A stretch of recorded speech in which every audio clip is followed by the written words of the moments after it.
Chapter 158. Ku Shiqing, Wang Meng, Meng Wenhao, Zheng Ziren, Li Tai. The five of you come up and answer these 5 questions according to the order I call. Li Zishuan randomly picked a few students.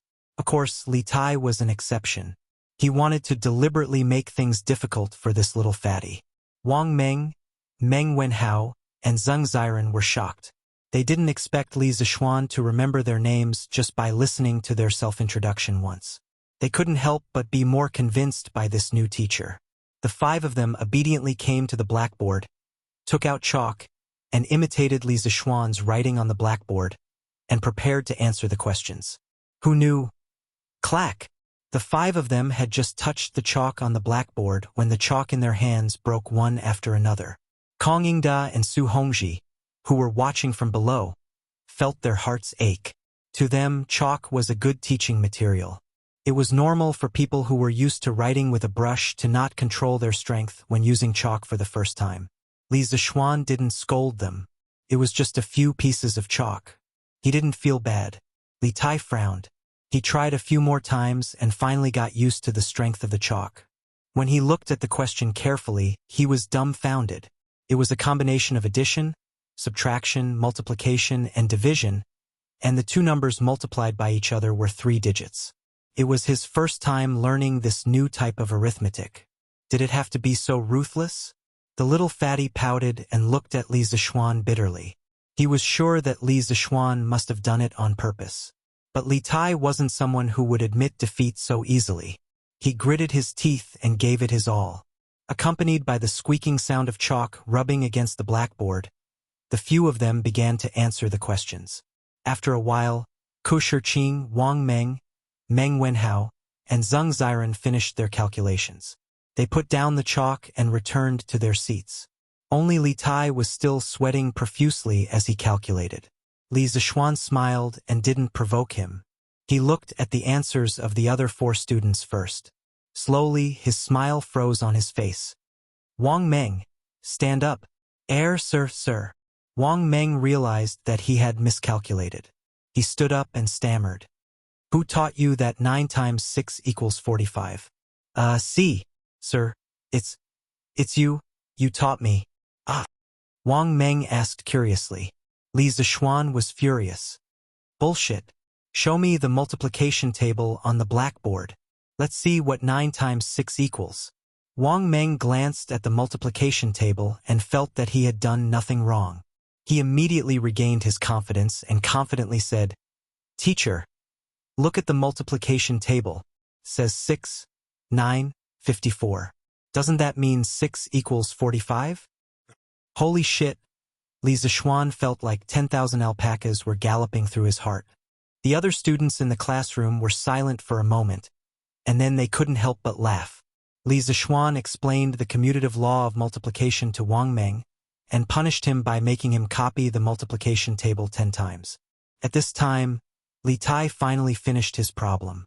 Just the calculation steps alone took him more than 20 lines. It was really difficult for him. The problem wasn't that difficult, but it would take some time to solve.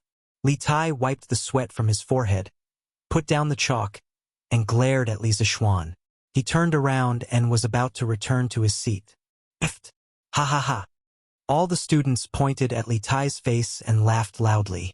It turned out that when Li Tai was wiping his sweat, he had accidentally smeared the chalk dust on his face. Instantly, he looked like a little fat pig that had been smeared with white powder. Li Tai reacted. He quickly wiped his face with his sleeve and awkwardly returned to his seat. Li Zishuan ignored everyone's laughter. He looked at Li Tai's solution and nodded. Although this little fatty was sometimes arrogant, it was undeniable that he had the right to be arrogant. He learned things faster than others. Quiet! What are you laughing at? Li Zishuan roared. The students in the classroom immediately quieted down. Li Zishuan nodded with satisfaction and said, Other than Wang Meng, the other 4 students all got it right. They are worthy of praise, especially Li Tai. His problem was the most difficult, but he still managed to solve it. Everyone, applaud him. After that, Li Zishuan took the lead and clapped his hands. But the other students looked at him strangely and did not applaud. Li Zixuan calmed down and suddenly understood something. In ancient times, there was no such thing as applauding when praising others. In fact, the origin of applause was said to be in ancient Rome before the Christian era. In a barbarian tribe that was at war with Rome, there was such a habit. When the leader finished speaking or issued a call, the soldiers would tap the weapons in their hands to show their support. This was much easier and more powerful than the Roman soldiers shouting to respond to the leader. Therefore, the Roman soldiers gradually learned this method, and it eventually evolved into applause. In ancient China, there was also applause. However, it was not to welcome or praise, but to express happiness or anger. There was an idiom that proved that clap and laugh. Ahem, in the future, when a student is praised, we will all applaud and congratulate him.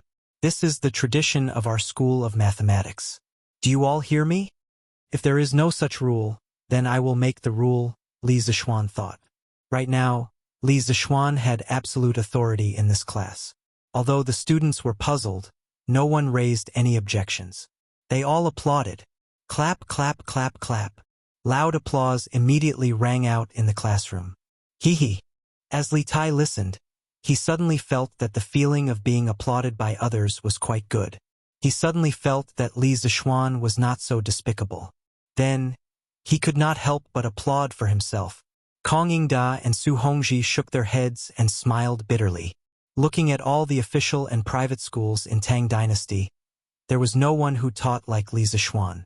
The entire classroom was in chaos. Li Zixuan saw that it was about time. He still had to meet Chang Yaojin, Qin Qiong, and the others for lunch at Zuaxian restaurant. He said, "All right, this morning's class is over. In the afternoon, you all can study by yourselves. As for your teaching materials, I will personally pay for them. In the next 2 days, I will arrange for craftsmen to print them out for you. When the time comes, everyone will get one." "Thank you, teacher." "Thank you, teacher." All the students were grateful from the bottom of their hearts. Although this new teacher had some rules that were a bit ridiculous, he was knowledgeable and generous. However, there was one person who did not think so.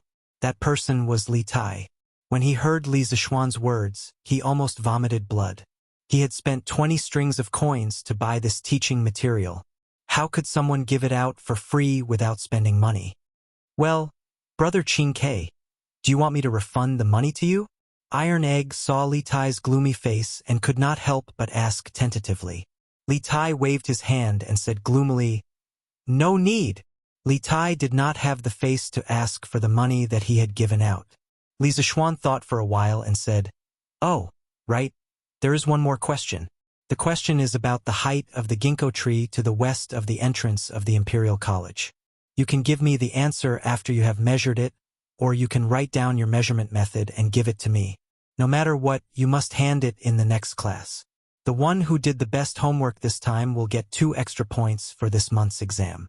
Tomorrow is the 7th day of the new year, so we will not have classes. In the future, on the 7th, 8th, 14th, 15th, 21st, 22nd, 28th, and 29th of every month, the school will have a break. Okay, class dismissed."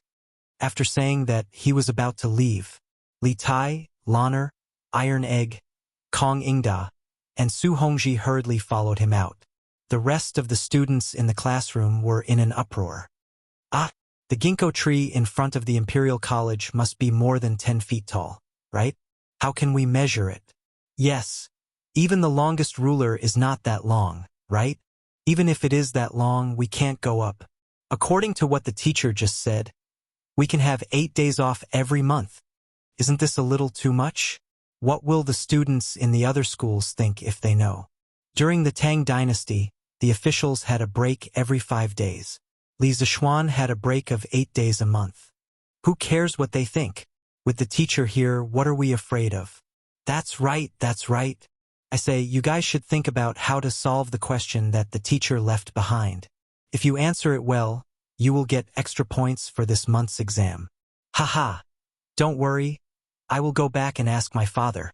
My father is the secretary of the Ministry of Works. He might know. Wang Meng, you are shameless. Chapter 159. Professor Li, why aren't you taking a break according to the regulations of the directorate? Kong Ingda chased after Li Zishuan and asked. From his point of view, Li Zishuan was completely messing around. It was very likely that he was intentionally slacking off. Chancellor Kong, mathematics is a very taxing subject and one must strike a balance between work and rest in order to ensure high efficiency. In the future, other than having 2 days off every 5 days, I plan to let the students go to class for 45 minutes and rest for 15 minutes every day. My master said that a person's attention can only last for about 5 to 6 minutes at most. After every 3 minutes, taking a quarter of an hour off can ensure that a person's efficiency in doing things will double in the following time. Therefore, it is very necessary for this kid to do this. Li Zishuan said with a serious expression. Even though he was indeed slacking off, shouldn't he find an honorable reason to slack off? Hearing this, Kong Ingda glanced suspiciously at Li Zishuan. Even though he didn't believe him, he couldn't find a loophole in Li Zishuan's words. Su Hongji held back his laughter and didn't say anything. He was certain that Li Zishuan was doing this to slack off. Cough cough. Then let's not talk about this matter for now.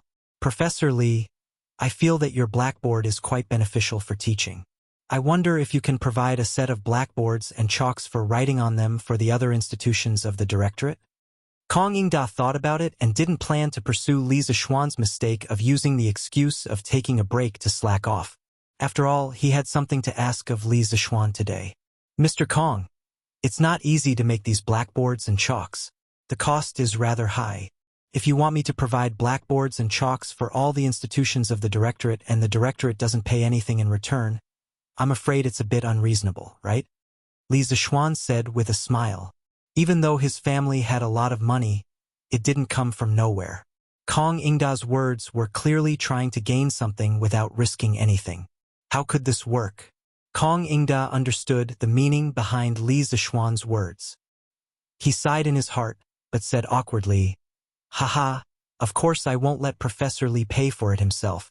I will apply to His Majesty for the court to allocate funds to purchase blackboards and chalk for the 120 classrooms of the Imperial College. I just hope that Professor Li won't ask for too high a price when the time comes. The court's finances aren't rich this year either. Li Zishuan pondered for a moment and nodded. Sir, be at ease. This little one is not the sort of person who only cares about benefits and forgets favors. A country is a country, and only when one has a country can one have a home. This little one will not neglect the country's crisis for the sake of my family. When the time comes, this little one will sell the materials to the Imperial College at cost price. I only hope that the students can study hard and make my great Tang even more prosperous. Kong Ingda cupped his hands in gratitude. Li Xian is a righteous man. Li Zishuan smiled. Righteous? If this were the modern world, many keyboard warriors would call him a fool for not making money. After saying goodbye to Kong Ingda and Su Hongji, the group walked out of the Imperial College. At this time, Li Tai came up and shouted, Li Zishuan, wait! After leaving the classroom, Li Tai felt that his identity as a prince had returned to him. He began to be unrestrained again. He even dared to directly call Li Zishuan by his name. Li Zishuan stopped and glanced at Li Tai with a faint smile. Alas, the great Prince of Wei doesn't know how to respect his teacher and directly calls him by his name. If His Majesty and the civil and military officials knew about this, what would they think? Li Tai's fat face paled. Although he was doted on by Li Er, he was also afraid of those censors who only cared about their reputation and not their lives. Thus, he somewhat sullenly called out, Sir Li! Li Zishuan was secretly pleased. With his hands behind his back, he pretended to be pretentious and said, Qin Ke, why are you looking for me? Little Fatty's mouth twitched, but he was also somewhat helpless. He could only say, Sir, a few months ago, you said that you wanted to print and sell Journey to the West. I don't know why there is still no news after so long. Li Zishuan touched his nose and said awkwardly, Cough. So it's about this matter. Qin Ke, you may not know, but there are many plots in Journey to the West that involve the struggle between Buddhism and Taoism. It's really not suitable to publicize it. This was something that Li Jingma had mentioned to him one day when he was talking to him. At that time, he was so shocked that he broke out in a cold sweat.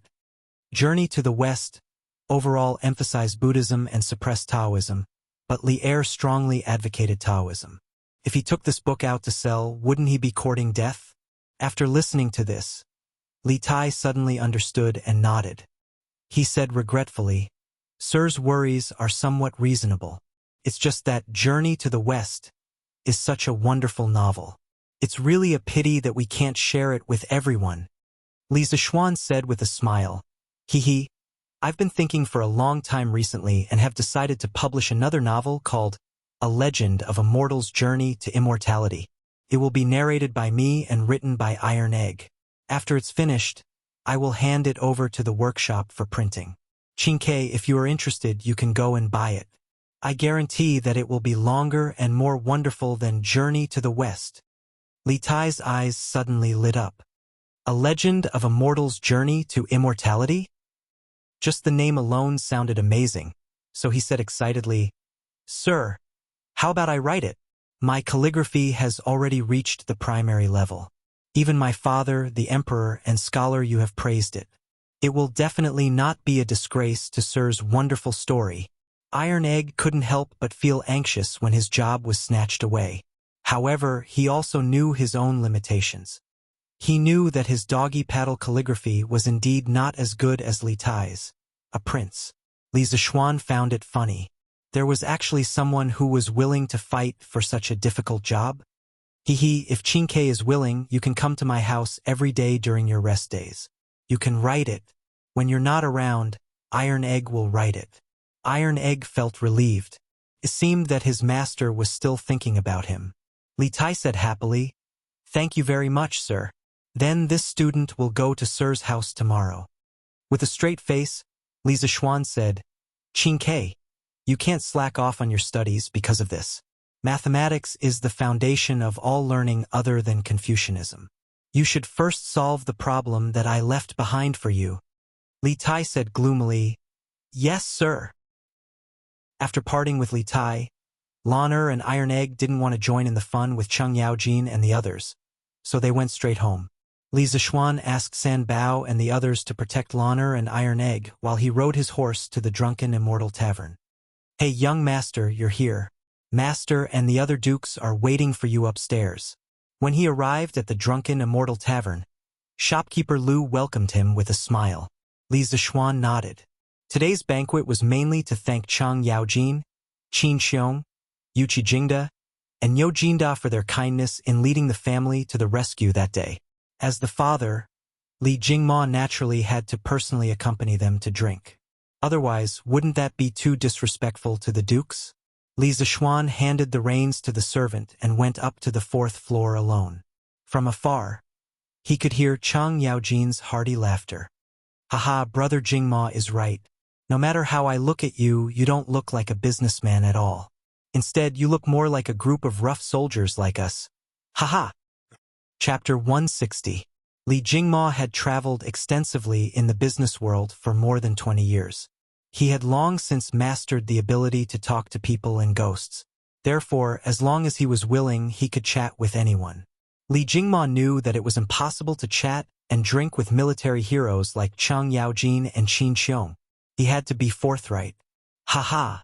Back then, General Cheng was invincible on the battlefield, causing the enemy to tremble in fear. At that time, I was just a small peddler, but I could often hear stories about General Cheng in the marketplace. Li Jingma gave Cheng Yaojin a little flattery. Haha.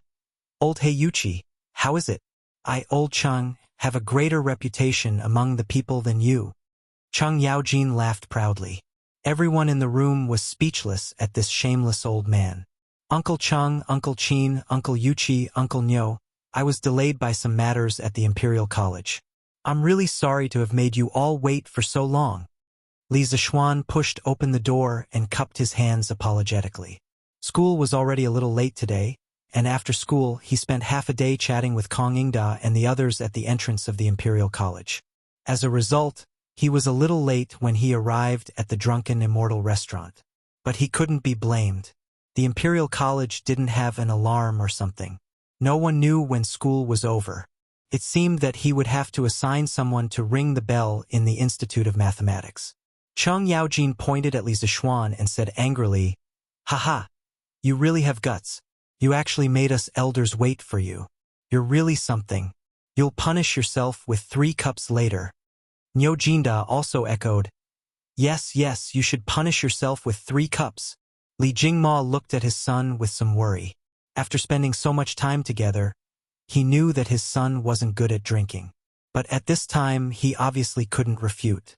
Li Jingma could only suppress his worry and wait for the changes.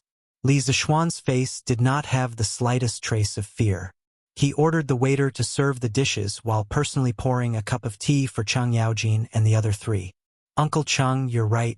I should be punished for making you wait for so long. Today, I've prepared a special pot of immortal drunken wine for you, the stronger than the one on the market. Because this wine is rare, I won't fight with you for it later. I'll punish myself by drinking 3 cups of immortal drunken wine as an apology." Cheng Yaojin looked at Li Zixuan meaningfully, then laughed and said, "That's right. That's right, that's right. Little Xian, you can go and drink the sweet home. You can leave that special immortal drunken wine to me, old Cheng." Niu Jinda and Qin Xiong pointed at Cheng Yaojin and scolded him for being shameless. Li Jingma heaved a sigh of relief in his heart. He was happy that his son had cleverly resolved the awkward situation. When the dishes were served, everyone sat around the table, drinking and chatting merrily. They toasted each other and toasted each other. It was very lively.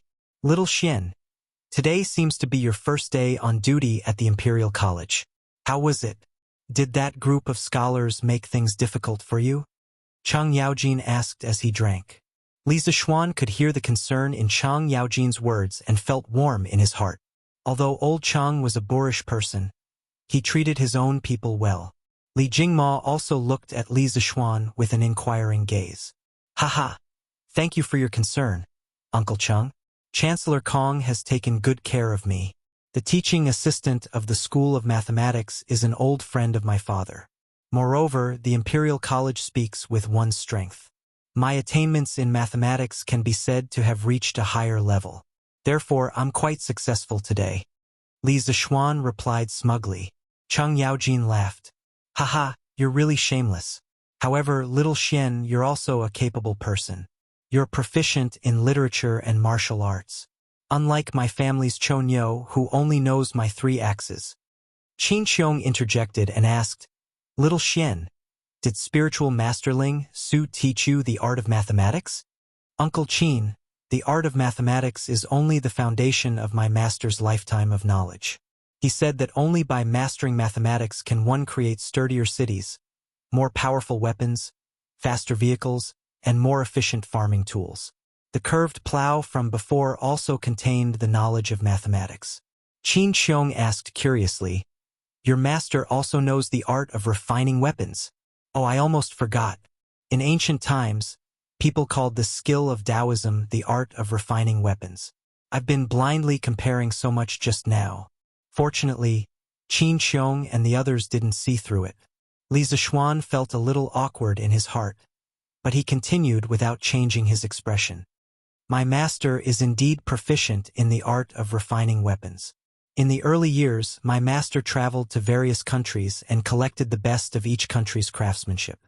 He once created a strange object that could allow people to fly. Once, my master was in a small country in Nanyang and was surrounded by tens of thousands of local aborigines. He relied on this object to float away without a single injury. Bragging wasn't against the law." Li Zixuan described his master to his heart's content. In any case, he had learned a little through various means in the past few months. Spiritual Master Ling Su was indeed an otherworldly expert. The number of people in the world who had truly seen him could be counted on one hand.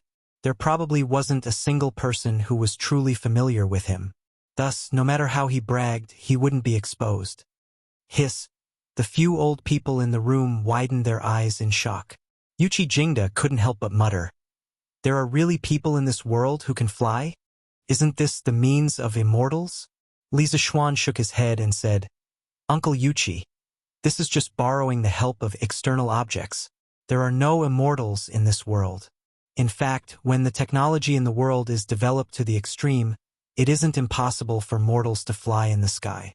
Cheng Yaojin's eyes turned and he chuckled. Little Xian, does your school of mathematics still lack students? What do you think of my family's Chonyo? As a brother, you have to give him a hand. Li Zixuan was stunned. He hesitated for a while before stammering. Uncle Chang, it's not that I'm unwilling to accept, but I'm afraid that Brother Chonyo won't be able to learn this. Cheng Yaojin glared and said, He dares? See if I don't break his legs. My Tang Empire's internal affairs have basically been stabilized. Those clowns outside will also vanish in a puff of smoke in less than 5 years. How can this Chonyo not learn some other skills? Don't worry and teach him. If he doesn't listen, just tell me and I'll take care of him. All right. Li Zixuan could only mourn for Chang Chumo in his heart. Haha, Madman Chang, your Chonyo's brain is like yours. Even if you give him an immortal secret manual, he won't be able to understand it. Haha, little Xian, why don't you let my Baolin learn from you? Although this child isn't particularly intelligent, he's willing to work hard to improve himself. Yuchi Jingda couldn't help but make sarcastic remarks. Cheng Yaojin was furious. Old Hey Yuchi, how good can your son be? You still have the face to talk about me. The two quarreled, and there seemed to be signs of a big battle. Qin Xiong, Niu Jinda, and Li Jingma hurriedly tried to stop the fight. In the end, Li Zixuan's mathematics class had 3 more children from the military. Chang Chumo, Qin Huayu, and Yuchi Baolin. Niu Jinda's son had been recuperating at home, so he didn't make any similar requests. However, the happiest people were probably the students of the School of Mathematics. With Chang Chumo helping them to take the bottom, wouldn't they have another layer of protection to get out of the role of shame? The banquet ended, and the guests and hosts enjoyed themselves. However, Cheng Yaojin and the others drank a little too much. Li Zixuan called for a few servants to send them back. After finally sending these old masters away, Li Zixuan and Li Jingma couldn't help but heave a sigh of relief. They looked at each other, and Li Jingma smiled. All right, little Xian, hurry back to the Imperial College. You still have to teach the students in the afternoon, right? Li Zixuan waved his hand and said, No need, father. The students are self-studying in the afternoon. With teaching assistant Su there, I don't need to go. Moreover, I'll let the students rest tomorrow and the day after, so I don't need to go. Li Jingma's mouth twitched. No one knew a son better than his father. How could he not know what his son was thinking? He paused, and finally said helplessly, Then let's go home. The father and son mounted their horses and headed for Yongla Lane. Chapter 161. In the afternoon, Madame Li came to the West Courtyard. Iron Egg and Lan'er went to the Imperial College. Li Zixuan was lying on a deck chair in the pavilion in the middle of the lake in the West Courtyard. He opened his mouth and took the grapes that Xiao-Shi fed him. Cough, cough. Grapes from the grape trellis. Madam! The 2 maids saw Madame Li come over and bowed. Li Zixuan also quickly sat up. Mother! Yes. Madame Li smiled and sat down on the bench next to her. Xiao-He cleverly poured a cup of tea and placed it on the stone table in front of Madame Li. Xianer, are you doing well in the Imperial College? Mother, I'm doing well. With my skills, who can bully me? Madame Li rolled her eyes at her son and took a sip of tea. She smiled and said, You Lan'er is too much. She must go to the Imperial College to cause trouble for you. How can a girl get married in the future if she doesn't learn how to be a seamstress? Mother, there's nothing wrong with Lan'er learning more. Why must she learn how to be a seamstress? She can just find a tailor to make clothes. Li Zixuan said indifferently. He didn't understand why girls in ancient times had to learn how to be a seamstress. Did she marry to make clothes for her husband's family? Madame Li said angrily, Nonsense! If a girl doesn't know how to be a seamstress, which family will want her? Yushi is not bad. I saw a few of her work before and it's better than mine. How can it be better than mother's? Mother's skills are naturally the best in Chang'an. This was clearly a trap. If Li Zixuan followed his mother's wishes and praised his wife, there was no guarantee that his mother wouldn't feel jealous. Thus, he shamelessly flattered her. Madame Li was happy when she heard this, but she said, "You little sly, trying to make me happy. I've already discussed your marriage with Yushi with Han Lijing. Tomorrow, I'll send a matchmaker to the Han family to propose marriage." Li Zixuan was happy when he heard this. He quickly went forward and poured tea for his mother. "Thank you, mother. It just so happens that I have a day off tomorrow. Why don't we go together?" A day without seeing her felt like 3 autumns. They had not seen each other for several days. Every night, when it was quiet, he really wanted to hug his wife. Mrs. Li Zixuan pointed her finger at Li Zixuan's forehead. "You child, how can you be so ignorant of the rules? How can the groom personally propose marriage? Tomorrow, your father and matchmaker Song will bring people to the Han family to propose marriage. You just stay at home. You and Yushi are not allowed to meet before you get married." "Ah!" Li Zixuan was dumbfounded. "Mother, when will Yushi and I get married?" Madame Li laughed and said, "Look at how anxious you are. This is just the beginning of the marriage proposal. Later on there is still the ceremony of receiving the bride, asking for the name of the bride, accepting the bride, and then the date of the invitation, setting an auspicious date, and finally the welcoming ceremony. Xian you have to learn the wedding procedures properly. Don't make a fool of yourself when you get married." Li Zixuan almost fainted as he listened.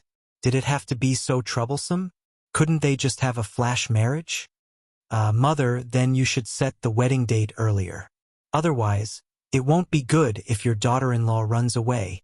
Li Zixuan wiped the sweat off his forehead and hurriedly ran away after saying that. Madame Li looked at Li Zixuan's back as he ran away. She shook her head and smiled dotingly. This child, Xiao He and Xiao Shi, who were at the side, couldn't help but cover their mouths and chuckle.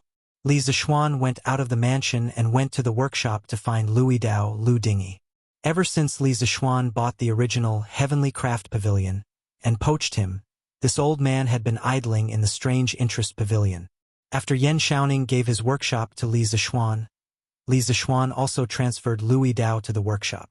This old man usually helped Faubert carve some ornaments on the skateboard in the workshop, so he was free and relaxed. "Master Lu, you used to carve all kinds of strange objects. Do you know how to carve words?" Li Zixuan motioned Louis Dao to sit down first and then asked. Louis Dao smiled and said, "Young master, carving words is much easier than carving wood. Of course, I know how to do it. What kind of words do you want to carve?" Li Zixuan took out the mathematics book and said, "I want to print about 30 copies of this book. I want to trouble you to carve a set of templates." Louis Dao hesitated and said, "Young master, if you want to carve a block plate, it will take a lot of time and effort. It's better to ask a group of poor scholars to copy it." Li Zixuan heard and suddenly understood. There was no movable type printing in the Tang dynasty. "Master Lu, I don't want you to carve a block plate for each page. You can use the clay to make blanks of the same size. Carve a single word in reverse at one end. The height of the word protrusion is like the thickness of the edge of a copper coin. Burn it hard with fire and make it into a single movable type of clay. Then, print it according to the content of each page." "Good, young master's method is good. In this way, all the books can be printed on a large scale in our workshop and passed down to the future generations. It's really a great merit." Faubert just walked in and heard Li Zixuan's new printing method. He couldn't help but applaud loudly. "Manager Fu." Louis Dao stood up and greeted him. "Faubert, you came at the right time.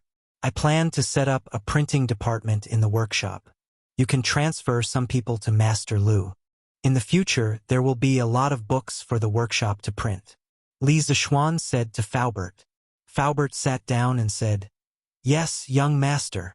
Li Zixuan nodded and said to Louis Dao, "Master Lu, set up the printing department as soon as possible. Help me print this book in 2 days. I need it urgently." Louis Dao took the book from Li Zixuan's hand and replied, "Yes, young master. Young master, what are these curved words on the book? And these circles and dots, what do they mean? Why haven't I seen them before?" Louis Dao opened it and was dumbfounded. These are my new arithmetic numbers, arithmetic symbols, and some punctuation marks. Master Lu, you can print according to them. Li Zishuan explained. Oh, Louis Dao scratched his head. Although he didn't understand, he still agreed. He didn't care what it meant. He just needed to print according to it. Faubert, how's my carriage? Li Zishuan asked Faubert after Louis Dao went out. Faubert wiped the sweat on his forehead and said, Young master, it's not done yet. This carriage is far more difficult than I thought. I think it will take a few more days. Li Zishuan nodded and took out a drawing. He said with a smile, Faubert, help me make something else. Faubert was a little dizzy when he saw Li Zishuan take out the drawing. He didn't know what his young master was going to do. He took a look and couldn't help but be puzzled. Young master, what are you going to do with this thing? Faubert, this is a custom-made shoe for horses. When the horse wears it, its hooves will never be injured again. The life of the horse will also be greatly increased. Li Zishuan went to see the injury of the white horse at home yesterday. Looking at its hooves that were wrapped in a circle, Li Zishuan suddenly realized that there were no horseshoes in the Tang dynasty. Looking at the white horse's pitiful eyes, Li Zishuan asked someone to measure the size of the horse's hooves. He planned to make a pair of shoes for it. After listening to Li Zishuan's explanation, Faubert suddenly felt a little doubtful. His young master was already so prodigal that it made people's hair stand on end. It wasn't enough for him to make something for himself, but he also wanted to make shoes for the horse. No matter how he heard it, it felt like a fantasy story. Young master, will this really work? Li Zishuan smiled and said confidently, Faubert, just do it. It will definitely work. Faubert felt helpless and could only agree. Chapter 162. As night fell, the pedestrians on the road went home one after another. After a few minutes, the sky was completely dark. Thousands of lights lit up one after another. In the northeast of Chang'an City, many squares were close to the imperial palace, so most of them were the residences of high-ranking officials and nobles. In the northwest of Chang'an City, because it was close to the West Market, a large number of rich merchants, people, Persians, and other non-civilized people gathered here. Therefore, the market structure of Chang'an City had always been rich in the west, rich in the east, and noble in the east. Yi Square, southwest of Chang'an City. This place was far away from the bustling area, and most of it was a gathering place for poor people. In a dilapidated courtyard, a few lights were lit up.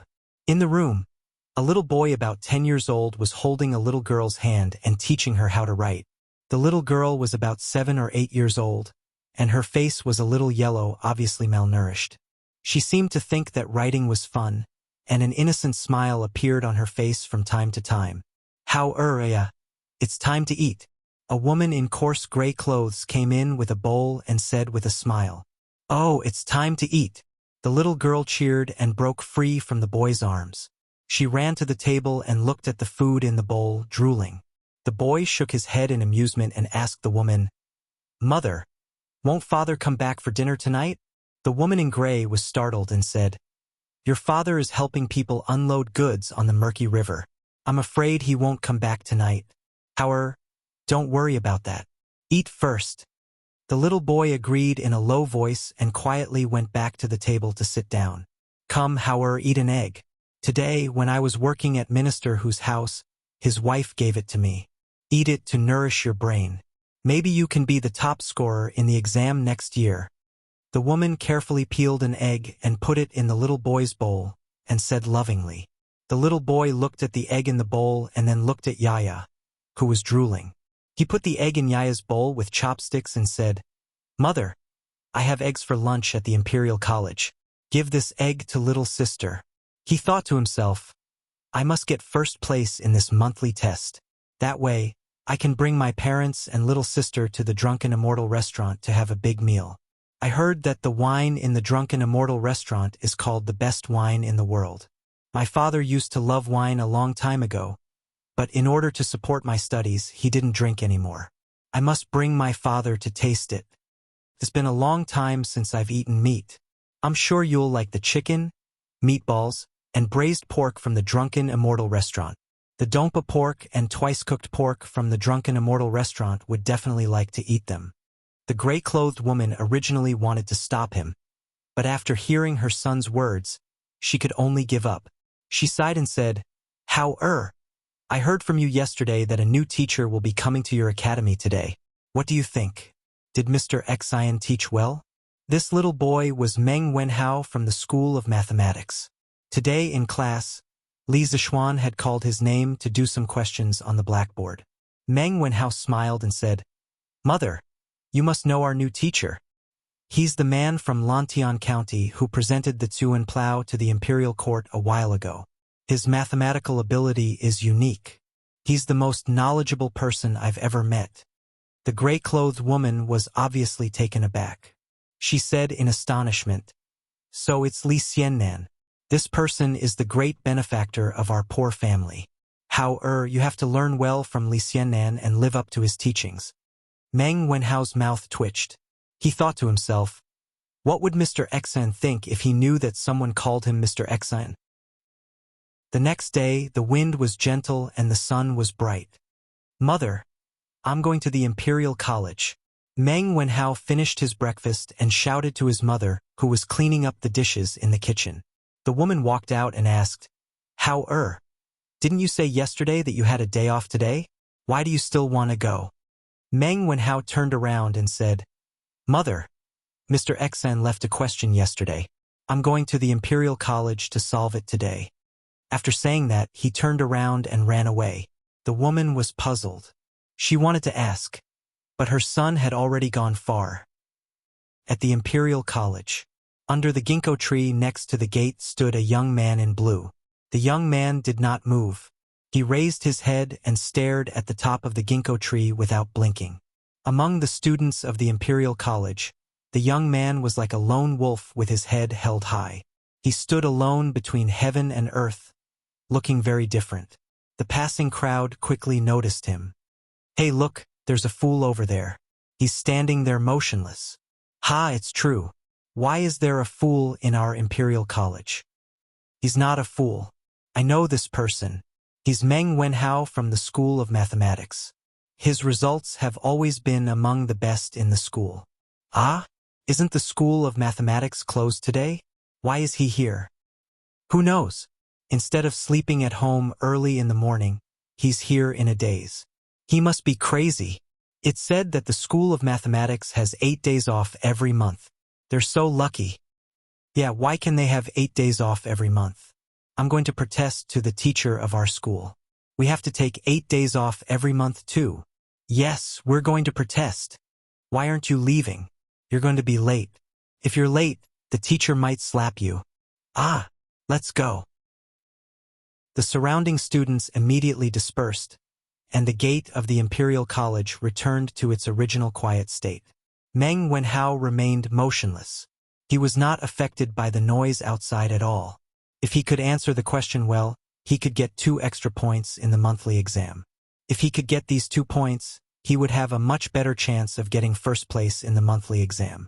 Many ideas flashed through his mind, but he rejected them all. No, this won't work either. This is definitely not the best plan. There must be a better one. Meng Wenhao was in a trance. He did not feel the passage of time at all.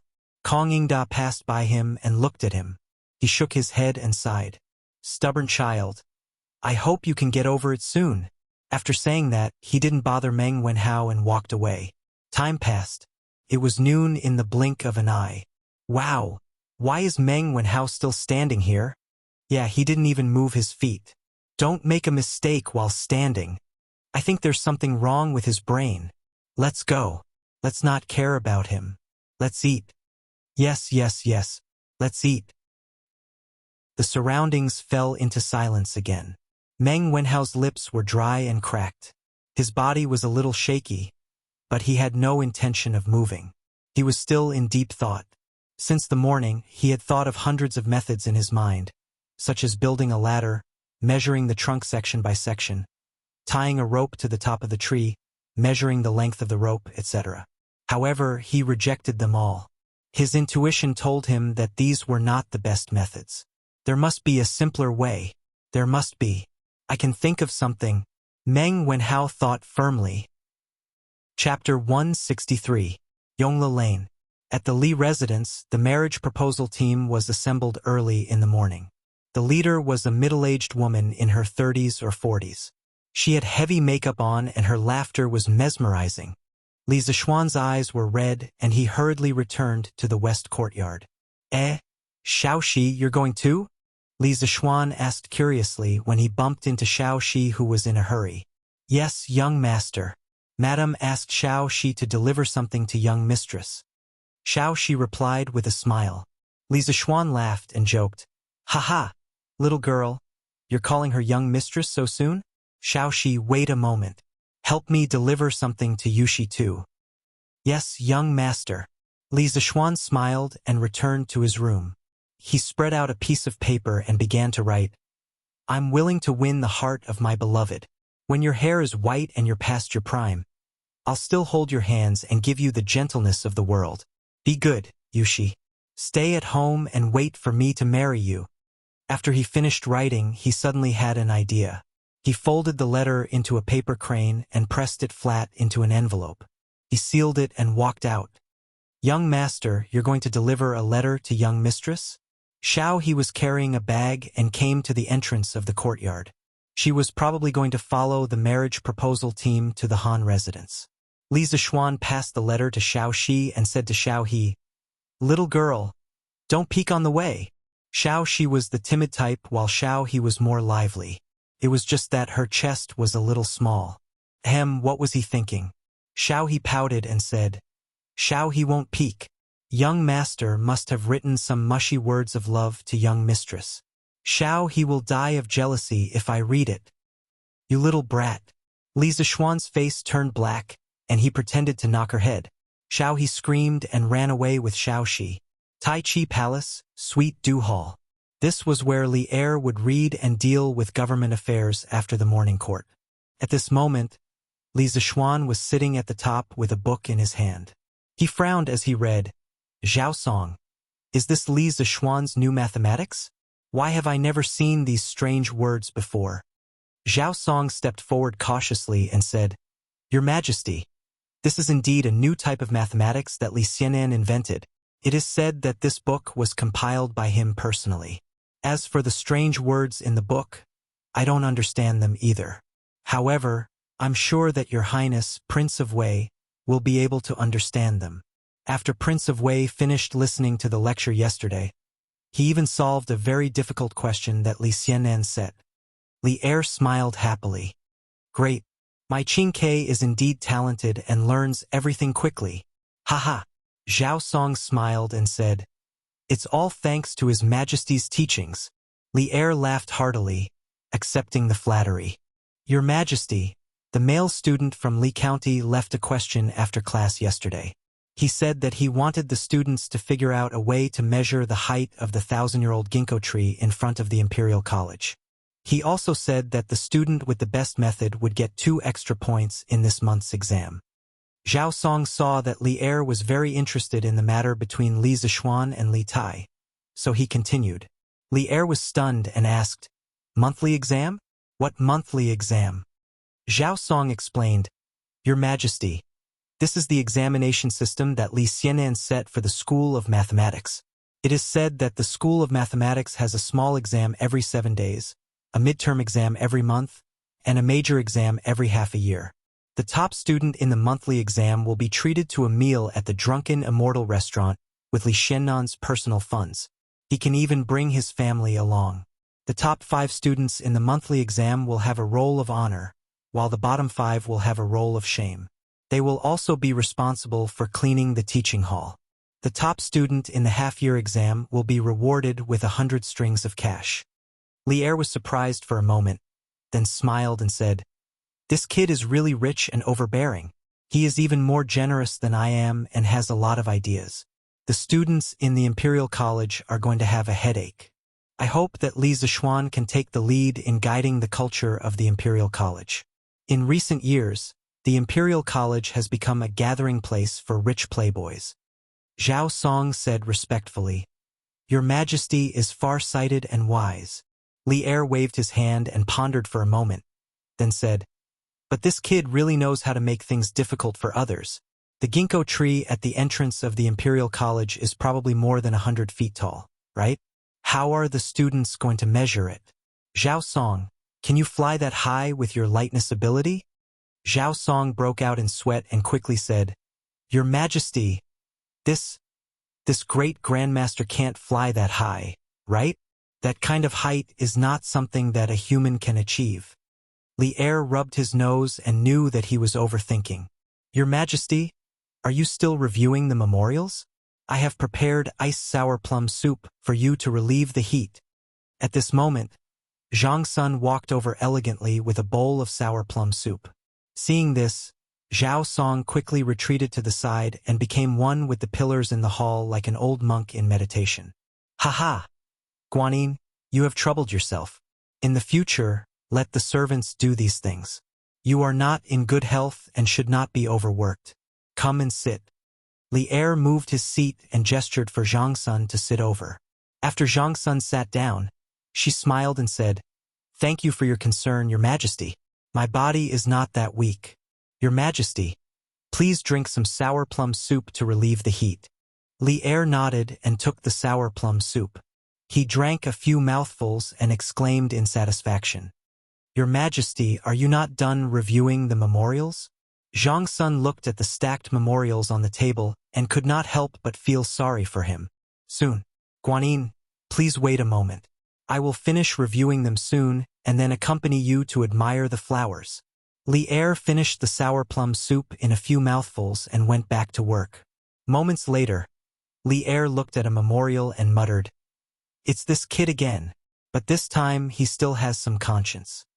Zhang Sun came over curiously and asked, Your Majesty, who are you talking about? Li Er came back to his senses and said with a smile, It's all because of that kid Li Zishuan. Kong Ingda wrote a memorial saying that Li Zishuan had created a type of blackboard and chalk that was extremely beneficial for teaching. Thus, he requested that I allocate a sum of money to the directorate to purchase a batch of blackboards and chalk. Zhang Sun was stunned. This kid even earns money from you, Your Majesty? Li Er shook his head and said, This time, this kid still has some conscience. Kong Ingda told him that the imperial court's finances are not good this year. Who knew that this kid would take the initiative to give in and only take the cost? How rare. Zhang Sun smiled and said, If that's the case, this kid is quite righteous. Your Majesty, why do you still seem a little unhappy? Li Er looked up and sighed. He said in a deep voice, In the end, it's because the imperial court has no money. They actually let a kid take the initiative to give in. Zhang Sun saw Li Er's gloomy face and knew that he was thinking about the Turkic Khaganate south last year. The Tang Empire emptied Chang'an's treasury to sign the Wei River Treaty. She comforted him gently and said, These 2 years have been hard for Your Majesty. It's a pity that I, as a woman, can't come out to share Your Majesty's burden. Li Er put his arm around Zhang Sun's waist and said with a smile, Maid Guanyin has helped me a lot. Of course, these world affairs should be shouldered by me. The Turkic Khaganate is just a clown. When the Tang Empire reinvigorates, we will definitely hunt the grassland. Zhang Sun leaned her head on Li Er's shoulder and suddenly thought of something. She looked up and said, Your Majesty, Li Zishuan said that his master predicted that there would be a locust plague next year. Your Majesty, how do you plan to deal with it? Li Er's lofty sentiments and lofty aspirations immediately vanished. He said with a solemn expression, Xu Bao personally vouched for this kid, and this kid said it with certainty. I have to believe him, otherwise the consequences will be unimaginable. I'm discussing this with Fang Xianling, Du Ruhui, and the others. I think there will be a solution in a few days. Zhang Sun wondered, Your Majesty, why don't you directly adopt the kid's strategy of raising chickens? Li Er stroked Zhang Sun's long hair and sighed. That kid's method may only be able to take care of his family's farmers. What I want to take care of is the people in the world. The imperial court doesn't have the money to raise so many chickens. For this matter, there must be a detailed plan for the specific areas. Zhang Sun nodded thoughtfully. Chapter 164. Afternoon. I, who can't hold on to love, always watch it slip away. There are so many happy people in the world. Why can't you count me in? Love must be courageous with every setback. Love must be firm and persistent. Every single person has to see through it. If you want to love, don't be afraid of pain. Find someone you love the most, someone you love deeply, someone you want to love, to say goodbye to being single. Someone who is passionate, infatuated, heartless, and ruthless, to scar me. He was afraid that he wouldn't be able to see his wife for the next 2 months. Most importantly, his 2 personal maidservants had left today. He didn't even have a girl to flirt with. Li Zixuan was lying alone on a deck chair in the pavilion of the West Courtyard, singing the single love song, in solitude to comfort himself, a pitiful single dog. As he sang, Li Zixuan felt like he was letting go of himself. His singing became louder and louder. The servants watched from afar as their young master went crazy. They were hesitating whether or not they should tell the madam. F***ck. Stop, stop, stop, stop singing. Suddenly, he heard an angry roar. Li Zixuan subconsciously stopped singing. He opened his eyes and looked to the side. It was Li Tai. The little fatty covered his ears and looked at him with a strange expression. Li Zixuan was speechless. His singing wasn't bad. Okay? Why did this fatty look so disgusted? Moreover, this is my house. It's bad enough that you didn't greet me when you came in, but you still have the cheek to look down on me? What? Could it be that Qin Kei's ears have become pregnant after hearing your master singing? Li Zixuan asked with a smile. After dealing with Li Tai so many times, Li Zixuan knew that he couldn't be polite with this little fatty. Otherwise, he would definitely take advantage of him. Li Tai spat and said, "You're the one who got pregnant after hearing it. So unpleasant to hear. Simply obscene. The person who wrote it is really vulgar. It's a disgrace to the refined." Li Zixuan was so angry that he casually threw a grape from the stone table and scolded. This brat actually called such a classic song of the later generations obscene and cliched. You brat, you're the one who's insulting the educated. Is this how you talk to your teacher? Fatty's mind went blank. He dodged the sneak attack and retorted, "This isn't the Imperial College. Don't put on airs. You say that I don't respect my teachers, but what proof do you have?" This damn fatty actually acted shamelessly. Li Zixuan didn't know what to do with him. Who asked him to have such a good father? Li Zixuan thought viciously. I'll remember this and see how I'll deal with you the day after tomorrow. Then may I know the reason for your highness visit today? Li Zixuan said indifferently with an unapproachable look. Ugh. Li Tai finally remembered the purpose of his visit. It seemed that he had a favor to ask. He was so focused on bickering with Li Zixuan that he forgot about the proper business. This was bad. Their relationship was strained. How was he going to continue the discussion? Ah, the song you sang just now was really beautiful. Tai is deeply impressed. Li Tai had never flattered anyone before. When he really needed to, he was incomparably stiff. Li Zixuan looked at Li Tai with a strange expression, wondering if this little fatty's brain had short-circuited. It's a so. I say, Qin Kei, why are you here today? Li Zixuan thought for a while and decided to listen to what this little fatty wanted. Li Tai's mouth twitched. He secretly cursed Li Zixuan for being shameless, but he smiled brightly and said, "Didn't you say last time that you wanted me to help record the legend of a mortal's journey to immortality? I have nothing to do today, so I came here to do it for you." It turned out that this little fatty had a favor to ask of him. Li Zixuan put on airs and said pretentiously, "Oh, I'm not in a good mood today because someone said that my singing was terrible. I'll tell it another day." Li Tai's face suddenly became very ugly, but when he thought of the wonderful journey to the west last time, he gritted his teeth and said, "I was just talking nonsense. Please don't take it to heart." Li Zixuan smiled. He knew that he couldn't go too far at this time. Everything had to be done in moderation. Otherwise, if he went too far, even friends would become enemies. "Well, I'm in a much better mood now, so I can tell you the story. Qin Kei, have you finished your homework?" Li Tai heard this and said proudly, of course. It's just a question. How can I, Li Tai, be stumped? Li Zishuan asked curiously. Oh, so you've already thought of a solution? Tell me quickly. It's a secret. This student will give the answer to you the day after tomorrow. If I tell you now, there's no guarantee that it won't be leaked. Li Tai said with a guarded face. F***CK. This damn fatty is probably worried that I'll leak his answer to Iron Egg. Isn't he? How shameless. I already have a standard answer, who cares? TSK, if you don't want to tell me, then I'll ask someone to call Iron Egg over and we'll tell him together. After a while, Iron Egg, Lan and Li Tai sat in a circle in the pavilion. Li Tai had Xian paper in front of him, and a little maid was grinding ink for him. Li Zishuan felt that the way Iron Egg looked at him today was a little strange, but he couldn't put his finger on it. It could only be considered as a man's intuition. After everyone had arrived, Li Zishuan closed his eyes and began to recall the legend of a mortal's journey to immortality that he had read in his previous life. This book could be called a divine book in his previous life. It was the founder of the mortal flow, and it was also the best and longest work of the mortal flow. Unlike Journey to the West, Legend of a Mortal's Journey to Immortality was a web novel. It focused on fast food culture and the language was plain. The main advantage was that the plot was attractive. Li Zishuan wasn't sure if this type of web novel would be popular in ancient times.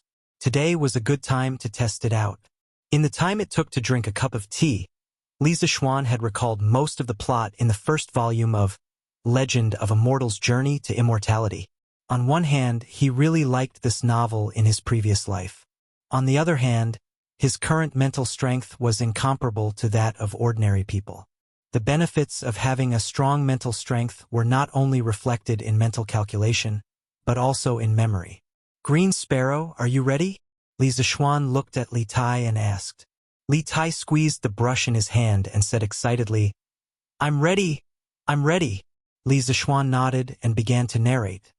The first time we returned to the village at the edge of the mountain. Dumbo's eyes widened as it stared straight at the black roof made of straw and mud. The old quilt covering its body was now a dark yellow, and its original appearance was unrecognizable, with a faint moldy smell wafting from it. The person next to him was his second brother, Hanju.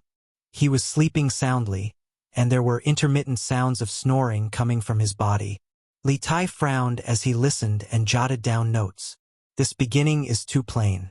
It's not as exciting as Journey to the West at all. Although that was what he thought, Li Tai didn't interrupt him. The excellent education from the royal family urged him to continue listening patiently. Chapter 165. Under the Pavilion.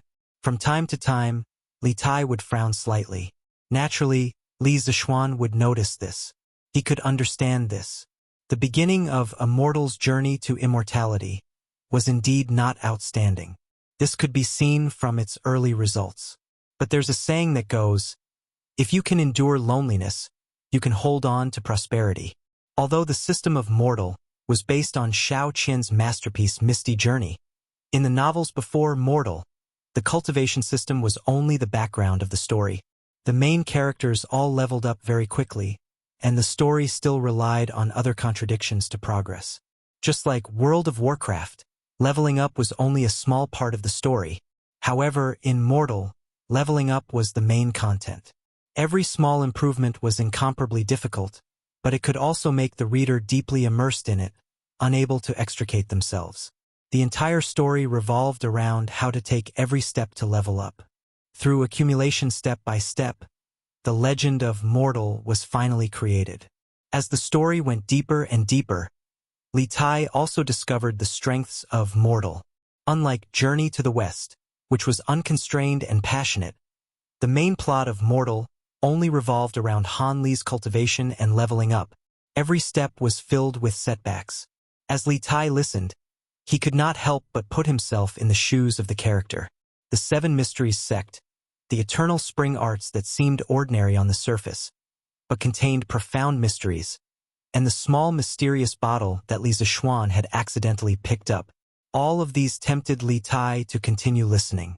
Li Tai's fat right hand held the brush as it danced on the paper. He didn't feel the slightest bit tired. His heart was completely immersed in another world as he listened to Li Zixuan. Even Li Tai was like this, not to mention Iron Egg. The main character of Mortal had the same name as him.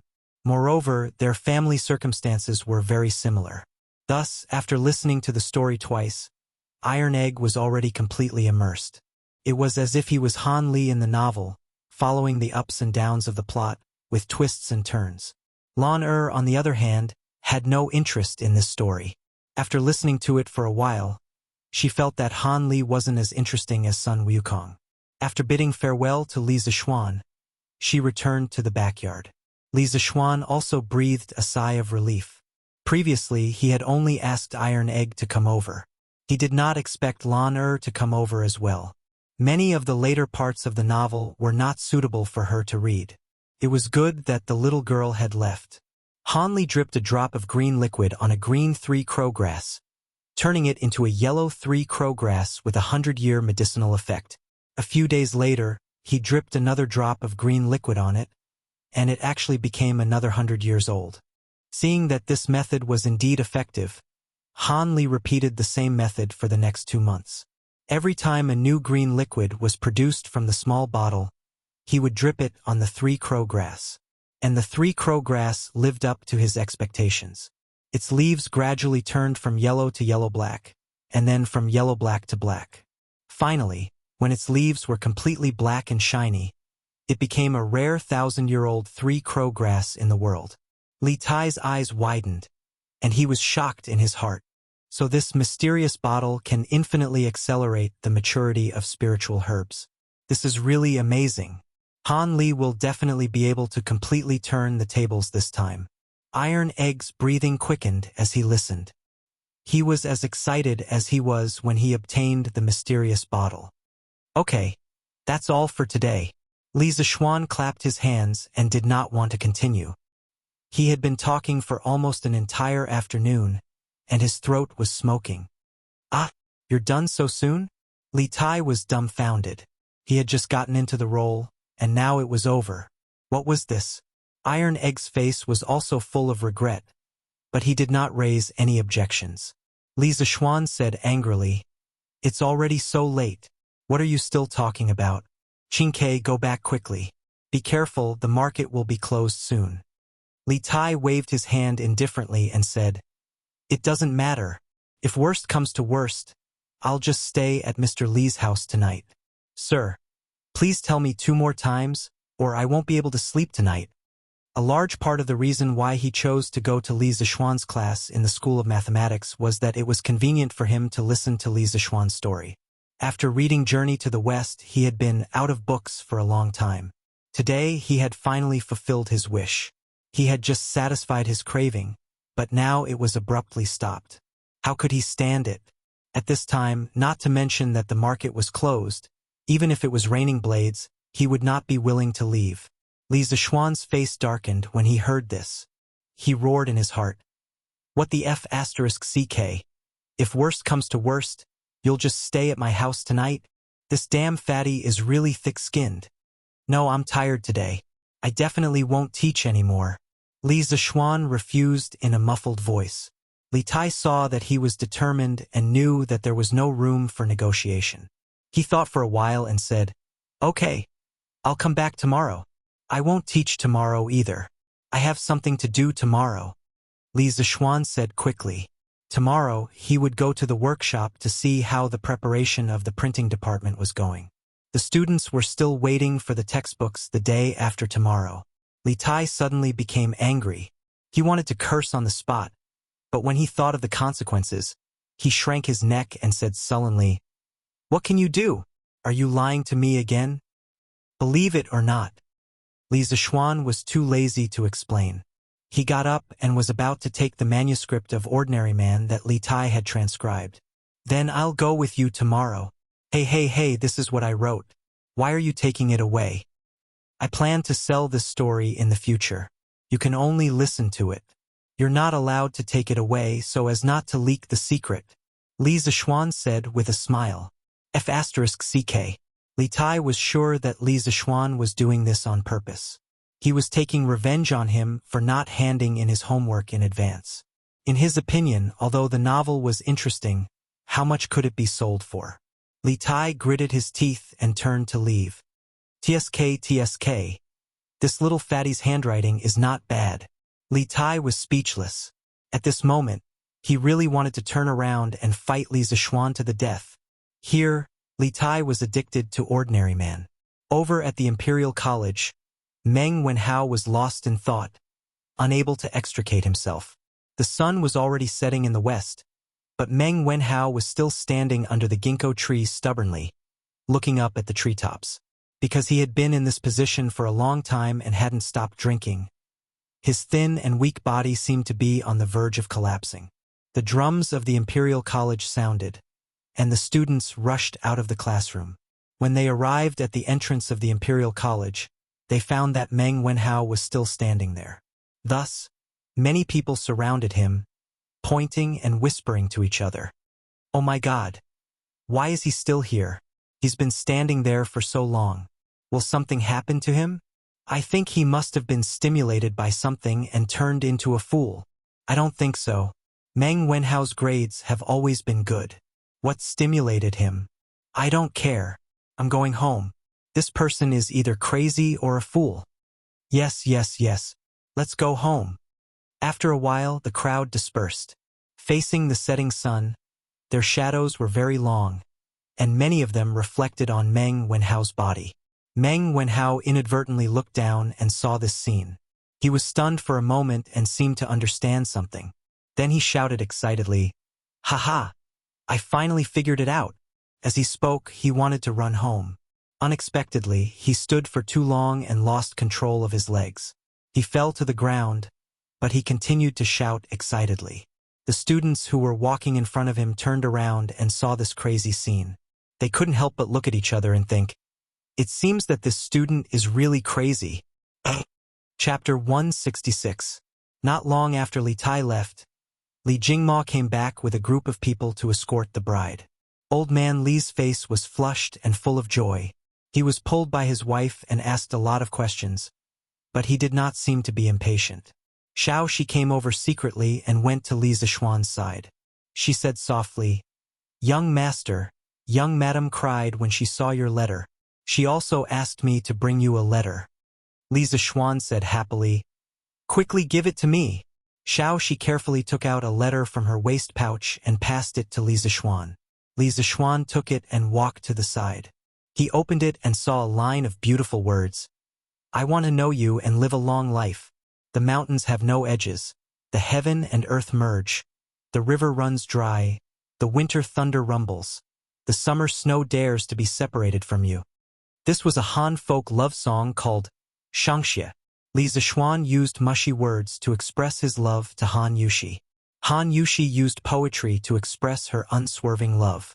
This girl was shy when she needed to be, but once she expressed her feelings, she was passionate and unrestrained when she loved him.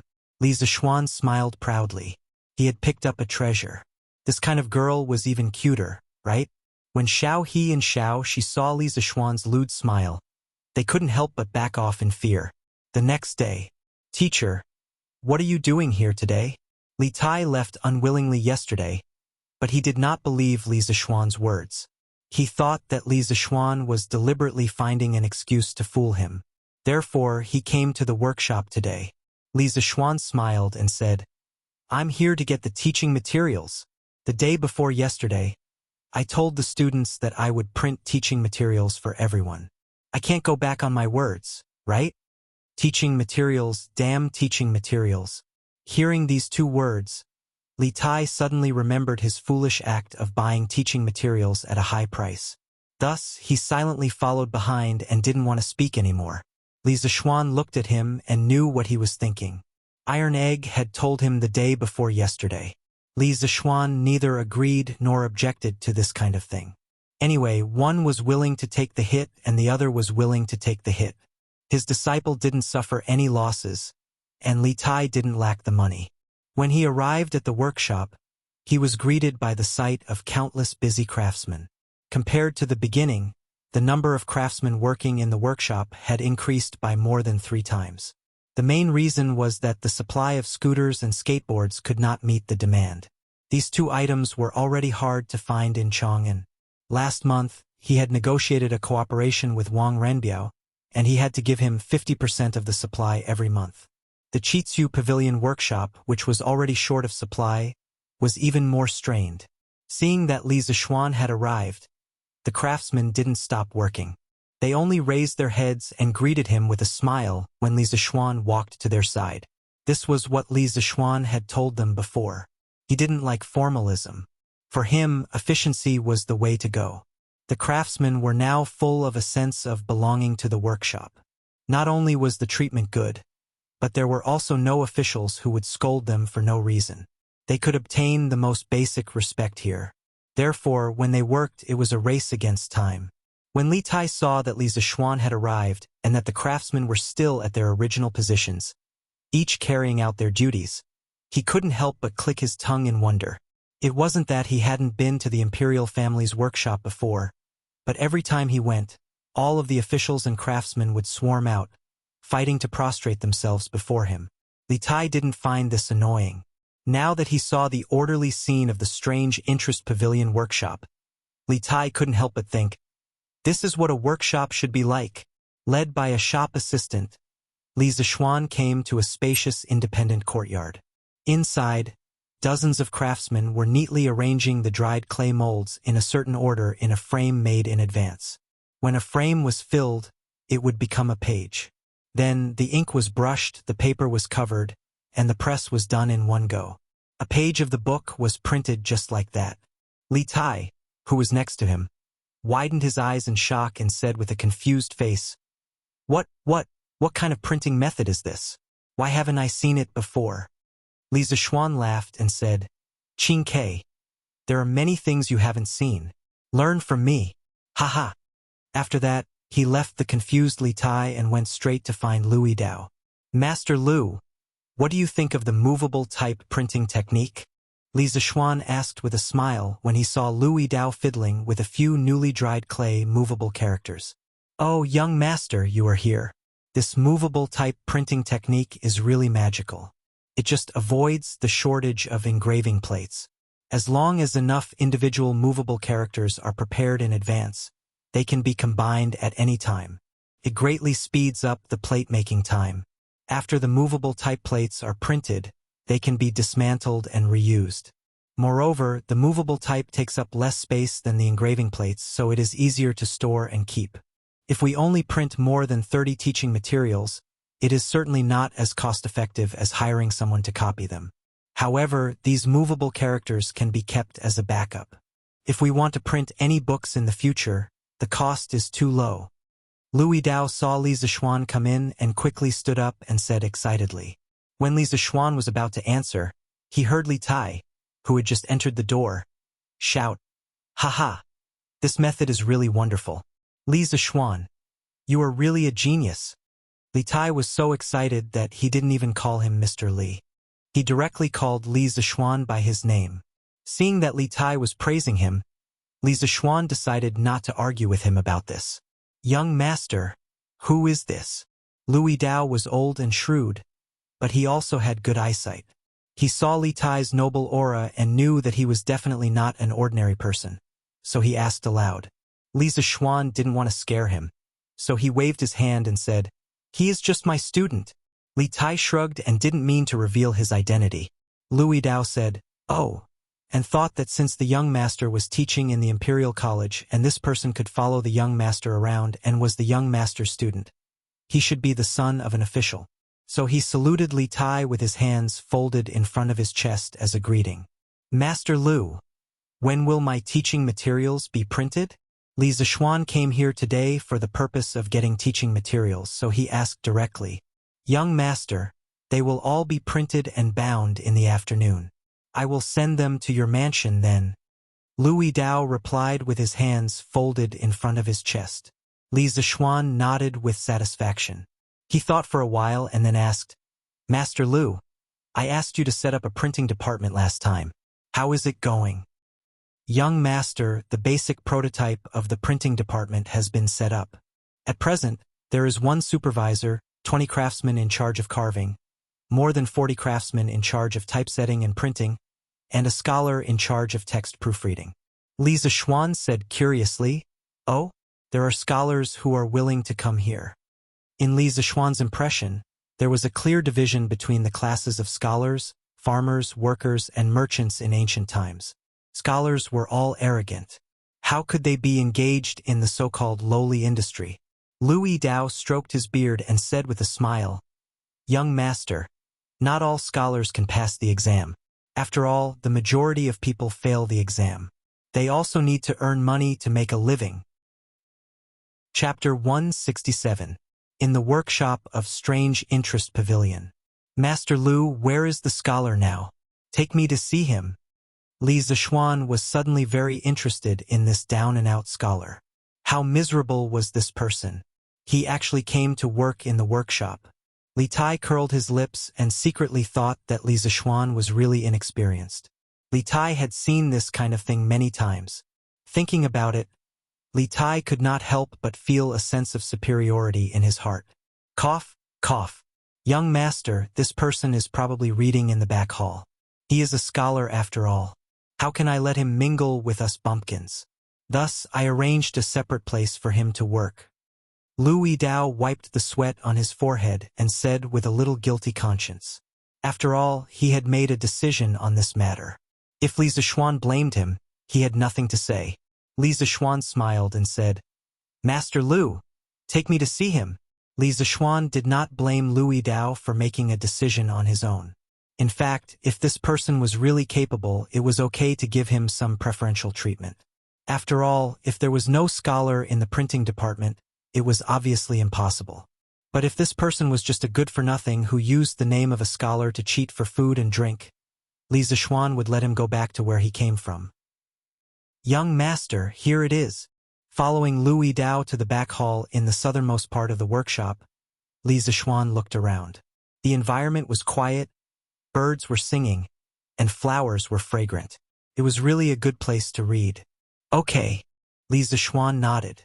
Louis Dao quickly stepped forward and led Li Zixuan and Li Tai into the door. "Oh, Steward Lu, you are here." In the room, a middle-aged man with unkempt hair and a dirty face greeted Louis Dao enthusiastically after seeing him come in. Li Zixuan frowned. No matter how he looked at this person, he looked like a beggar. He didn't look like a scholar at all. Could it be that he really came to the workshop to cheat food and drinks? "Mr. Ma, this is our boss." Louis Dao hurriedly stepped aside and told the middle-aged man who was the master. The sloppy middle-aged scholar was obviously stunned. After a moment, he cupped his hands and said to Li Zixuan in a serious manner, "I am Ma Zhou from Feiping County in Boizhou. Nice to meet you, Mr. Li." Li Zixuan, who had originally wanted to test this person's talent, suddenly widened his eyes in shock when he heard the person's self-introduction. In his heart, he roared 3 times, F***CK. This person was actually the future Prime Minister of the Great Tang, and this formidable individual was actually working for him. Li Zixuan felt a little dizzy. The world was changing too fast. A man from Li County? A man from Li County? Ma Zhou saw that Li Zixuan was standing there in shock and didn't speak for a long time. He was a little worried and called him twice. He was worried in his heart. Could it be that the fact that he was a teaching assistant in Boizhou, drank all day and was scolded by the provincial governor for not doing any work had already reached the ears of this man from Li County? Ma Zhou lost his parents when he was young and had no one to rely on. Fortunately, he was diligent and didn't give up on himself. However, the years of poverty made him somewhat angry. His behavior was undisciplined and he drank wantonly. He was often drunk. During the reign of Wuda, the provincial governor of Boizhou, de Shishu, heard that Ma Zhou was proficient in classics and history. He was knowledgeable and talented, so he hired him to be a teaching assistant in Boizhou. However, this fellow's work ethic was obviously problematic. He drank all day and didn't take teaching as his job.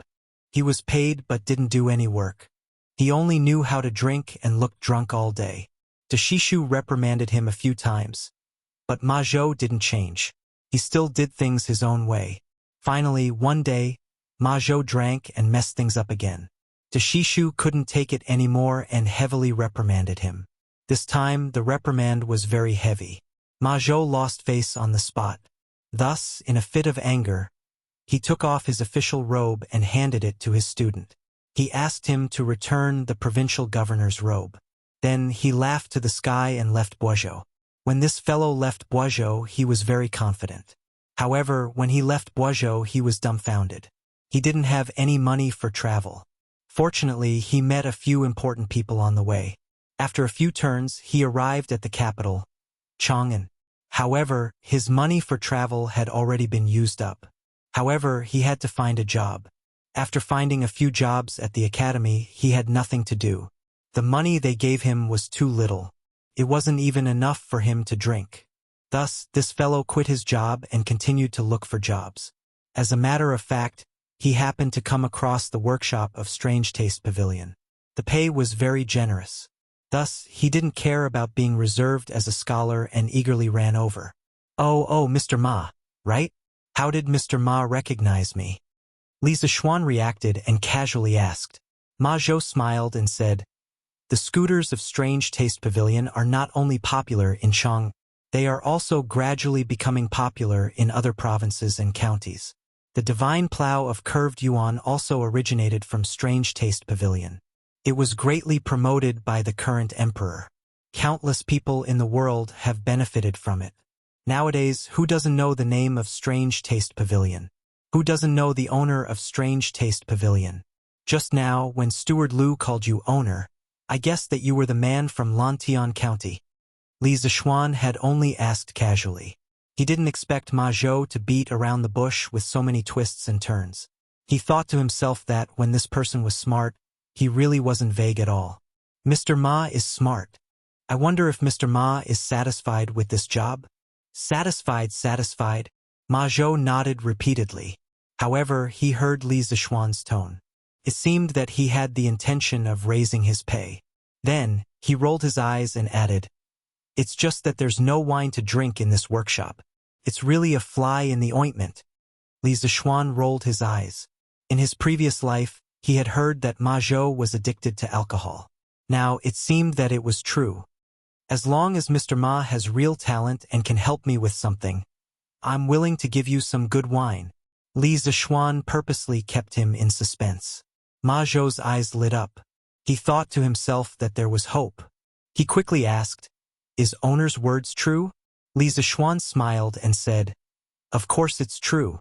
I wonder if Mr. Ma has heard of Drunken Immortal? If Mr. Ma is willing to do his best to help me, I'll give you an extra pot of Drunken Immortal every month in addition to your salary. How about it?" A pot of Drunken Immortal? Ma Zhou couldn't help but swallow a few mouthfuls of saliva. Not only had he heard of Drunken Immortal, he had also smelled it. Of course, he couldn't afford to drink it. When he first came to Chang'an, the first thing he did was to find out where the best restaurant in Chang'an was. In the end, when he arrived at Drunken Immortal, he was dumbfounded when he saw the price of the wine and dishes. With the few hundred copper coins in his wallet, he couldn't even afford a plate of chicken, let alone a liter of Drunken Immortal. Therefore, he could only pretend as if nothing had happened and tell the waiter that he had gone to the wrong place. Then he silently left. When he walked to the door, he suddenly smelled the strong fragrance of wine on the tables of other diners. As a result, this guy couldn't take another step. He stood at the door of Drunken Immortal for the whole day, smelling the Drunken Immortal. At this time, he heard Li Zixuan say that he could provide him with an extra pot of Drunken Immortal every month. His heart trembled a few times.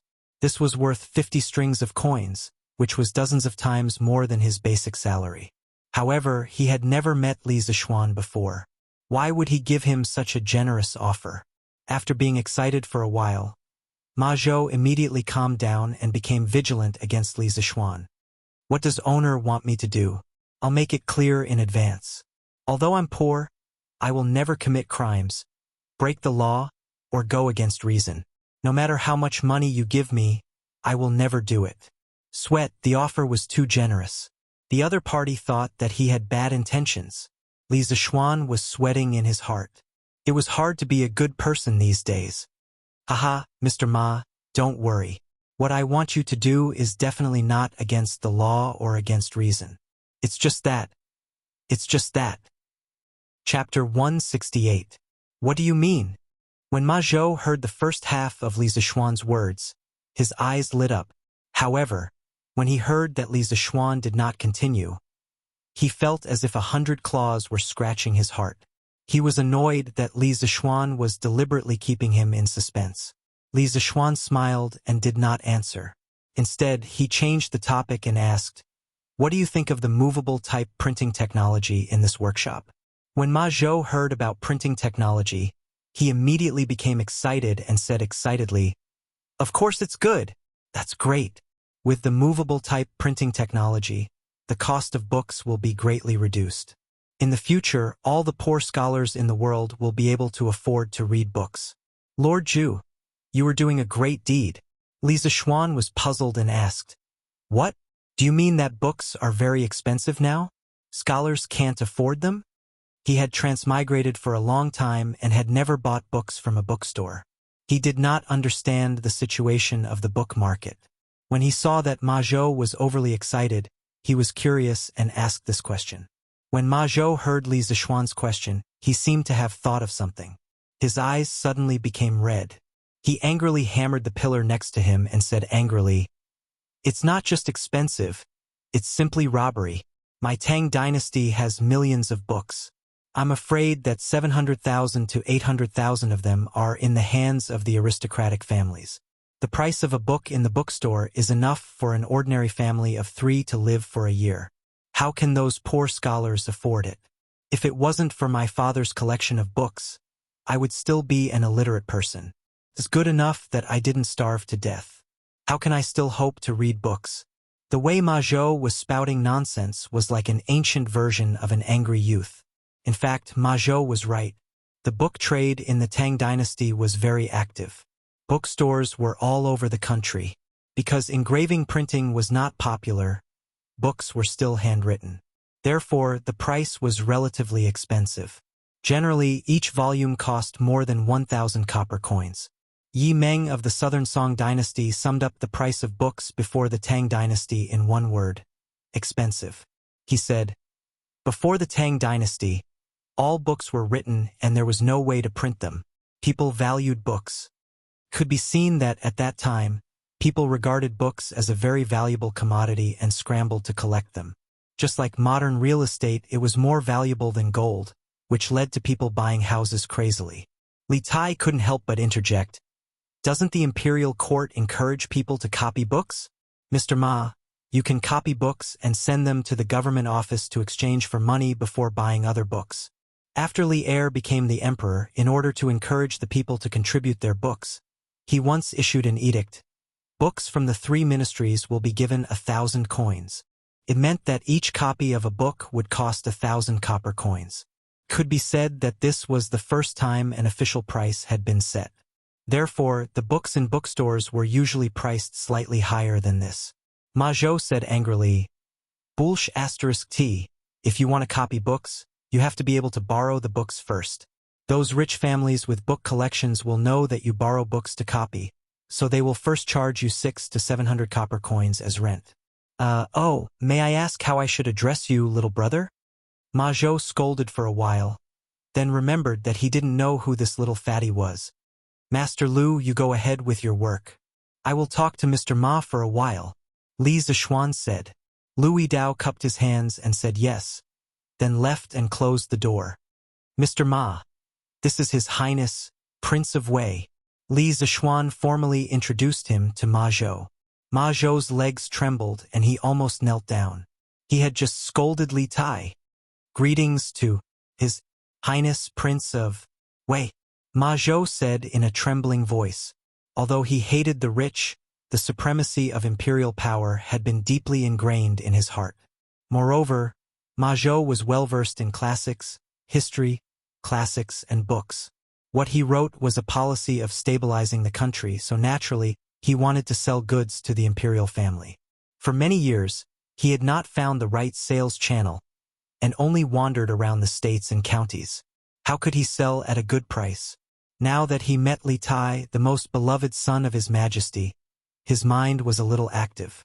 However, when he remembered that he had just scolded Li Tai, he couldn't help but feel a little guilty. Li Tai waved his hand and said, "You don't have to be so polite." In fact, he was not very interested in Ma Zhou.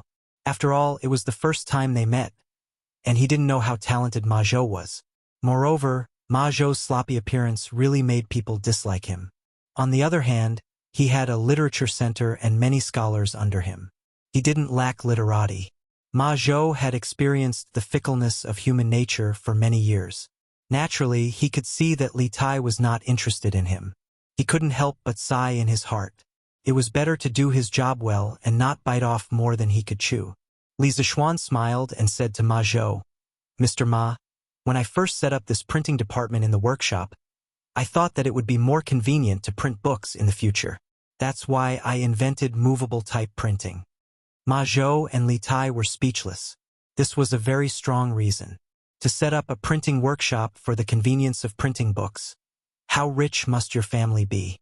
However, after meeting Mr. Ma today and hearing Mr. Ma's words, I decided to make this printing department bigger and stronger. In the future, the printing department will be renamed the Ministry of Culture. Not only will we print classics, but we will also publish our own books to open the minds of the people. Moreover, I have a way to reduce the cost of paper. The ultimate dream of our Ministry of Culture is to let everyone in the world be able to read and read.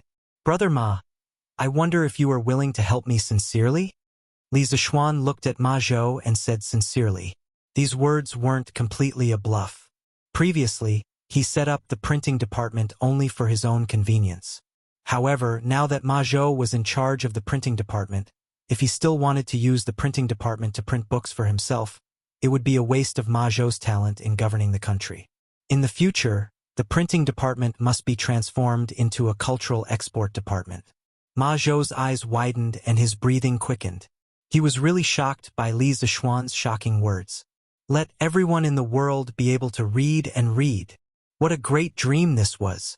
Angry youth, angry youth. In addition to being fond of scolding others, he also had a characteristic of being impulsive. Ma Zhou lived up to his name as an angry youth. I'll do it. As long as I can let everyone in the world be able to read and read, Lord Zhu, even if you don't give me a single salary, I, Ma Zhou, will do it. At this moment, Ma Zhou had completely forgotten about the ethics of being a scholar and not engaging in a lowly profession. He just wanted to roll up his sleeves and go all out. Good. Brother Ma, you are so bold. Don't worry, with me here, this dream is definitely not just a dream. One day it will be realized by us.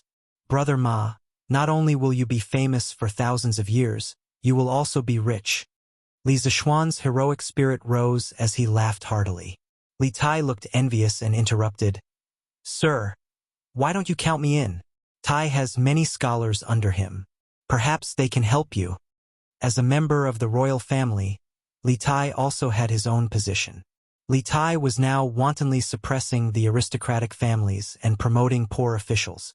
Therefore, Li Tai himself did not like people from aristocratic families.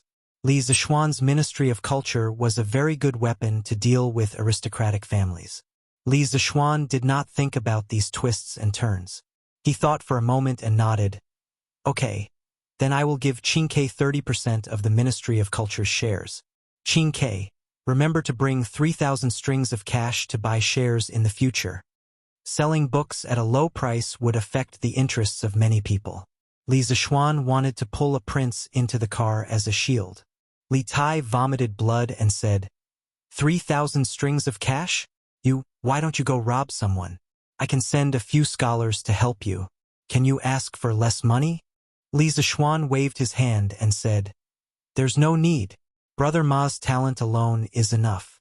Qingke, if you think it's too expensive, then forget it. Master will go find Gao Ming. I think Gao Ming will be willing. Nonsense, if Ma Zhou could be a thinker, how could he not be talented? He did not care about the scholars under Li Tai. Maybe they would all be arrogant and not do anything when they came. I am willing.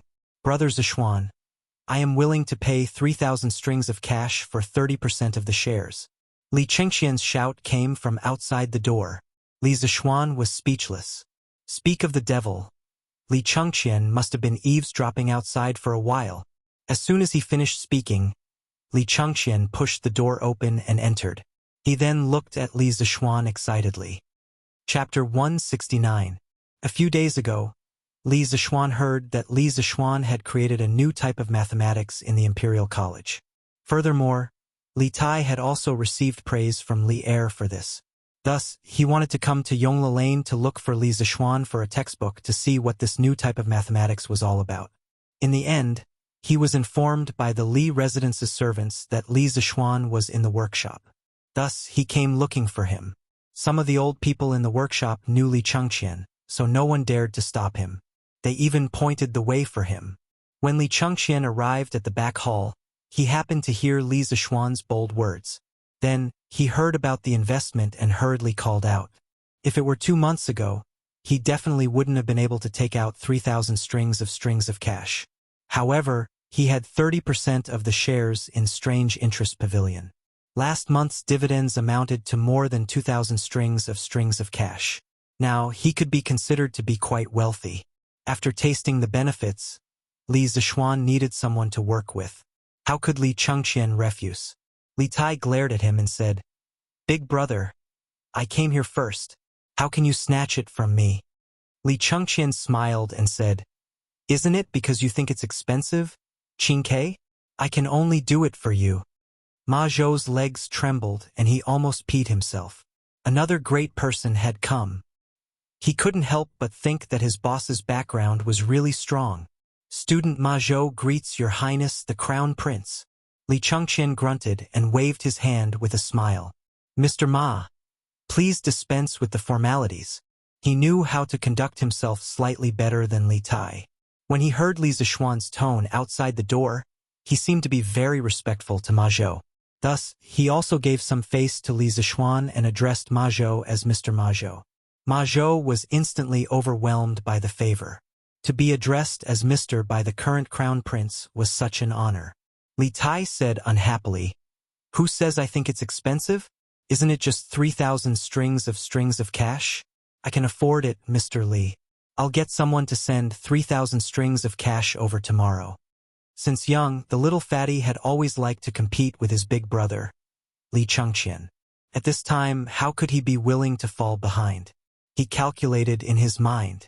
If the Prince of Wei's residents were to raise money from everywhere, they should be able to gather 3,000 strings of cash. If that was not possible, they could also sell some books. When Li Chengxian heard this, he said anxiously, "Little Xian, you can't favor one and discriminate against the other. This solitude is also willing to fork out money to cooperate." Li Zishuan shook his head and laughed.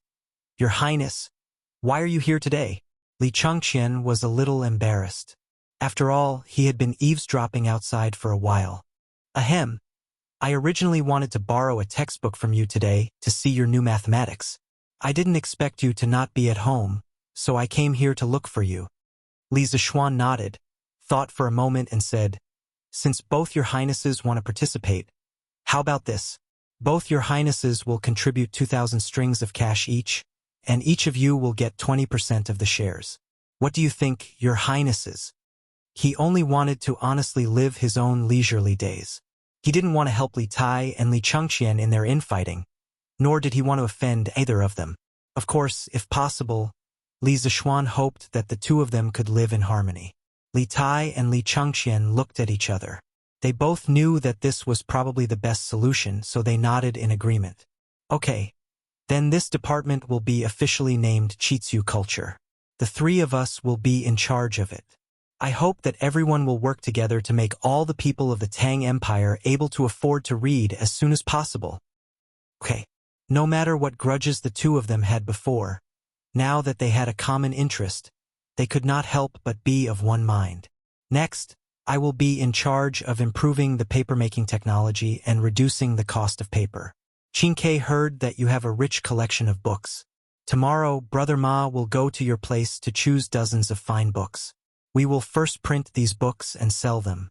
I'll buy a store next to the Strange Interest Pavilion to sell books. Li Zixuan thought for a moment and said. Li Tai smiled and said, okay, I will go back today and tell the servants. Ma Zhou, you just need to come over tomorrow. Ma Zhou cupped his hands and said to Li Tai, thank you, Your Highness. Li Zixuan took 2 steps and said, in addition to printing some unique copies of ancient books, we also have to produce our own books.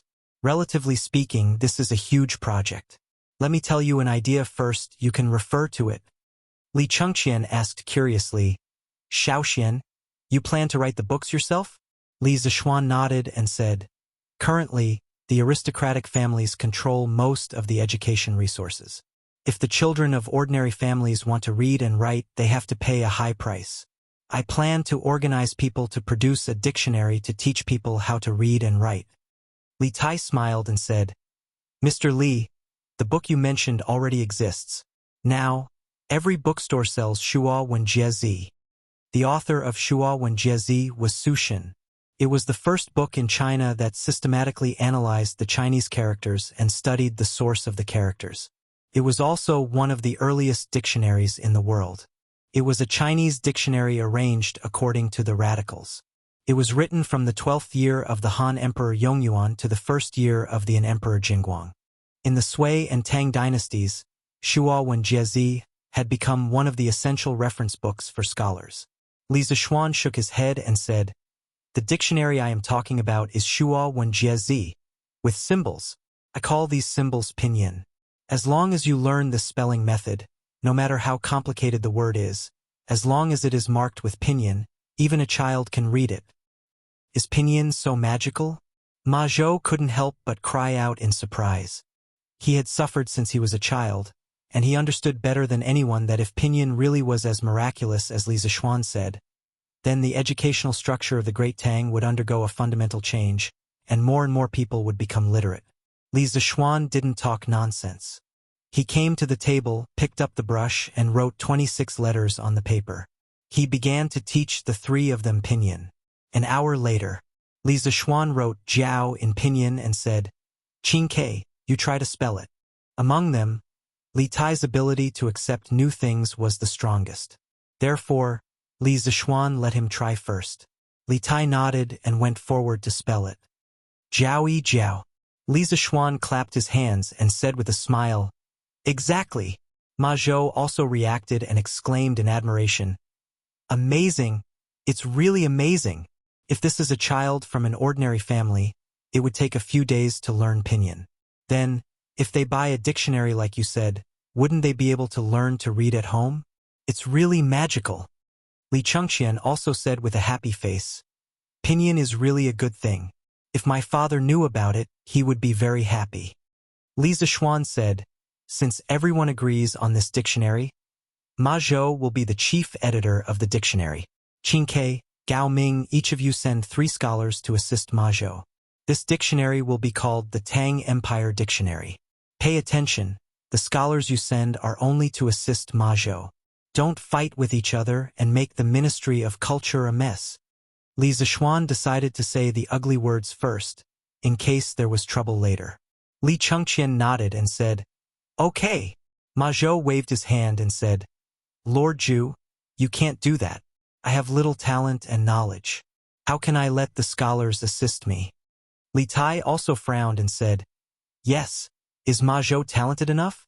This guy never knew how to beat around the bush. His words were too hurtful. Li Zixuan said angrily, I believe Brother Ma can do it well. If you have any objections, we won't compile the dictionary.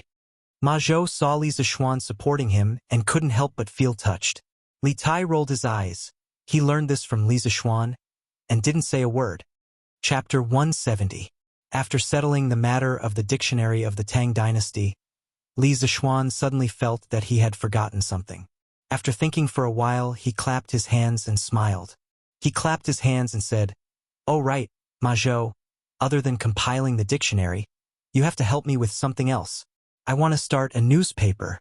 Ma Zhou frowned and asked, Lord Zhu, what is a newspaper? In the past, he was conceited that he was extremely talented and knowledgeable, But what he saw and heard today had really struck a great blow to his confidence. Because some words that he'd never heard of kept popping out from Li Zishuan's mouth, causing him to be unable to help but wonder if Li Zishuan was too monstrous, or if his knowledge was too shallow. Li Changqian and Li Tai also looked at him curiously. Li Zishuan explained, "The so-called newspaper is a printed matter that is published to the public on a regular basis. It mainly publishes strange news and comments from famous people. This newspaper is quite large and is divided into several sections. It can record some of the new things that are happening around you.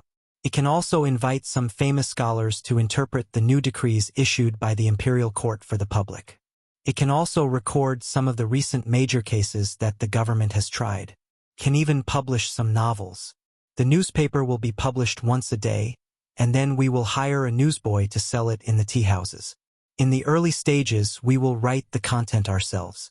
In the later stages, we can ask scholars to submit articles to us. We will select the best and pay them some remuneration. In the long run, the content of our newspaper will become more and more abundant. The public will also get used to buying a newspaper every day when they have nothing to do to see what is happening around them." Li Changqian pondered for a moment, then clapped his hands and laughed. "Wonderful, wonderful, wonderful! In this way, we will be able to know everything that is happening in the world without leaving the house?" Li Zishuan nodded. "That's the logic." Li Tai laughed. "This is good. This is good. This way we can read novels in the newspaper in the future." Li Zishuan was speechless. He was worried that once the newspaper was published, the Prince of Wei would become a shut-in who only knew how to read novels every day. Ma Zhou cupped his hands and said, "Don't worry, Lord Zhu. This Ma will handle this matter as soon as possible." Li Zishuan thought about it again and said, "Brother Ma, you can put more effort into the other sections. I'll be in charge of writing the novel section first. You'll have to work hard for the next few days. Write down the content I just mentioned and give it to me. I'll do the typesetting for the first issue. For the next few issues, you just have to copy it." Ma Zhou was just about to agree when Li Changqian beat him to it. "Little Xian, you have a new novel?" Li Zishuan nodded and said, "I just started writing it recently. It's called The Legend of a Mortal's Journey to Immortality. Here, this is the manuscript." As he spoke, he took out a stack of manuscripts from his sleeve. His other purpose for coming here today was to ask Louis Dao to arrange for someone to print the first few chapters of the novel, and then sell it as a serial book. As a result, now that he had Ma Zhou, Li Zishuan planned to create big news and directly launch a newspaper. He believed that, with the addition of this wonderful novel in the early stages, the sales of the newspaper would definitely get better and better. Li Changqian hurriedly took it excitedly and glanced at it. He immediately exclaimed, "Wow! I haven't seen you for a few days. Little Xian, your handwriting has become so good? Oh no, why does this handwriting look a little familiar?" Li Tai smiled proudly and said, "I wrote this myself. Of course my handwriting is good." Calligraphy was one of Li Tai's strengths that he was proud of.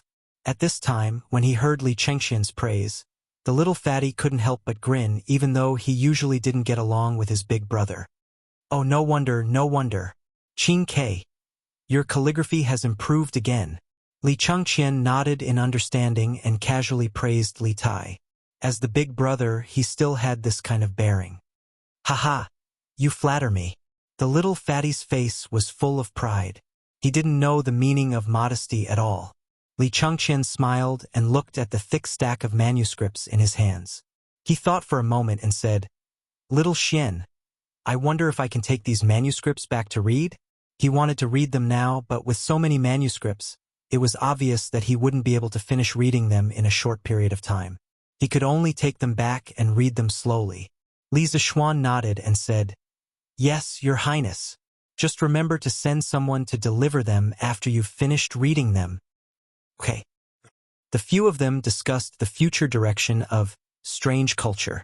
Li Tai and Li Changqian said goodbye. The two of them usually had a lot of things to do.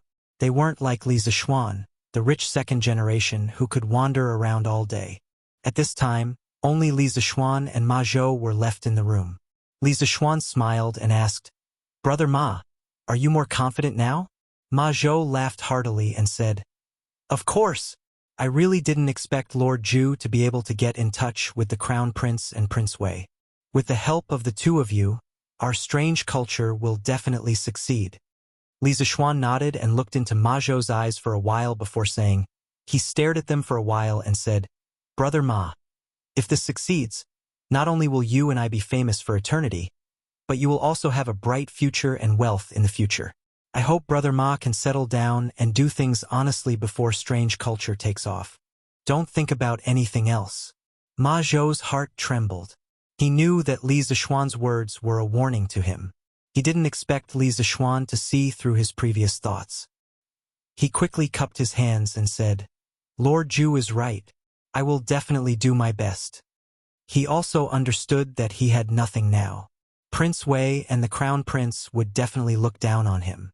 Li Zishuan could help him now. No matter what, he had to be worthy of Li Zishuan. Instead of going out to curry favor with others, it was better to stay here and do a good job. When the time came and his name was known, he wouldn't have to worry about his future. Li Zishuan nodded with satisfaction. He walked to the table and pondered for a moment.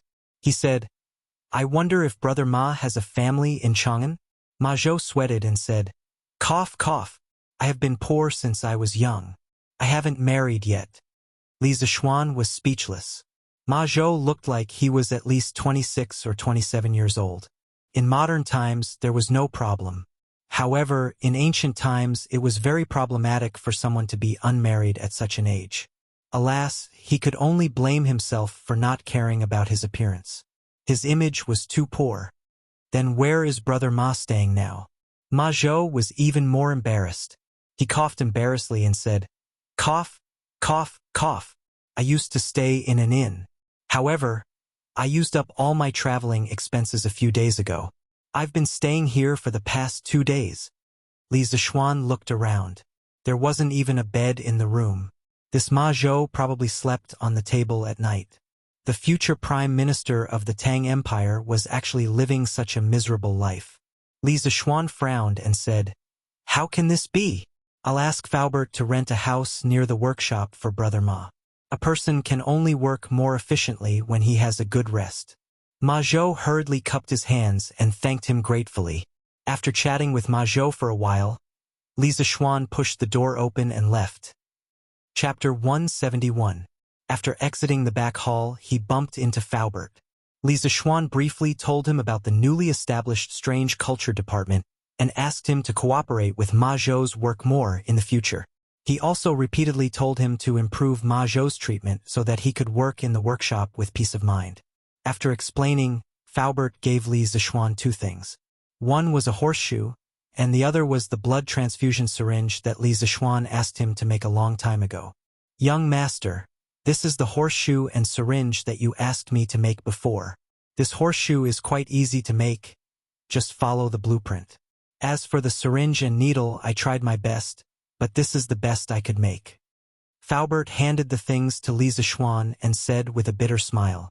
Li Zishuan took a look and suddenly his forehead was full of black lines. This F*King needle was almost as thick as a matchstick. Was it trying to stab someone to death? If it was a little thicker, it would be almost as thick as a human's blood vessel. The syringe was nothing to complain about. In this era, there was no rubber. Li Zishuan also thought for a long time before he suggested Faubert to wash the animal intestines, sterilize it with alcohol, and then rinse it with distilled water. Then, connect it to the syringe to replace the syringe. His previous set of equipment could not only be used to concentrate wine, but also to make distilled water. Li Zishuan also understood that the process of making this set of blood transfusion equipment was very troublesome. After all, every step had very strict requirements for the operator. Could not be contaminated. Therefore, he never urged Faubert for so long. But now, this syringe really made him a little dissatisfied. "Faubert, can this syringe be thinner? Like the thickness of an embroidery needle?" Li Zishuan asked somewhat unwillingly. Faubert smiled bitterly. "Young master, this is already the thinnest needle we can make. Don't think that embroidery needles can be made very thin. They are made with an iron rod and then slowly polished. Your needle is made with an iron pipe and then polished. At most, it can only be this thin. If it is any thinner, I'm afraid it will break in the middle. Li Zishuan did not want to force Faubert anymore. In the end, the industrial foundation was too weak.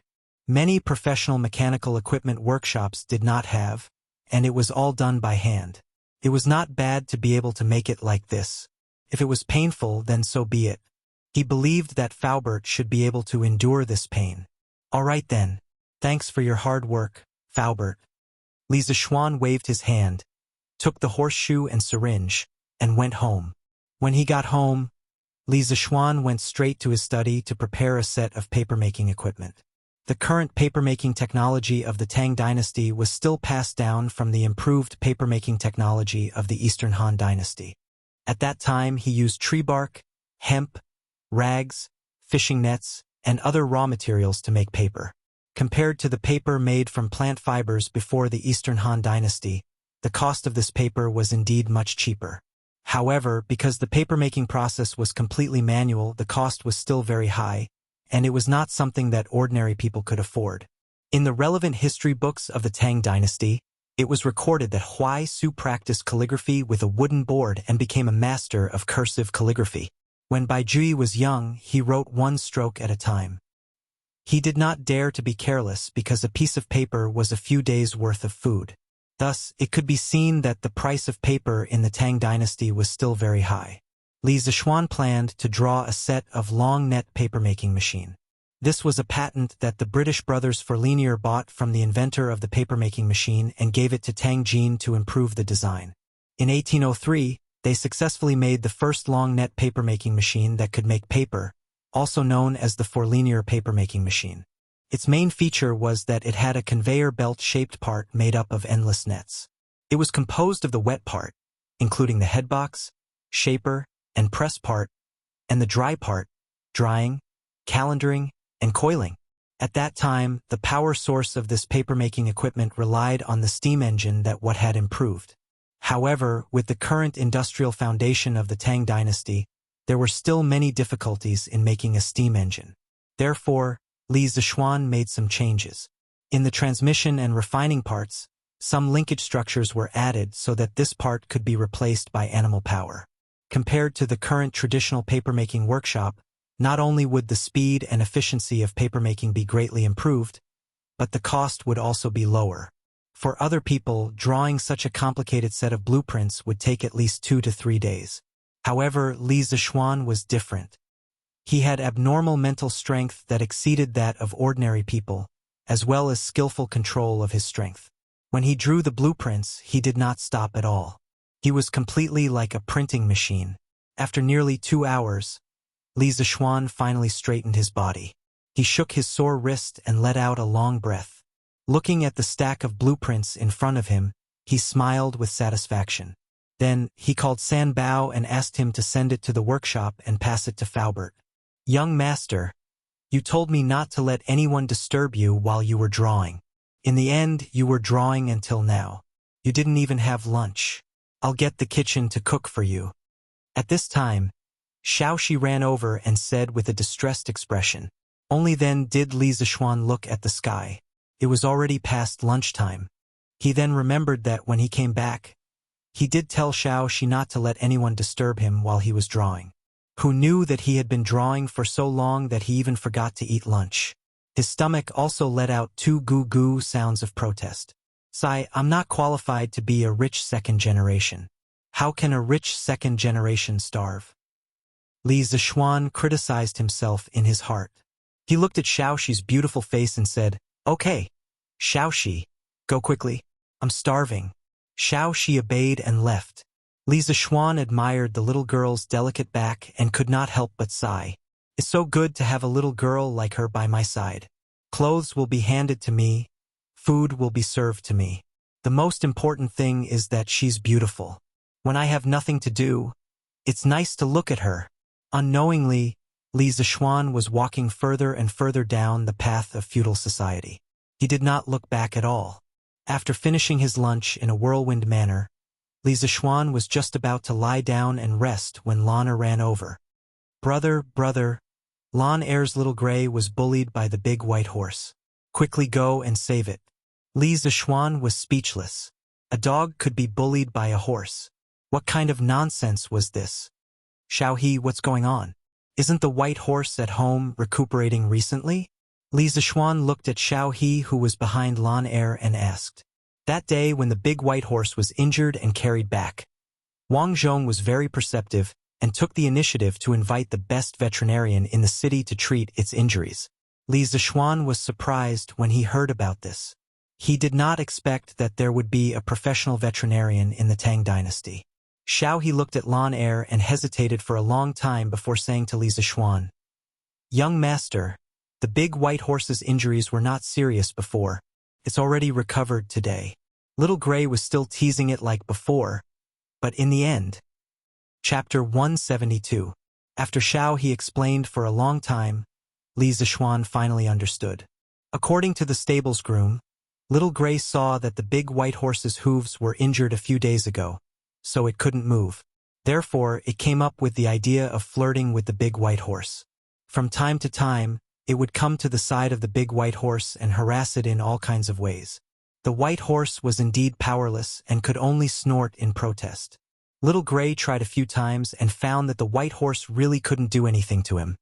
So he became more and more aggressive. There were even a few times when he ran into the white horse's trough to pee. In the end, it was a tragedy today. This white horse not only held grudges, it was also quite intelligent. Although it had already recovered from its injuries today, when it saw Little Gray strolling over as usual, it deliberately pretended that its injuries were not healed. It lay on the ground, waiting for Little Gray to come over and harass it. As expected, Little Gray fell into the trap. It started to flirt with the white horse.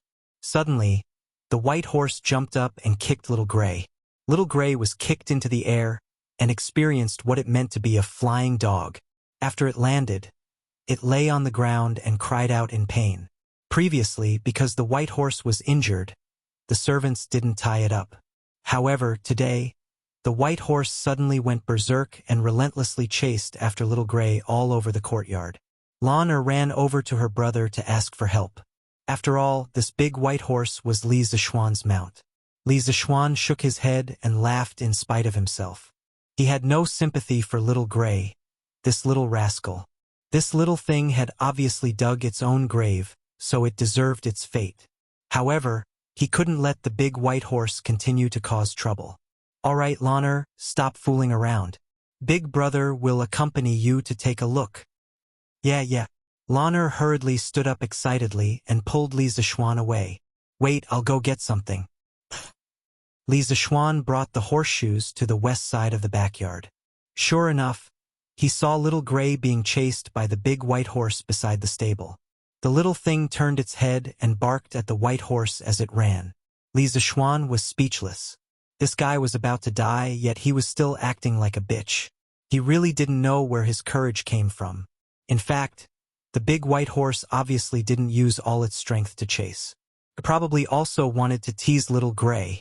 Li Zishuan put his thumb and middle finger together, placed them in front of his tongue, and blew a long whistle. The big white horse heard the whistle and stopped. It turned its neck to look, and when it saw that it was Li Zishuan, it immediately ignored Little Gray and happily ran to Li Zishuan's side. It used its head to intimately rub against Li Zishuan's arm. When Little Gray saw that the white horse was no longer chasing after it, it excitedly barked twice. Then it ran to Lan Er's side and rubbed against Lan Er's trousers. It whimpered pitifully. Lan Er squatted down and hugged it. She complained to Li Zishuan, Big brother, your white horse is too much. Little Gray is so cute, yet it has the heart to bully it. Li Zishuan was speechless. There was no need to be so protective. This matter was obviously caused by the little thing's own death. How could the white horse be blamed?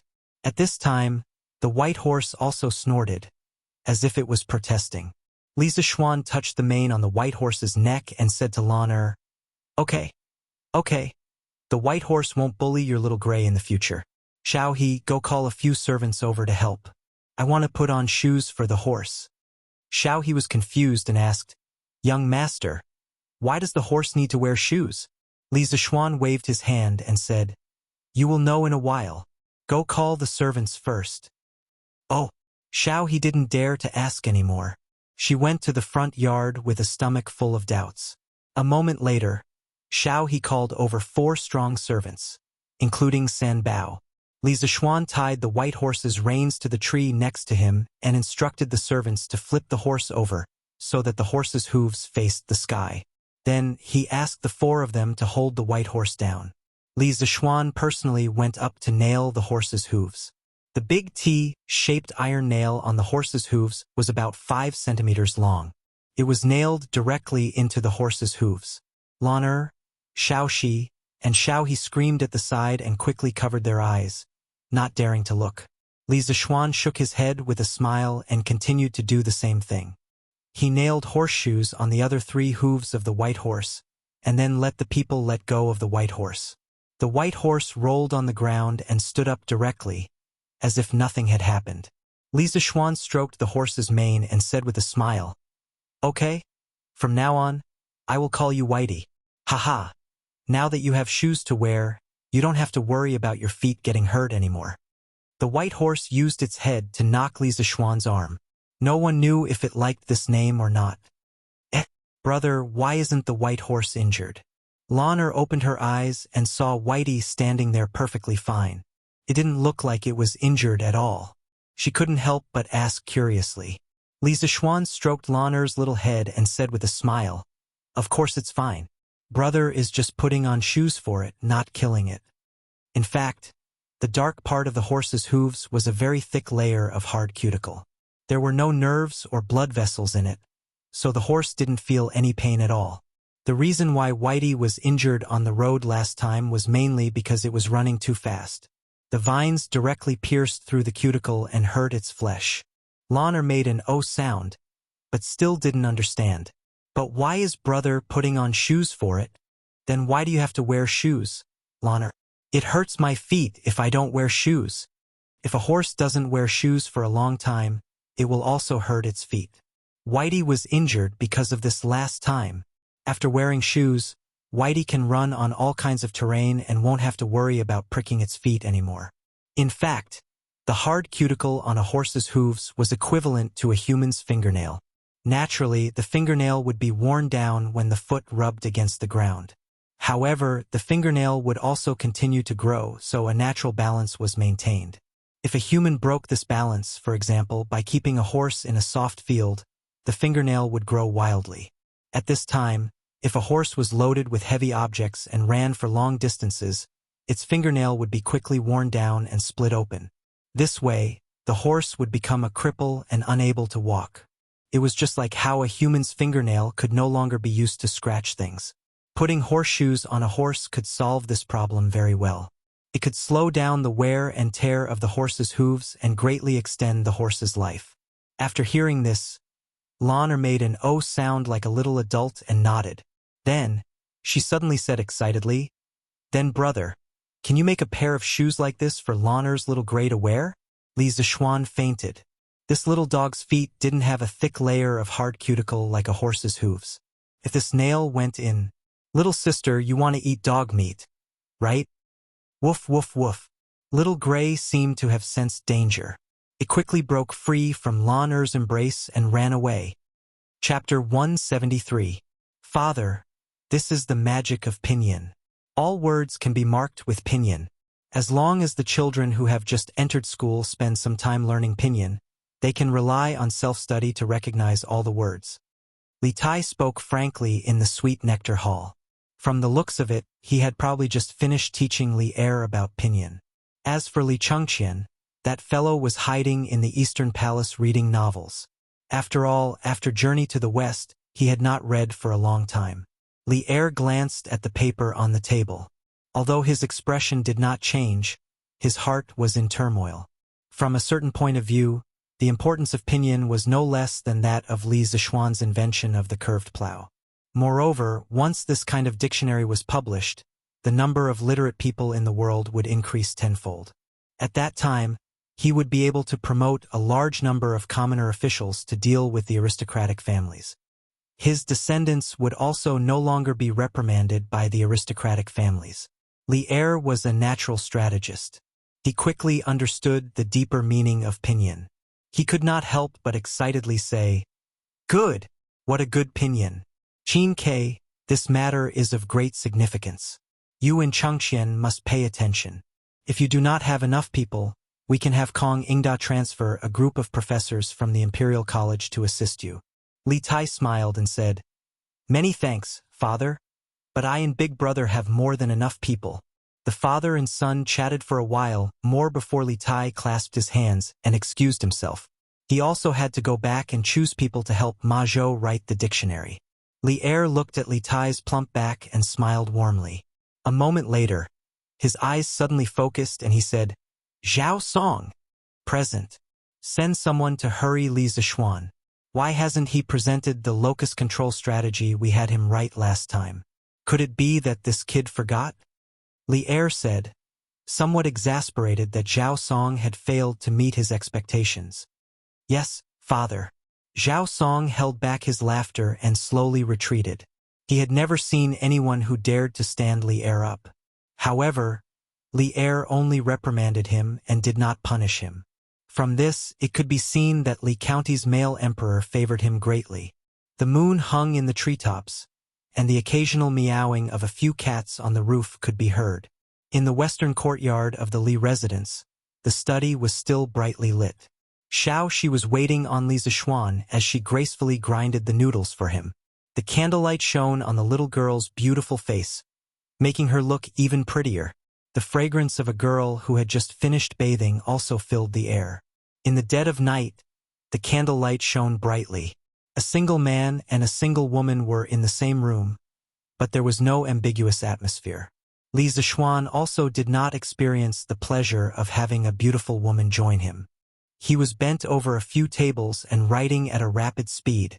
In the afternoon, Li Er sent a eunuch over to Li Zishuan to urge him to write, which gave Li Jingma and his wife a big fright. Li Zishuan's father sternly scolded Li Zishuan and told him that no matter what, he had to write the memorial that Li Er requested. Although Mrs. Li loved her son, on this matter, she still chose to stand on the same side as her husband. Li Zishuan was embarrassed by the scolding. If the eunuch did not rush him today, he would have forgotten that Li Er asked him to write a detailed plan for curing locusts. "You can't blame me for this. I have been busy with classes recently." In the study, Li Zishuan wrote while venting his resentment in his heart. Swish, swish, swish. Only the sound of the brush rubbing against the paper and the light breathing of the two people could be heard in the room. After half an hour, Li Zishuan put away his brush and stretched his waist. He laughed and said, "Ha-ha, it's done. Xiaoxi, let's sleep." "Ah, young master, young mistress is not married yet. How can you do this?" Xiaoxi's hand that was grinding the ink trembled. Her other hand quickly covered her chest as she said anxiously with a blushing face, Cough cough, I meant to say that we should go back to our own rooms to sleep. Little girl, what are you thinking? Do you want to sleep with me so badly?" Li Zishuan placed his hand on his forehead and was speechless. However, when he saw Xiaoxi's blushing face, he suddenly had the intention to tease her. "No way." Xiaoxi was anxious. She quickly packed up her ink slab and brush and was about to run away. Li Zishuan laughed behind her. "Xiaoxi, don't forget to get someone to send this memorial to the palace tomorrow." "I know. Look, this, the legend of a mortal's journey. Although the beginning is plain and not as exciting as Journey to the West, the more you read, the better it gets. I feel like I am like Han Li, embarking on the long and difficult path of cultivation." In the East Palace, Li Chengqian held the manuscript of The Legend of a Mortal's Journey and praised it. After a few minutes, he said in annoyance, "Why is it gone? This mysterious little bottle just came out and it's gone?" Did Li Zishuan purposely stop writing at this point? Li Chengqian's annoyed look was similar to how people in the modern world would feel when they met some unscrupulous author and the story was cut off at the climax. The helplessness of love and hate. However, you can't blame Li Zishuan for this. He wrote 20 to 30 chapters in half a day. That's already very productive, all right? What else do you want? Your Highness, it's getting late. You should rest. Li Chengxian's personal maid carefully bowed and said. Li Chengxian looked at the sky and nodded. He handed the manuscript to the maid and said with a smile, "All right, I'll go to sleep now. Yan Er, call a servant tomorrow and have him send this manuscript to Ma Zhou of the Strange Taste Pavilion Workshop." After reading more than 20 chapters of The Legend of a Mortal's Journey, Li Chengxian still wanted more.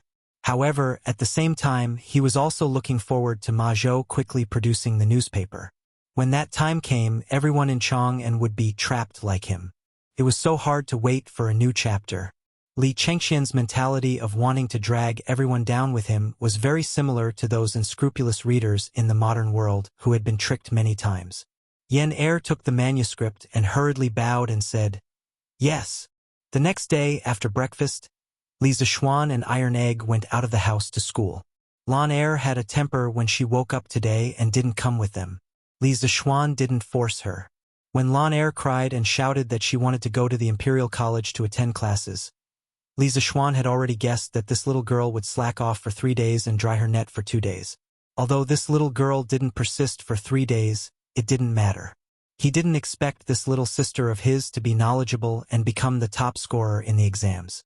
Iron Egg carried more than 30 textbooks and walked behind Li Zishuan with difficulty. This couldn't be considered as Li Zishuan abusing a child. Okay? This was also a kind of training for Iron Egg. After all, Iron Egg had persevered for so many days. He could still carry this weight. "Hello, sir. Hello, sir." As soon as Li Zishuan entered the Imperial College, he happened to meet 2 students from the School of Mathematics and Mathematics. Being greeted respectfully by the students made Li Zishuan feel a little smug. His vanity was greatly satisfied. He clasped his hands behind his back and pretended to be a master. He nodded pretentiously and said, Then he directly passed by them and rushed to the School of Mathematics and Mathematics. "Senior Iron Egg, come here. Let me help you carry the books." "Let me help you too." The 2 students were shocked by Li Zishuan's arrogance. After a while, they came back to their senses. Seeing that Iron Egg had memorized so many books, they hurriedly came over to help. This was Sir's first core disciple. If they had a good relationship with him, they might be able to get some exam questions from him in the future. Then wouldn't it be easier for them to pass the monthly exams? "Thank you for your kindness, junior brother. But I don't need your help. This is also the homework that Master left for me. I have to memorize it myself." Iron Egg wiped his sweat and gratefully refused. Then he quickly went to catch up with Li Zishuan. Memorizing textbooks is also considered homework? The 2 students stood behind, scratching their heads with a confused look on their faces. "Brother Su, Brother Yu, why don't you go to the school? If you don't go now, you will be late." At this time, a student ran from behind and said breathlessly, "Run." The 2 students hurriedly ran away. Chapter 174. Chonyo, Huayu, you 2 are here? When he arrived at the classroom, he saw the tall and burly Chang Chumo and the refined Qin Huayu sitting at the back. Li Zishuan recalled that day when Chang Chumo and the other old generals had entrusted their sons to the School of Mathematics. However, he didn't expect that these second-generation generals would come today. Chang Chumo hung his head and said weakly, "Brother, I didn't want to come. Brother, I didn't want to come either, but my father said that if I didn't come, he would break my legs. I thought he was just scaring me. But who knew that he was serious this morning? Even my mother couldn't hold him back. Fortunately, I ran fast, or else I would be lying in the Imperial Medical Department now. Sai Shaoxian, we used to be brothers. Now you suddenly became my teacher for no reason. This is so King disgusting." When Li Zishuan heard Chang Chumo's complaints, he almost laughed out loud. He didn't expect Chang Chumo to be so cruel to his own son. He was about to comfort him when Qin Huayu said with a smile, "Chonyo, Uncle Chang is doing this for your own good. Since you're here, you should learn well. Moreover, I just borrowed the notes of other classmates and found that Xiao Xian's new mathematics has many merits." Stop. Huayu, don't say any more. Your grades are good, so of course you don't care. But look at me, old Chang. How do I look like a scholar? I just heard that the last 5 in the monthly exam will have to clean the classroom and enter the roll of shame. I really don't know which son of a bitch came up with this rotten idea. It's going to kill me. Chang Chumo didn't wait for Qin Huayu to finish and interrupted him. His voice was very loud. 80% of the people in the classroom heard him. The noisy classroom instantly quieted down. Other than Chang Chumo and the other two newcomers, all the other students looked at this man who dared to speak so arrogantly. Li Zishuan's face darkened. He kicked Chang Chumo's thigh and said, F***CK. I was the one who came up with this idea. If you're in the last 5 this month, you'll have to clean my dorm for 2 months. Chang Chumo staggered from the kick. When he heard Li Zishuan's words, his eyes widened in shock. He stretched out his hand and stammered, Hey, Shaoxian. Don't. What kind of relationship do we have? Is there a need to be like this? Just treat me as a fart and let me go. Ha ha ha. When the students saw Chang Chumo's antics, they couldn't help but burst into laughter. Many of them knew the identities of Chang Chumo and the others. Those who didn't know found out after asking them in private. They thought that these second-generation generals were all arrogant, but they didn't expect Chang Chumo to be so funny. He was no different from ordinary people like them. Li Zishuan ignored Chang Chumo. He looked at the tanned and fat youth beside Qin Huayu and asked, You're Yuchi Baolin, right? The little fatty scratched his head and laughed. Yes, I'm Yuchi Baolin. You can call me Baolin, sir. Li Zishuan nodded and encouraged him. Okay, Baolin, study hard. If there's anything you don't understand, you can ask Iron Egg or me directly. Chang Chumo muttered at the side. TSK. What's there to learn from him? In the end, he still has to fight with me for the last place. Li Zishuan was so angry that he turned around and slapped him on the head. If you really get last place in the exam, we'll see how Uncle Chang will deal with you. I won't recognize you as a disgraceful brother. Chang Chumo rubbed his head like a wronged wife. He looked at him with an aggrieved expression and muttered, Little Xian, you're not kind. I've always been so good to you. How can you be like this? Like what? Even I have to do as Sir says. What else do you want, ugly ox? Li Tai had just arrived at the academy on time. He heard Chang Chumo's aggrieved complaints and couldn't help but interrupt. Chang Chumo looked at Li Tai in surprise. He opened his mouth and wanted to say something, but in the end, he didn't say anything. He held his forehead with his hand and sighed. It seemed like he had completely accepted his fate.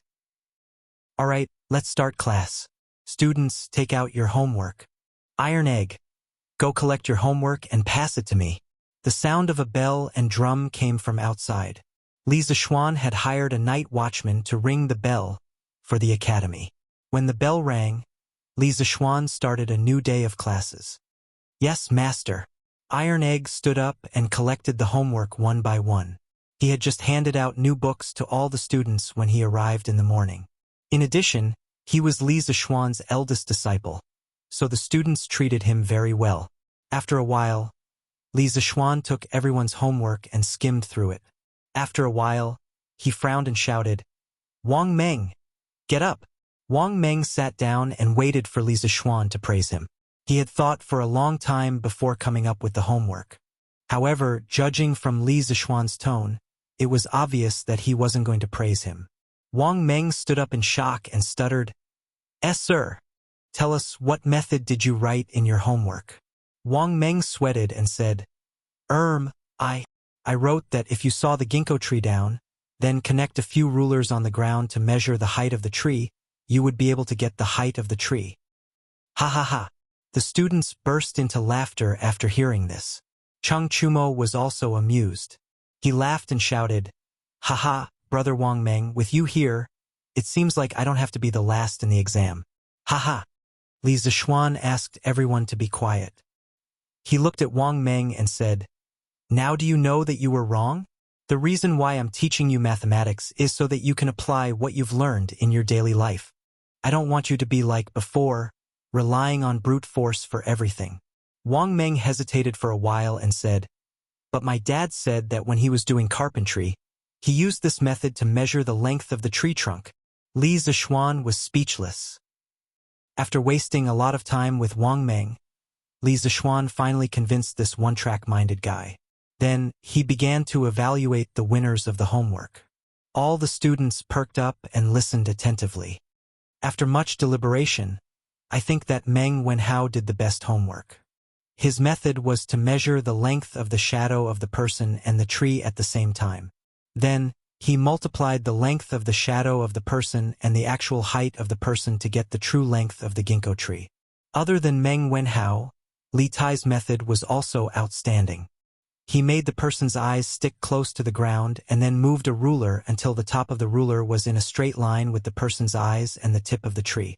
Then, according to the ratio of the distance between the person's eyes and the ruler's distance, he multiplied the length of the ruler to get the true height of the ginkgo tree. Both of their methods were the smartest and the best. However, I think that Meng Wenhao's method is simpler and more accurate. He deserves to be first. Let us give a round of applause to these two students. Chapter 175. Clap, clap, clap. Regardless of whether it was sincere congratulations or fake flattery, there was still a warm round of applause in the classroom. Meng Wenhao clenched his fist and was so excited that his face was red. He did it, he really did it. His hard work for the day was not in vain. At this moment, he really wanted to shout to the sky. Kushirqing, who was sitting not far away from him, looked at him in surprise. At the same time, a sense of crisis rose in his heart. At present, the waters in the School of Mathematics were getting deeper and deeper. It would not be easy to get first place in the exams like before. Li Tai sat in the front and was a little depressed. This method was discussed by him and a few mathematics experts for a long time before they came up with such an answer. He was very confident that he would get first place, but he did not expect that there would be an accident. However, he was also very impressed with Meng Wenhao's answer. Hence, the unhappiness in his heart quickly dissipated in the warm applause. Li Zishuan stood in front and looked at Meng Wenhao. He was a little emotional. He did not expect this child to be able to think of such an answer. He really could not underestimate the wisdom of the ancients. The applause gradually stopped and Li Zishuan began a new day of teaching.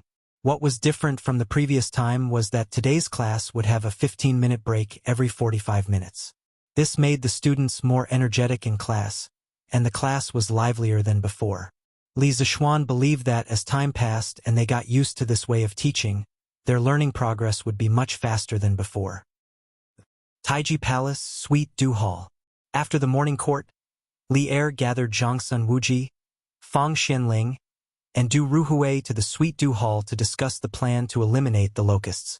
Li Er knelt on the seat of honor while Zhangsun Wuji, Fang Xianling, and Du Ruhui knelt on the cushions below.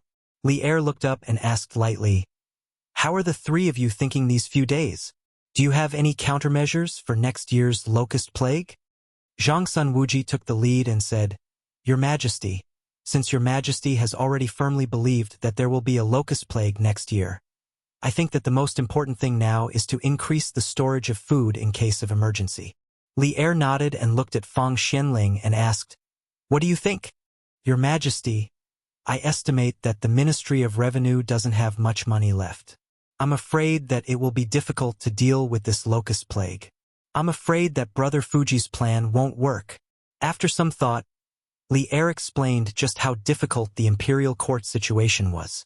It's true that the Bureau of Revenue currently has no more than 4 million strings of coins left. Adding on the various expenditures, we can only use a little more than 1 million strings of coins.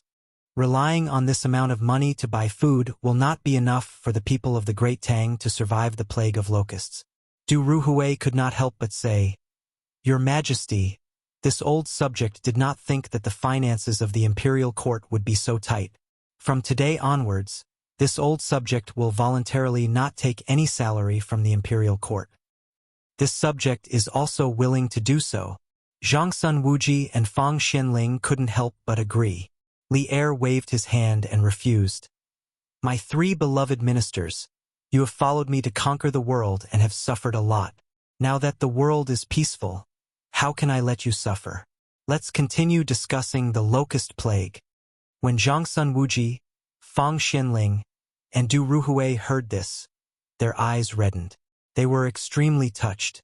At this moment, Du Ruhui stood up and said, "Your Majesty, why don't you mobilize all the wealthy merchants to donate money? The imperial court can use this to tide over this crisis." It had to be said that old Du's idea was quite advanced. However, he had neglected a fact. But in what name will the imperial court use to mobilize the wealthy merchants to donate money?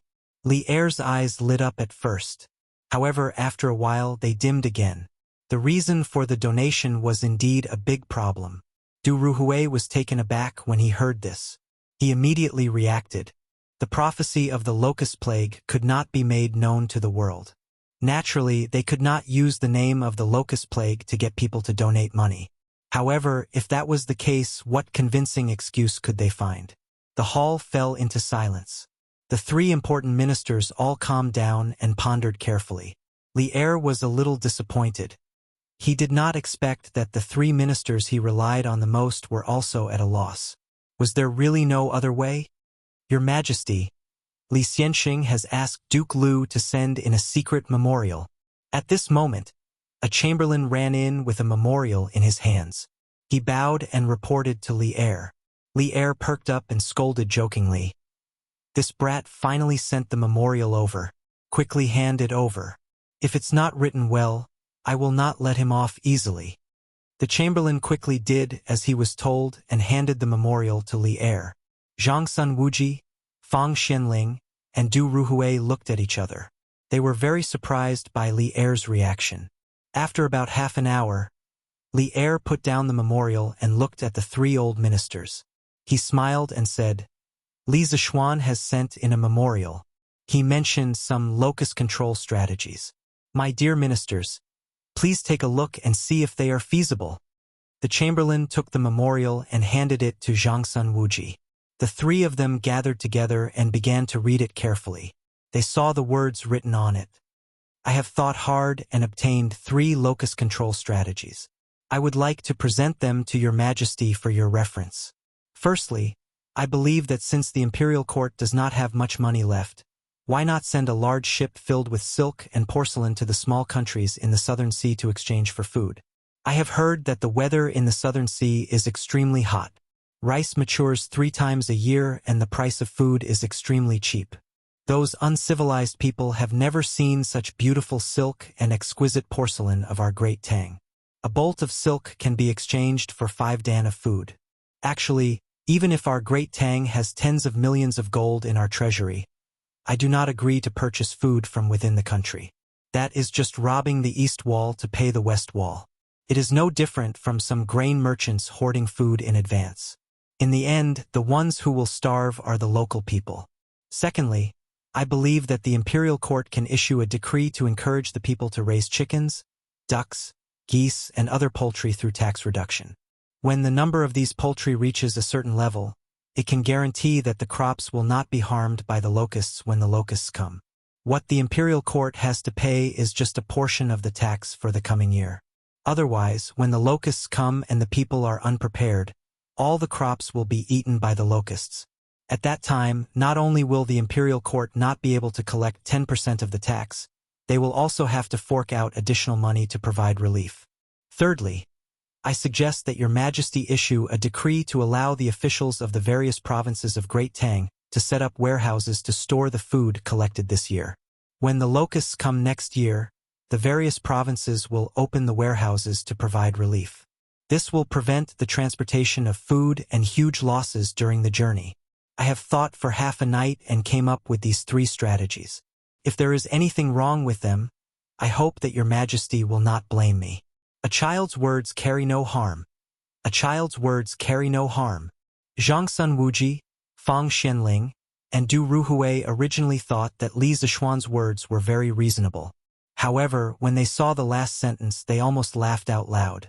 To dare to write such a joke in a secret memorial to Li Er, this kid is really bold. Oh! Chapter 176. Within the Sweet Dew Hall. Li Er saw the expressions of the 3 ministers and knew what they were thinking. He smiled helplessly and said, "What do you think of Li Zishuan's 3 strategies for controlling locusts?" Zhang Sun Wuji stepped forward and said, "Your Majesty, I don't know much about the situation of the small countries in the Southern Sea. As for the poultry's ability to exterminate locusts, I also have my doubts. However, I feel that Li Xinan's third plan is very feasible. Li Er nodded and said with a smile, Li Zishuan said that the situation of the small countries in the Southern Sea is true. A few years ago, I saw in some of the previous dynasty's nautical records that the rice in some of the countries in the Southern Sea does indeed ripen 3 times a year. The local grain prices are also very cheap. As early as the Sui dynasty, the imperial court had already started to establish maritime communications with Taiwan. Based on historical records, the Sui dynasty had at least 3 voyages to Taiwan Island. They were in the 3rd year of day, 607, the 4th year of day, 608, and the 6th year of day, 610. From this, it could be seen that the shipbuilding and ocean navigation technology of the time were extremely advanced in the world. Fang Xianling couldn't help but say, since there is such a country, then I think that Li Zishuan's first strategy is completely feasible. The imperial court can send the navy to escort the caravan to Nanyang in exchange for food. The latter half of Li Xinan's words aren't wrong. If we were to purchase rations from the other regions of Great Tang, the locust plague would inevitably lead to a shortage of rations. Thus, importing rations from outside is the best choice. Li Er nodded with relief and smiled. In that case, I will order Li Shaogong, Prince of Hejian, to prepare a navy in the near future. I will order the Ministry of Revenue to take out 500,000 strings of cash to purchase a batch of silk and porcelain. I will also recruit a caravan from the people to go south with the navy in June to trade with the Nanyang countries in exchange for food. The 3 old officials said respectfully at the same time, Your Majesty is wise. Li Er continued, As for the ability of poultry to kill locusts, there is no need to doubt it. Previously, Li Zishuan told me that an adult chicken can eat up to 300 locusts a day. 20 to 30 chickens can more or less guarantee that there will be no locusts in 1 mu of land. At the time, I didn't believe it, but later, I sent someone to the imperial plantation to ask the old farmer and verified that it was true. The 3 people in the hall looked at each other in surprise. In the end, Du Ruhui stood up and bowed. Your Majesty, this old subject believes that Li Xinan's 3 strategies for dealing with locusts should be implemented as soon as possible. With such a talent in the younger generation of my Great Tang, a golden age is certain to continue. This old subject congratulates Your Majesty. Your subjects congratulate Your Majesty. Fang Xianling and Zhangsun Wuji also cupped their hands and praised. The 2 of them were shrewd old men. They knew that Li Er had been worried about the next generation of talents of the empire. At this moment, they could make Li Er happy. Not only did it not violate their principles, but it could also harmonize the relationship between the ruler and his subjects.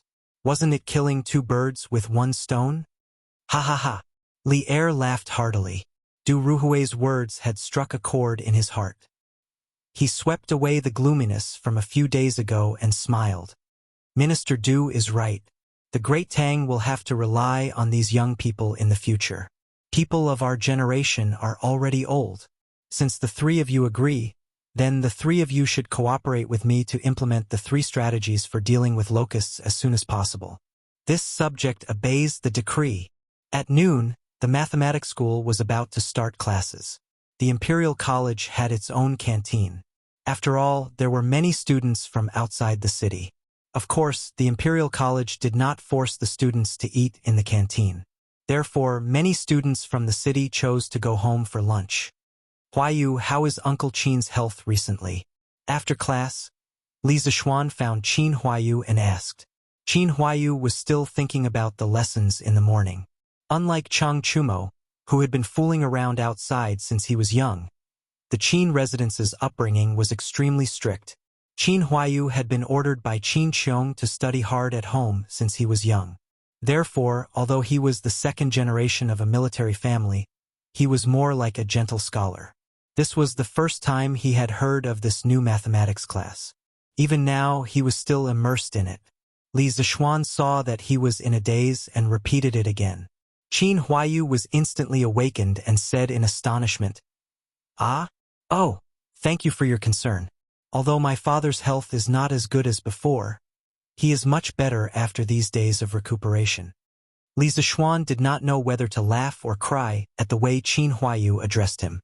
This Qin Huayu was still immersed in the lesson and had not changed his identity.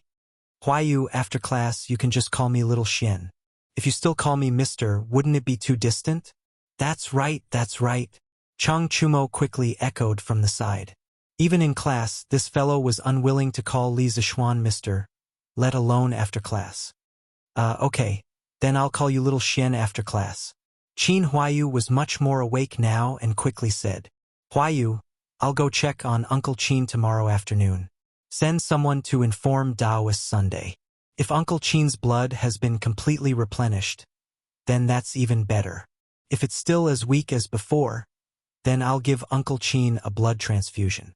I've already built the tools for the blood transfusion. Li Tai also came over at this time. Hearing this, his eyes widened and he said in disbelief, Little Xian, this blood transfusion can be used to treat illnesses?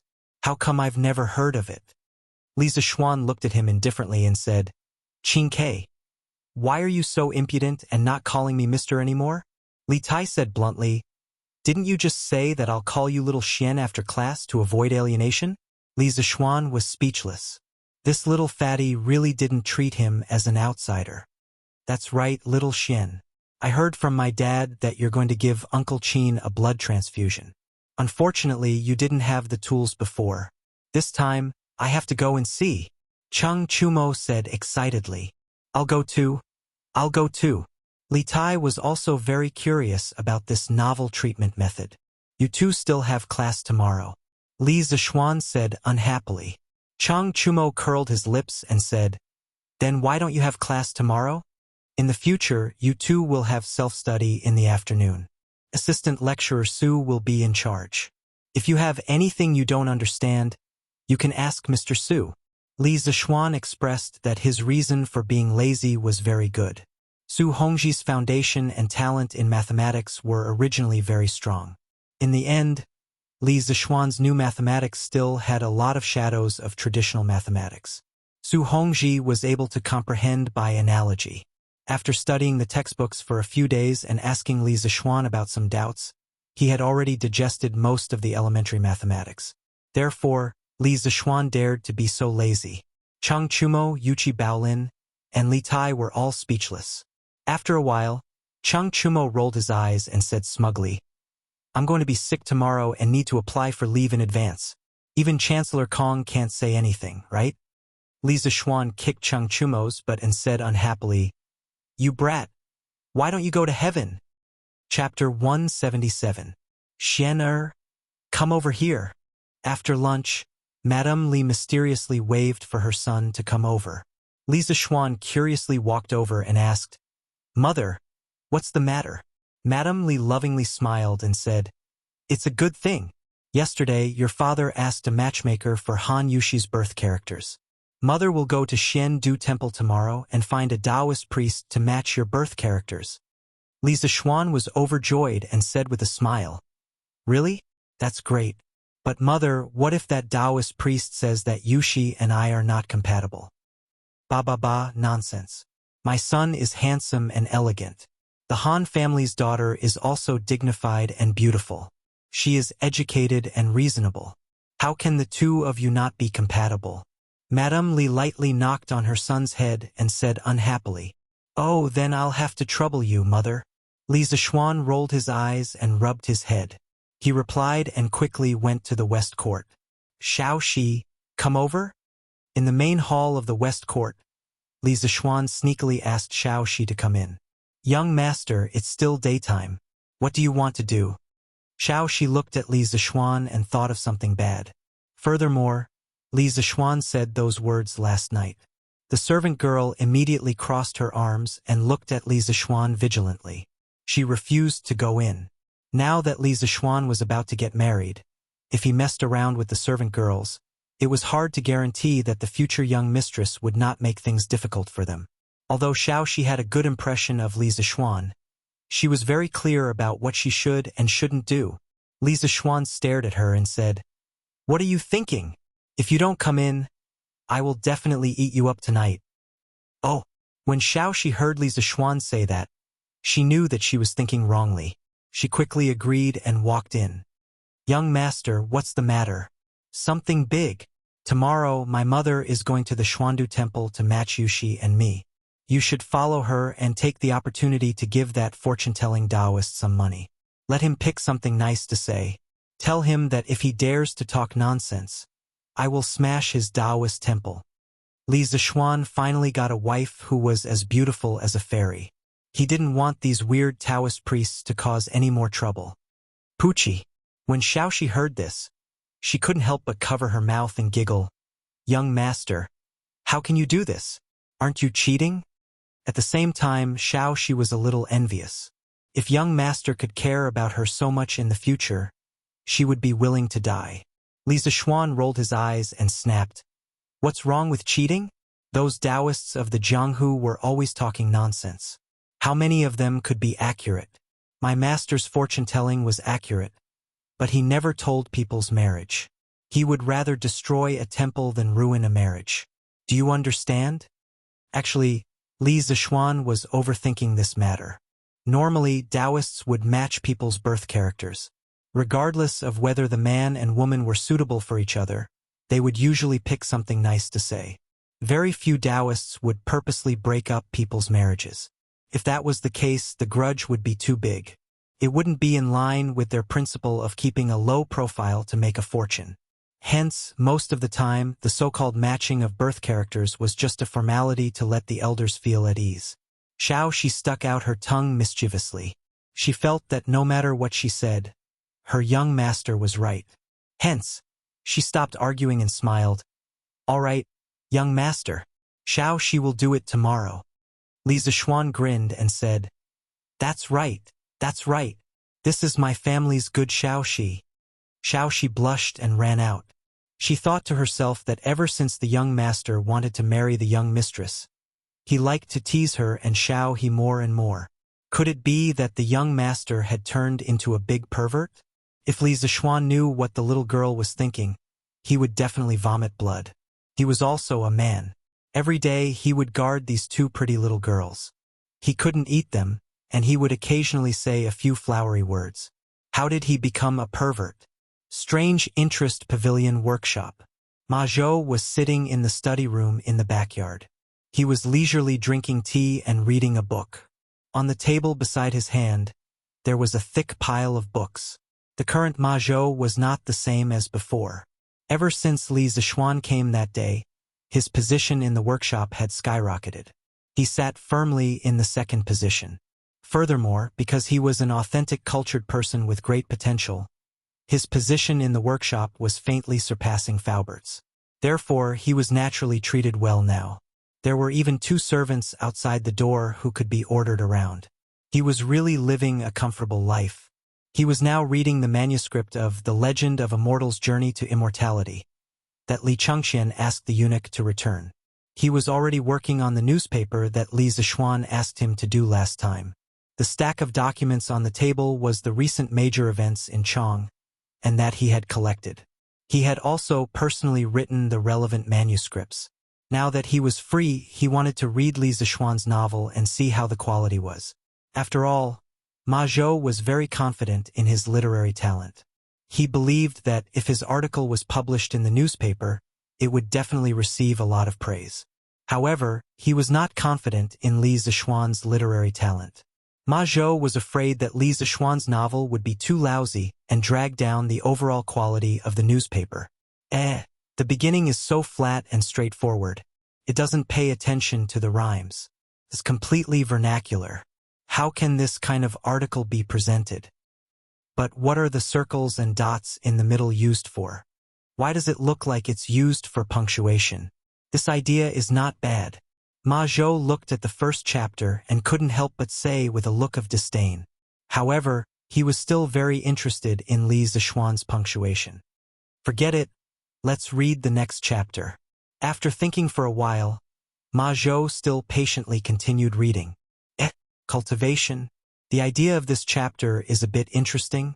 Ma Zhou had never read a Xuanhuan cultivation novel. The first time he saw the world structure and the cultivation system, he couldn't help but be deeply immersed. At this time, he didn't care about the literary talent of the article. TSK, TSK. Exciting. This eternal spring art is so powerful. How did Li Xiannan come up with it? Why is this bottle so strong that it can't be broken? This bottle has a great origin. It can actually accelerate the ripening of spiritual herbs.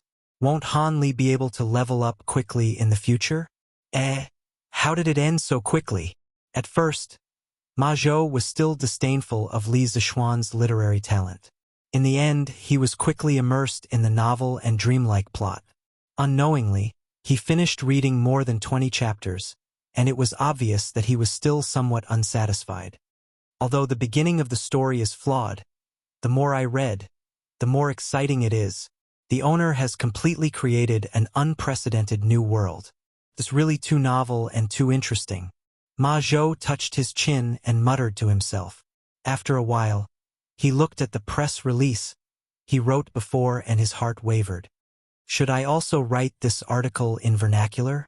No, wouldn't that be too lacking in content? But I keep feeling that there's something missing. At this moment, Ma Zhou began to hesitate and feel conflicted. Forget it. I'll take it and ask the owner. Ma Zhou thought for a while and decided to personally listen to Li Zixuan's opinion. After all, the idea of this newspaper was originally proposed by Li Zixuan. Swordsmen are working so hard. Students who read pirated versions. Can you come to QQ bookstore and subscribe 2 chapters to support me? It's just a few cents. Give me some motivation to persevere. The results are too terrible.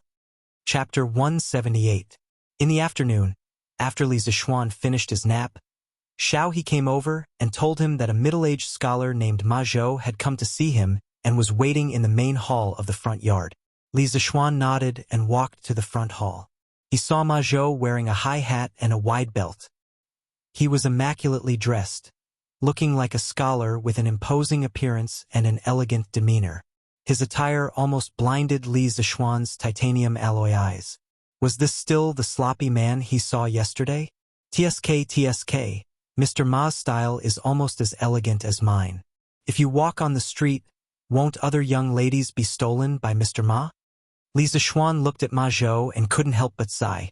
Ma Zhou was about to get up and salute Li Zixuan. When he heard this teasing, he didn't know whether to laugh or cry. However, Ma Zhou was not a person who couldn't make jokes. He smiled and half-joked with Li Zixuan's words. Lord Zhu, I'm now the brand of Qitsu culture. No matter what, I have to dress up a little. Otherwise, won't I embarrass Lord Zhu? In history, the Zhenguan dynasty was full of talents. Ma Zhouguan was able to rise so quickly because, in addition to his talent, he was indeed outstanding in his conduct and conduct of the world. Ma Zhou was a smart man. He paid more attention to art when remonstrating, unlike Wei Zhang, who was straightforward. If Ma Zhou's strategies for governing the country were great wisdom, then these trivial details could only be regarded as petty cleverness. However, it was this petty cleverness that smoothed the relationship between him and Li Shimin. So Li Shimin always treated him well. In the 12th year of Zhenguan, Ma Zhou was promoted to the secretary of the secretariat and was transferred to the secretariat to work. Li Shimin said to the attendants on his left and right, "If I don't see Ma Zhou later, I'll miss him." From this, it could be seen that Ma Zhou was humorous, not inflexible, and knew how to conduct himself. Basically, he could make everyone like him. Li Zixuan was also amused by Ma Zhou's words. Haha, Mr. Ma is really humorous. I wonder what brings you here today? Upon hearing this, Ma Zhou stopped smiling. He took out a stack of manuscripts from his sleeve and handed them to Li Zixuan. He said with a smile, Lord Zhu, I have compiled the recent decrees issued by our dynasty as well as some major cases and strange stories around Chong, and into the kind of press release you mentioned. I'm here today to let you see if it's okay. Li Zixuan was surprised. So fast. Ma Zhou said embarrassedly, I was a little excited yesterday when I thought of the grand plans Lord Zhu mentioned, so only then did Li Zixuan notice his panda eyes. This guy probably didn't sleep last night, right? Ma Zhou's outfit today was too eye-catching, so Li Zixuan ignored his facial expression. Brother Ma, you're well read. You should know the principle of combining work and rest. No matter how great your ambition is, it still needs to be accumulated step by step. It's impossible to achieve it overnight. Your body is the most precious asset. He seemed to remember that in the history books of his previous life, Ma Zhou died very early. That was why he said this. He didn't want Ma Zhou, a talented and humorous person, to die young. In fact, in history, Ma Zhou suffered from chronic diabetes for a long time. He couldn't recover after a long period of treatment. In the end, he died on the 9th day of the first lunar month in the 22nd year of Jingguan. He was 48 years old. Ma Zhou heard Li Zixuan's words. Although he was touched, he still didn't take it seriously. He waved his hand and smiled. "Thank you for your concern, Lord Zhu. But I'm still in the prime of my life. Every time I think of doing something big with Lord Zhu and leaving my name in history, I feel excited. It's just that we met too late. I've wasted so much time in the past few years." Ma Zhou's words were sincere. Scholars all had the ambition to govern the country and pacify the world. Whether it was the dictionary or the newspaper, it was a great promotion for the education of the Tang Empire. At first, Ma Zhou came to the workshop to earn money to buy wine. But since he knew about Li Zixuan's ambition to let everyone in the world be able to afford to study, he felt that his body was full of vitality and he had more motivation to work. Li Zixuan insisted, "Work can be done slowly, but you can't ignore your health. Brother Ma, listen to me. Rest when you need to. The Tang Empire will only get better and better in the future. There are many things that Brother Ma needs to do and witness. Later, I'll instruct your servant to remind you to rest on time every day." Ma Zhou spread his hands and said helplessly, Okay, I'll listen to Lord Zhu." Li Zixuan nodded with satisfaction. Only then did he look at the manuscripts written by Ma Zhou. On Taizong Shu, in ancient times, those who were not subjects were all subjects of His Majesty. Those who were not under His Majesty's control were under His Majesty's control. For China, there was no such thing as the Turks, and the great and great Khans were helpless. Yantua and Tiela were in charge of the prefectures and counties. Gaochang and Tuhan were in charge of sweeping the land. Only the Goryeo were ordered by the successive generations, and Mok was poor. His Majesty reprimanded them for being traitors. Jingguan law interpretation, it said, "Man, 3 talents and 10,000 things are divided. Qi contains spirit, and man is the leader. Li Yuan is the minister of justice, and he is punished for political and religious reasons. His sentiments are unscrupulous and foolish, and he knows Shun is ruthless. If he is big, he will mess up his area. If he is small, he will show his style. If he does not establish a system, he will not be heard of before. The murderer of the massacre of a family of 6 in Xinfeng County has been arrested by the authorities. In the spring of the first year of Jingguan, Lu Yuanyi's family was robbed by thieves. The family of 5 fought back with all their might, but the thieves were brave and brutal. Li Zixuan looked at the pieces of news in his hand. Sometimes he frowned, sometimes he was deep in thought. After a while, he finally finished reading all of them. Then he put down the manuscripts in his hand and looked at Ma Zhou. "Brother Ma, I have a few suggestions. See if they are feasible. If you think they are not, we can discuss it in detail." Ma Zhou nodded and said, "I have the same idea. Lord Zhu, please tell me. I am all ears." Li Zixuan stretched out a finger and said, "First, I think that you should add punctuation marks in all of your manuscripts. This will make it easier for the readers to read. As for what punctuation marks are, I believe that Brother Ma has already roughly understood part of it from my A Record of a Mortal's Journey to Immortality. Later, I will systematically teach you the usage of all punctuation marks." Ma Zhou cupped his hands and said, "I have indeed seen these marks before. At that time, I also guessed that they were used to punctuate sentences. I didn't expect it to be true. In this way, if we add these marks to the newspapers in the future, it will indeed have a good effect." Li Zixuan agreed and said, "Exactly. The same sentence can be punctuated in different ways. Each way of punctuation represents a different meaning. Such examples can be found everywhere. Only by introducing punctuation marks can we reduce a lot of unnecessary ambiguity."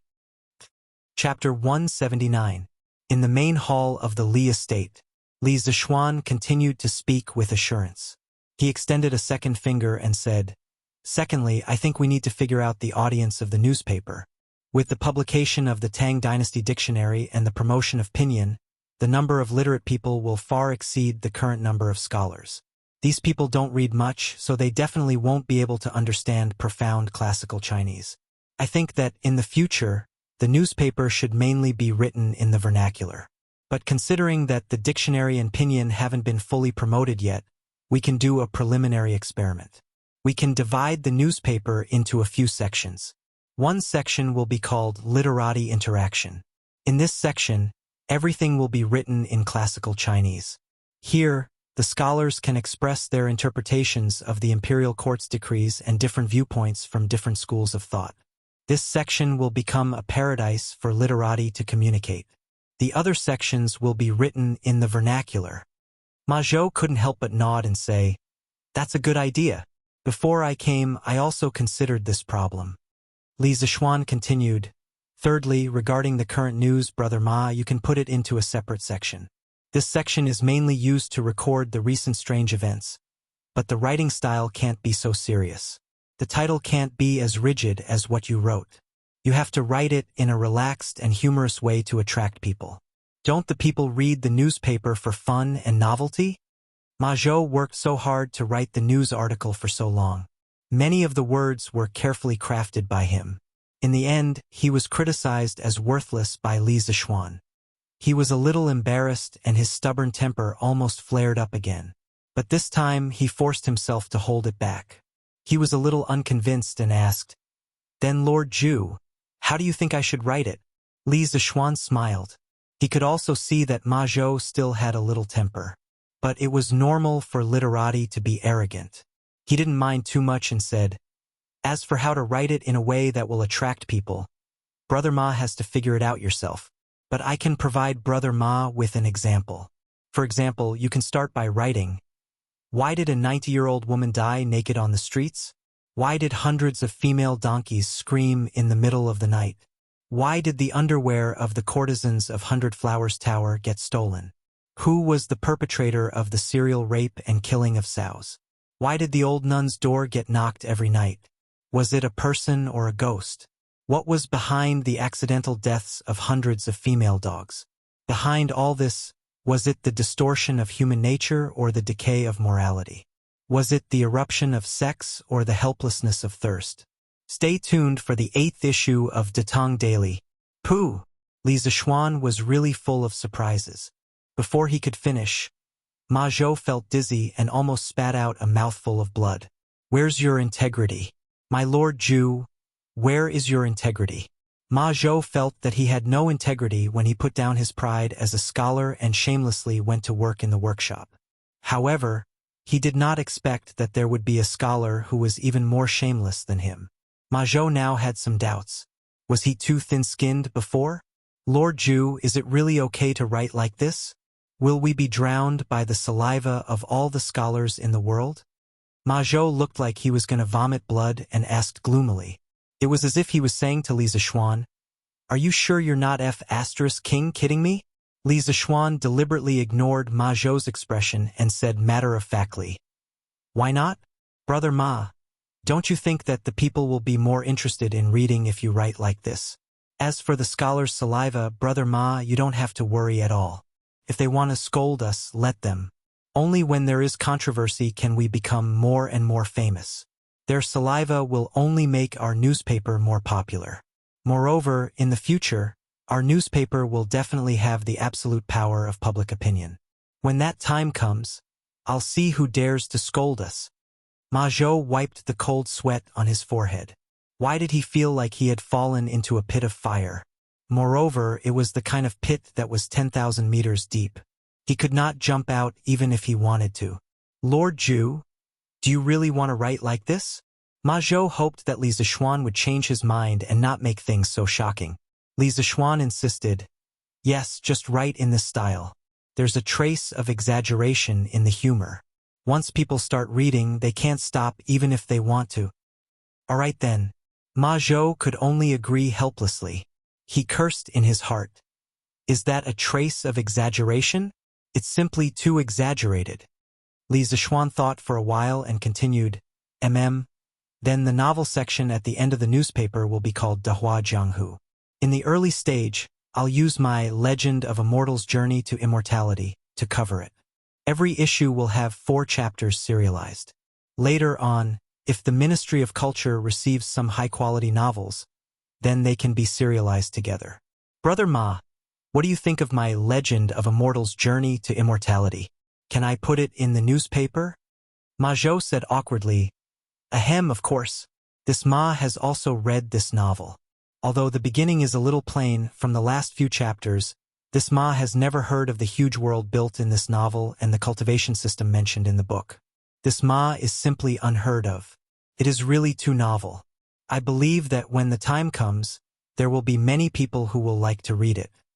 Li Zixuan said proudly, Of course, the story will only get more and more interesting. Brother Ma, you definitely won't be able to imagine it. Then when the novel is published, will the author write your name, Lord Zhu? Ma Zhou suddenly thought of a very important question. Li Zixuan pondered for a moment and smiled. There's no need to write my real name. I'll give myself a pen name. In the future, everyone who contributes can give themselves a pen name. My pen name will be Leather Knight. At the same time, he said silently in his heart, Master Forgetful, I'm sorry. I'll just copy this novel from you. I'll copy someone else's next one. Don't mind me. I'll be taking your novel to the Tang dynasty. You're welcome. Ma Zhou's face was full of doubts and asked, Lord Zhu, what's the meaning of the 3 words Leather Knight? Li Zixuan looked up. His gaze seemed to penetrate the roof, through the sky, and rushed out of the horizon. He sighed deeply and said, This is because I miss a person, a very great person. Without him, perhaps I wouldn't be who I am now. 2017. In a small rented house in Tiandu, a failed web novel author was crazily typing in front of the computer. Behind the Word document, there was clearly a program code that he had just finished running. Suddenly, he sneezed 3 times. Achoo! Achoo! Achoo! Suddenly, the computer screen was full of saliva. He took a piece of tissue paper to wipe the computer and cursed. F***CK. It must be that old woman, the landlord, scolding me again. I just told her to pay the rent a few days later. Did she have to do this? Li Mansion. When Ma Zhou heard Li Zixuan's strange words, he couldn't help but be puzzled. Isn't Lord Zhu's father called Li Jingma and his mother called Yi Yuzhu? There isn't anyone called Leather Knight? Then why did Lord Zhu say that without Leather Knight, there wouldn't be him? Could it be? Ma Zhou suddenly opened his eyes wide in horror. He felt that he had discovered something incredible. Pa! Li Zixuan saw this and slammed the table. He said angrily, What are you thinking? When my master was alive, he said that he liked the 3 words Leather Knight very much. Ma Zhou was obviously thinking the wrong way. Li Zixuan had no choice but to make up an excuse to avoid any trouble. Ma Zhou replied with an half-believing and half-doubting. Then, seeing that he had achieved all his goals today, he proposed to leave. Li Zixuan waved his hand helplessly, telling this bastard with a big brain to scram. Chapter 180. Jinda, Jijia, Pharmacist, Jingda.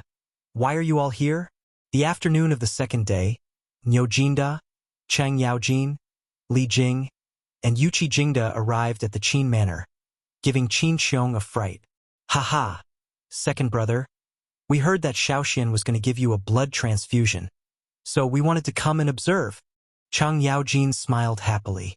Among them, he had the deepest relationship with Qin Xiong. They were all friends who had gone through life and death together. Thinking that there was hope for his good brother's illness, Chang Yaojin felt even better than killing hundreds of enemies. That's right. I've never heard of such a strange thing like stealing blood to save people. Today, I'm here to broaden my horizons and see if this method can be used in the army in the future. Xu Bao. Please don't blame me for coming uninvited. Li Jing stroked his beard and smiled reservedly. Qin Xiong waved his hand and said, Pharmacist, you're treating me like an outsider. Come in and sit. Housekeeper, serve tea. The group sat down in the front hall under Qin Xiong's instructions. Maids and servants came to serve tea. Madame Qin also knew that Li Zixuan was coming today to treat her husband, so she waited in the front hall. Yu Qigong took a sip of tea and looked at Qin Xiong and asked, "Xu Bao, your complexion looks much better than usual. Can you still get on a horse and fight?" Compared to half a month ago, Qin Shubao's complexion was indeed much better. At the very least, he looked more like a healthy, normal person. Qin Xiong waved his hand and said with a smile, "Jingda is joking. Although I can move freely now, but if I get on a horse to fight, I'm afraid I won't have the strength to do so. I can't compare to Jingda, Zhijie. You two have great martial strength." Niu Jinda comforted him. "Xu Bao has been on a horse all his life. It's good that he can live peacefully. Now that my Tang Empire is going to be peaceful, Xu Bao can stay at home and enjoy life. Isn't that a good thing in life?" Chang Yaojin also patted his chest and said, Yes, I can fight in the war. Second brother, you can't fight with me." Qin Xiong shook his head. He looked to the north and sighed. "The Turks in the north have yet to be wiped out. How can this old man retire at home in peace?" Li Jing frowned and said, "Xu Bao, you don't have to be too worried. The Turks aren't united. Last year, they took advantage of our great Tang's internal weakness to send their troops to the Wei River. As long as we prepare for war for 2 years, we won't be afraid of the Turks. Master, Taoist Sun and Taoist Li are here." At this moment, a servant came in and cupped his hands. Qin Xiong stood up and said excitedly, "Please, please." A moment later, Li Zixuan and Sun Simiao walked in together. Behind Sun Simiao was Hu Jingjing. Li Zixuan had also asked the young lady at the door. Hu Hanyun and Hu Guiyuan's injuries had all been treated and they had already returned home. They had originally wanted to go to the Li family to kowtow and thank Li Zixuan for his kindness, but Li Zixuan had been in class at the time, so they gave up on the idea.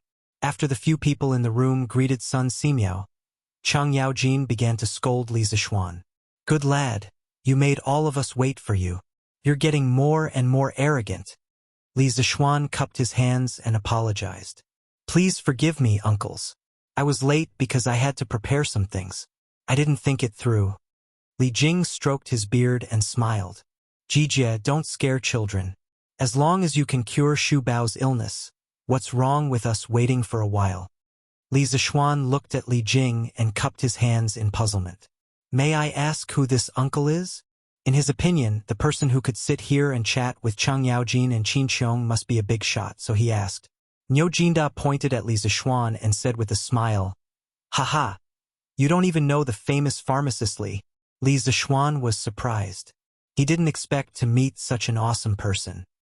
He hurriedly bowed and said, "It turns out to be the Tang Empire's military god. I didn't recognize you. Please forgive me, General Li." Li Jing's face changed slightly. He waved his hand and forced a smile. "Military god? Don't talk nonsense. You can also call me uncle like you call Zhijie and Xu Bao." Li Zixuan hurriedly called him Uncle Li again. Li Jing said, "Shaoxian, go and treat Xu Bao. I'm just here to watch the fun. Don't waste time here." Li Zixuan hurriedly cupped his hands and said yes. At this time, Sun Simiao had already checked Qin Xiong's pulse. Li Zixuan stood aside and waited for the results. He greeted Mrs. Qin with his eyes. Mrs. Qin gave him a kind smile. Half an hour later, Sun Simiao stood up and sighed to everyone. General Qin's internal injuries are gradually getting better. However, the qi and blood he lost in the early years has not been completely recovered. It has been a long time since the last time I checked his pulse. I'm afraid that less than 10% of it has been recovered.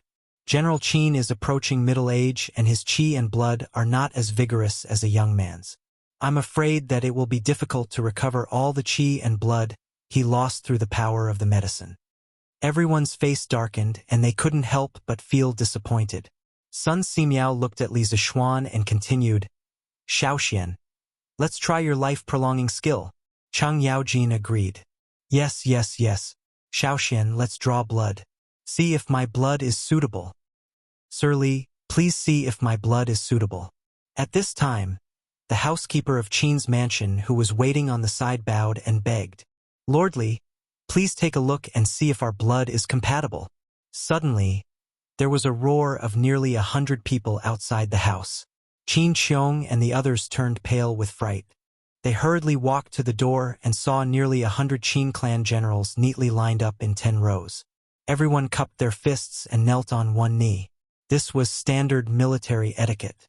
The news that Li Zixuan was going to give Qin Xiong a blood transfusion had already spread among the servants of Qin's mansion. Correspondingly, they already knew about the theory that Li Zixuan had mentioned last time. How could they not help when their master was in trouble? Moreover, most of them had accompanied Qin Xiong in his early years and fought all over the world. Later, because of the battles, they were left with disabilities. Qin Xiong saw that some of them were lonely and had no one to rely on, so he took them in as his family soldiers. After so many years, he had been supporting them. Therefore, their feelings for Qin Xiong were deeper than anyone else's. Moreover, according to Li Zixuan, taking a little blood wouldn't kill anyone. What was there to be afraid of? At this moment, Qin Xiong felt as if he had returned to the battlefield. These were all brothers who would die for him. At this moment, he couldn't help but tear up. "Zhuangqi, what do you want to do by bringing them here? Hurry up and go back." "Family head, I, Zhuangqi, did everything I did today willingly. If it wasn't for you, I would have starved to death on the side of the road. Now that you are in trouble, forget about taking a bit of my blood. Even if you want my life, I'm willing." The leader, Zhuangqi, clasped his fists at Qin Xiong and said loudly, "Yes, master, we are all willing. We are all willing. Lord Li, please draw my blood. I have the most blood." When the other family soldiers heard Zhuangqi's words, they all shouted out. In an instant, the front yard of Qin's mansion was filled with roars. Li Zixuan was also moved by the brotherhood on the battlefield. Just as he was about to step out and persuade Qin Xiong, he heard a heroic laugh from outside the door. "Haha, it is said that men on the battlefield are loyal. The family soldiers of Qin's mansion are all indomitable and loyal men. Please support me with a legal subscription. The author is about to vomit blood." Chapter 181. Following this forthright laugh, Li Er, dressed in a bright yellow uniform, strode in with large strides. Everyone was shocked and knelt down. "Your Majesty!" Li Er waved his hand and laughed. "Rise. Haha. Shu Bao. I heard from Qin Ke that Li Zixuan is going to give you a blood transfusion this afternoon, so I came to take a look. Shu Bao, you won't mind me being an uninvited guest, right?" Qin Xiong bowed. "I wouldn't dare." Qin Xiong was both gratified and happy that Li Er had personally come to see him. He had stayed out of the Xuanwu Gate incident last year because he did not want to participate in the tragedy of killing his brother and seizing the throne. It had nothing to do with his position. He had always been on Li Er's side. But from the rewards of the officials after the incident at Xianwu Gate, everyone thought that Qin Xiong had lost the favor of the emperor and would no longer be valued.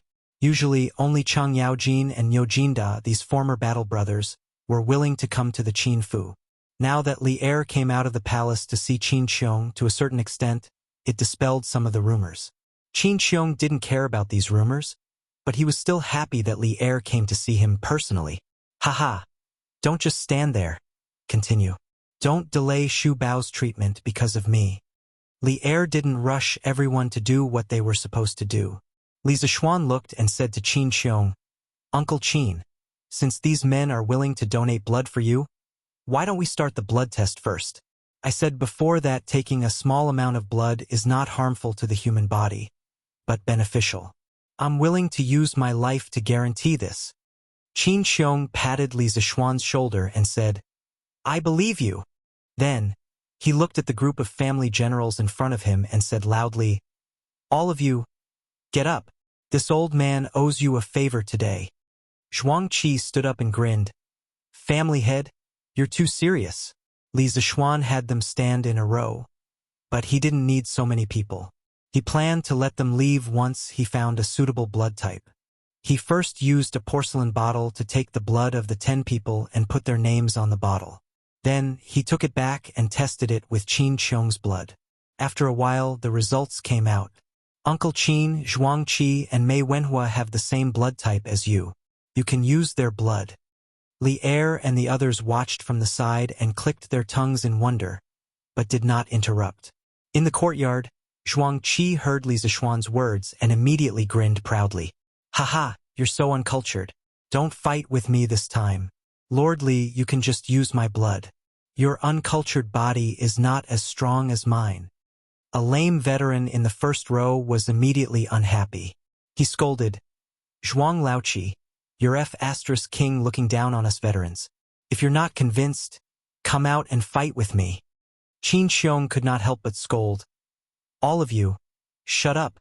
Don't be rude in front of His Majesty.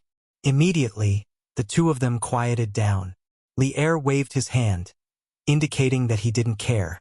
He had been in the army for a long time and was already used to such fights. Li Zishuan and Sun Simiao looked at each other and stepped forward. Uncle Qin, just use Zhuangqi's blood. You can ask the others to leave. Mei Wenhua was indeed a little old. His own blood production ability was not enough. If he gave Qin Xiong blood, he would probably be finished. Qin Xiong nodded and shouted, Zhuangqi, step forward.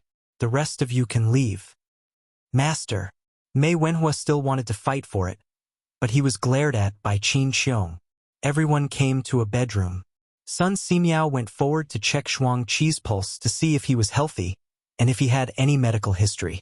This was what Li Zishuan had told him when he came. He could not let Qin Xiong get infected after the blood transfusion and have other diseases. Zhuangqi obediently allowed himself to be checked. His expression did not reveal any impatience. After a while, Sun Simiao nodded at Li Zishuan. Li Zishuan ordered Zhuangqi to lie on the bed. He also asked someone to bring a cushion for Qin Xiong to lie on the ground. This strange arrangement shocked Zhuangqi.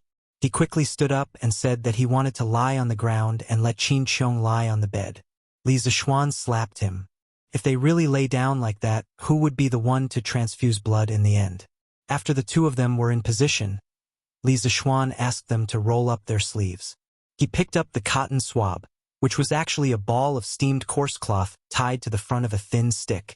In this era, cotton was still a rare ornamental flower. It was not popularized as a crop. Li Zishuan could not find cotton in a short time, so he could only do this. He dipped the cotton swab in alcohol and smeared it on the two people's arms. Suddenly, an unusually strong smell of alcohol filled the air. Chang Yaojin sniffed hard. He was so greedy that his saliva almost flowed out. He thought to himself, this kid is not honest. He has such a good thing and yet he is still hiding it. Although Li Zishuan liked to drink, he was more concerned about the purpose of Li Zishuan's action. He thought for a long time but still could not figure it out. He could not help but frown deeply. Sun Simiao did not have any scruples. He directly asked, Shaoxian, what do you mean by smearing alcohol on their arms? As Li Zishuan busied himself, he replied, it's disinfecting. There are some small bugs on the surface of a person's skin that can't be seen with the naked eye. The strong liquor can kill them. In fact, when someone was injured in the army, their wound would become infected because of these small bugs in the air. Although Sun Simiao did not know what air was, he understood the general meaning. He nodded thoughtfully. Li Jing's eyes lit up. He could not help but ask, if this kind of alcohol is used in the military, can it greatly reduce the death of injured soldiers? Li Zishuan nodded and said, in theory it can. Li Jing looked at Li Er excitedly. Li Er nodded at him, indicating that they should finish treating Qin Xiong's illness first. After disinfecting, Li Zishuan found the blood vessels on Zhuangqi's arm. Looking at the thick needle, he gritted his teeth and stabbed it in. Zhuangqi's body trembled, but he did not cry out in pain. Li Zishuan waited for the air in the needle to be exhausted. Then, he inserted the other end of the needle into Qin Xiong's arm. Because of the difference in height, the blood slowly flowed through the needle into Qin Xiong's body. Everyone in the room held their breaths and stared at the blood flowing through the needle. They were witnessing the first case of blood transfusion in human history. Gradually, Qin Xiong fell asleep with a satisfied expression. Li Zishuan stared at the hourglass on the table. After a while, He nodded at Sun Simiao. The two went forward to remove the needles from Qin Xiong's arm and used cotton swabs dipped in alcohol to press on the wound. Then, Li Zixuan stood up and started to pack up the tools. Of course, Mrs. Qin went forward to press on the wound on Qin Xiong's arm. As for Zhuang Qi, he acted as if nothing had happened. After pressing for a while, he threw away the cotton swabs. Instead, he sniffed his arm for a while and muttered, "Good wine." A few old soldiers in the room gently carried Qin Xiong to the bed. They saw that his breathing was even and he was sleeping soundly. He was not awakened by the commotion outside. Mrs. Qin stood to the side, happily wiping away her tears. Sun Simiao went forward to check Qin Xiong's pulse again. After a while, he smiled and nodded at Mrs. Qin. This was clearly not the place to talk. After Mrs. Qin reacted, she apologetically called Li Er and the others to the front hall for tea.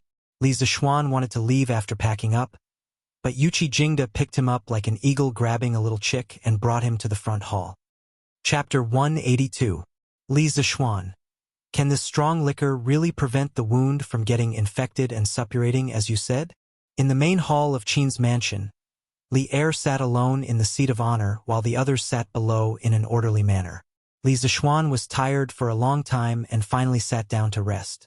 When he heard Li Er's question, he really did not want to move, so he directly sat on the stool and cupped his hands to Li Er.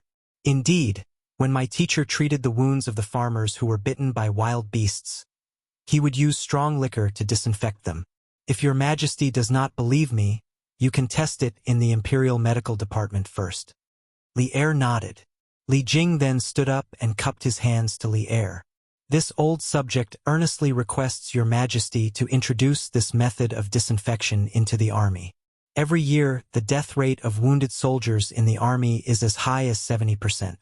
Many good men did not die on the battlefield, but died from infection. This old subject is truly distressed. Li Er quickly said, I also understand the situation that the pharmacist mentioned. Li Zixuan, how much of this strong liquor do you have in your winery?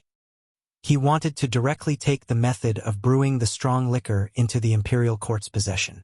After all, this strong liquor had become an extremely important strategic resource in terms of its effect. However, there were still shares of the Chung family in it. If he did so, it would not look good. Li Zixuan suddenly had a good premonition. He felt as if he was being targeted by a tiger. He cautiously said, Your Majesty, this strong liquor has no other use except for disinfection. Therefore, the winery only has a few bottles. I made it on the spot. Li Er stared and said, What do you mean by no other use except for disinfection? You really don't know the severity of the situation. Just by disinfection, you can save the lives of many good men in the Tang Empire. He shook his head and muttered, Can this liquor be brewed in large quantities and supplied to the army? Li Zixuan thought for a while and asked, How much of this disinfection liquor does the Tang Empire need every year? Li Er did not know this. He looked at Li Jing and threw the question out. Li Jing was also a little confused.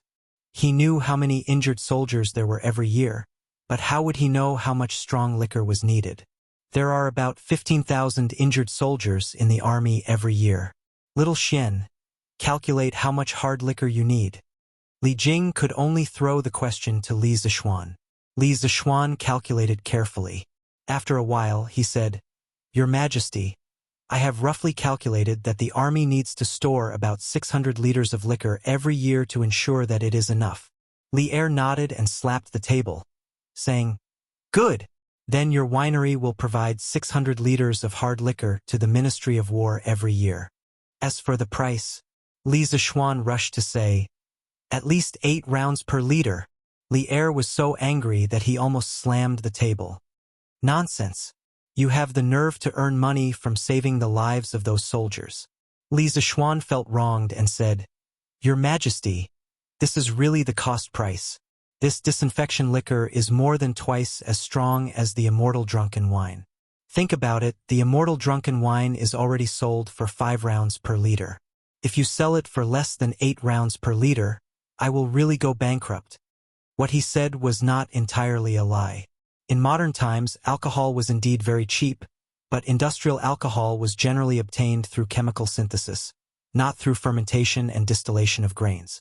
In the Tang dynasty, 8 rounds per liter of medical alcohol was really not expensive. Li Er said angrily, "Nonsense! How can this little liquor make you go bankrupt? Don't be unreasonable. 6 rounds per liter." Li Zishuan almost vomited blood. This Li Er was really not a good person. He was a robber, a robber. Chang Yaojin stood up and snorted, "Your Majesty, the cost of this liquor is indeed very high. 6 rounds per liter is really going to be a loss." The Cheng family had shares in this winery, so of course Chang Yaojin would jump out and complain. Li Er saw that Chang Yaojin was also pretending to be pitiful, and he suddenly had nowhere to vent his anger.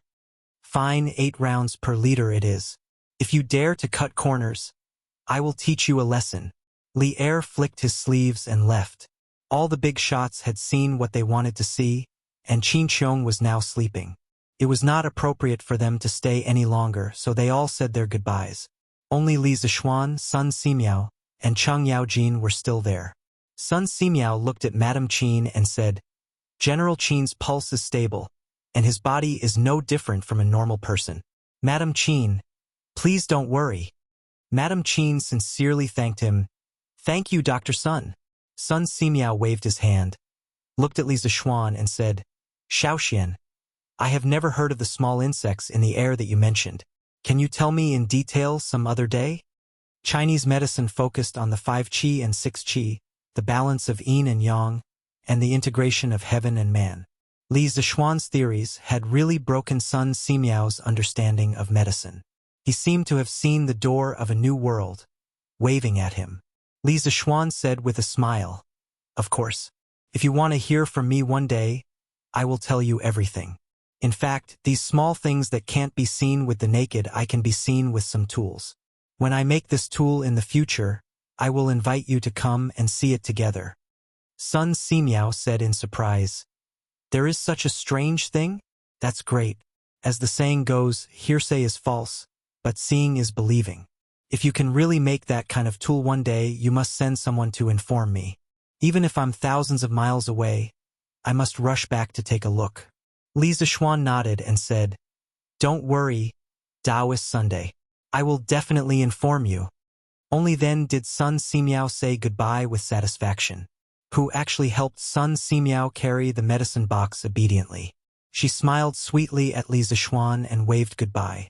Then, she turned around and left with Sun Simiao. When Li Zishuan saw that everyone had left, he also wanted to say goodbye. However, he heard Madame Qin say, "Shaoxian, don't be in a hurry to leave. Auntie has something to say to you." Li Zishuan stopped and respectfully said, "Auntie, please go ahead." Madame Qin said with a smile, "Why are you still standing? Sit down. Sit down and talk." Li Zishuan obeyed and sat down. Cheng Yaojin was about to leave, but when he heard Madame Qin ask him to stay, he sat down with Li Zishuan. Madame Li looked at Li Zishuan and couldn't help but say with emotion, "Shaoxian, your Uncle Qin's illness is all thanks to you. Otherwise—" Li Zishuan quickly waved his hand and interrupted, "Auntie Qin, please don't say that. The Qin and Li families are like family. This is what I should do." Madame Qin smiled happily and said, "Haha, you are right. I heard that you are going to marry Yushi. This girl is my adopted daughter. From now on, our 2 families will really be one family." Chang Yaojin's eyes widened. At this time, he patted Li Zishuan's shoulder and laughed. "Haha, no wonder you are so good to Han Tianhu. It turns out that you are interested in his daughter. You are so cunning." Li Zishuan's forehead was full of black lines. Did this old guy even know how to speak properly? Chapter 183. When Mrs. Qin heard Chang Yaojin's nonsense, she glared at him angrily. Chang Yaojin often chatted and laughed with Qin Qiong, but he still had some respect for this sister-in-law. Sensing Mrs. Qin's angry gaze, Chang Yaojin laughed awkwardly. Then, he consciously removed his left hand from Li Zishuan's shoulder and returned to his seat. Mrs. Qin smiled in satisfaction. She looked at Li Zishuan and said with a loving expression, "Between you and Yushi, One is Auntie's nephew and can be considered a talent. The other is my adopted daughter and is also naturally beautiful. You two are a match made in heaven. Auntie is very happy that the two of you can be together. Yushi, this girl, her mother passed away early and is also a pitiful child. Our Qin family can be considered half of her family now. I love her very much. In the future, you can't bully that girl, otherwise I won't let you off. Sweat. Li Zishuan finally remembered that Mrs. Qin could be considered half of his mother-in-law. He hurriedly cupped his hands and promised, "Don't worry, Auntie. Yushi and I are truly in love. After we get married, I'll only love and dote on her. I won't dare to bully her." Mrs. Qin heard this and beamed with joy. "Ha, that's a good boy." Wiping the sweat off his forehead, Li Zishuan finally left the Qin family. Although Mrs. Qin was only half of his mother-in-law, she wasn't easy to deal with. Li Zishuan's ears almost grew calluses from listening to her nagging. When Cheng Yaojin left, he gave him a hand and walked out of the Qin family. "Haha, how are you going to thank me this time?" On the street, Cheng Yaojin patted Li Zishuan and laughed loudly. Li Zishuan thought for a moment and said, "This time, I have to thank Uncle Cheng properly. Otherwise, our winery would have to pay at least 1,000 strings of coins for the 600 liters of liquor His Majesty ordered." "Haha, of course. Kid, you have to treat me to a good drink on your wedding day. Use the liquor you disinfected Shu Bao today." Cheng Yaojin laughed proudly. There were only a few people in the Tang Empire who could face Li Zishuan directly. Li Zishuan almost knelt down when he heard Cheng Yaojin's words. "Boss, you dare to drink medical alcohol? You must be tired of living. Uncle Cheng, you can't drink this disinfectant liquor. You have to tell His Majesty to strictly forbid the soldiers from drinking disinfectant liquor. This stuff can kill people," Li Zishuan said solemnly. Only now did he realize that he had forgotten to tell Li Er about this matter. Most of the heroes in the army loved to drink. It was hard to guarantee that there wouldn't be drunkards who had designs on this medical alcohol. If this person didn't die on the battlefield and instead died of alcohol poisoning, then Li Zishuan's sin would be great. Hearing how serious his words were, Cheng Yaojin stopped smiling and asked, "Are you serious?" "Absolutely. All right, I believe you. Your worries aren't unfounded. I will write a letter to His Majesty tomorrow to clarify this matter." Li Zishuan heaved a sigh of relief and cupped his hands. "Thank you, Uncle Cheng." Li Residence West Courtyard. "Xiao Shi, come over quickly." Li Zishuan saw Xiao Shi holding a piece of cloth and looking like she was going to the front courtyard, so he quickly called out, "Young master, what's the matter?" Since they were outdoors, Xiao Shi wasn't worried that Li Zishuan would do something beastly in broad daylight. Thus, she quickly walked over and asked, "Xiao Shi, what did the Taoist priest say when my mother went to the Taoist temple this morning?" Although there was a legitimate reason, cheating wasn't something to be proud of. Li Zishuan asked softly. Xiao Shi smiled and replied, "Young master, so you are still worried about this matter? Don't worry." Xiao Shi secretly gave the Taoist priest 200 coins when old madam wasn't paying attention. Afterwards, the Taoist priest told old madam that young master and young madam are a match made in heaven. Young madam is a blessing for her husband. After marrying her, young master will definitely be promoted and the Li family will have many children and grandchildren. Old madam was overjoyed. When old madam came back, she said that she will go to the Han family tomorrow. After a few days, she will set an auspicious date and young master will be able to get married officially. "Yeah, that's great, Xiao Shi, you did well. When I, young master, get married, you will be greatly rewarded." Haha. Li Zishuan resisted the urge to carry Xiao Shi and twirl her around. He could only clap his hands and laugh excitedly. "Xiao Xian, who is this Xiao Ming? Big brother. I must beat this son of a bitch to death." The next morning, Li Zishuan had just finished teaching everyone and was preparing to go home for lunch when Chang Chumo chased after him from behind and asked angrily. Li Zishuan was confused by the question and asked curiously, "What's wrong?" "Bah, this kid is really hateful. Look at him pouring water into the pond and then pouring water out. Does this son of a bitch have nothing better to do? Isn't he making things difficult for me, old Chang?" Also, this kid is always forgetful. He even forgot to bring his things to school. It's fine if he went back to take his things. But he actually asked me, Old Chung, when will he meet his mother? How the hell am I supposed to know? Also, you see, Chung Chumo pointed at the few math problems that Li Zixuan had set in the textbook and kept complaining about Xiao Ming's crimes. Looking at this guy's crazy look, he was probably tortured by these few problems. Li Zixuan was sweating profusely in his heart.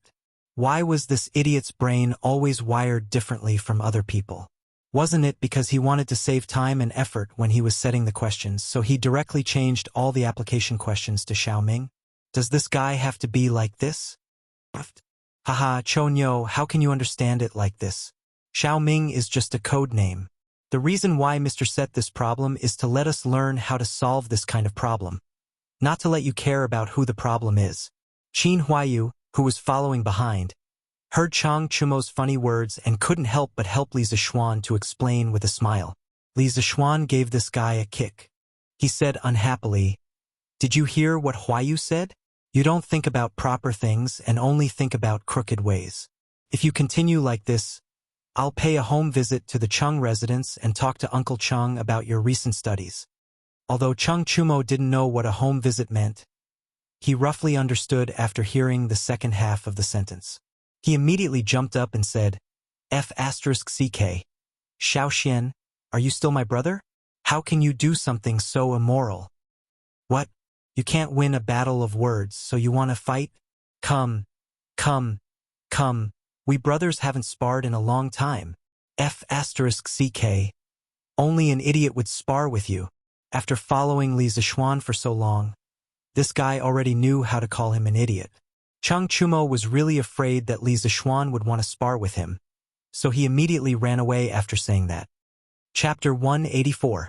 At noon, Li Zixuan finished his meal and prepared to go back to the west courtyard to take a nap. This guy was more carefree than some of the modern civil servants.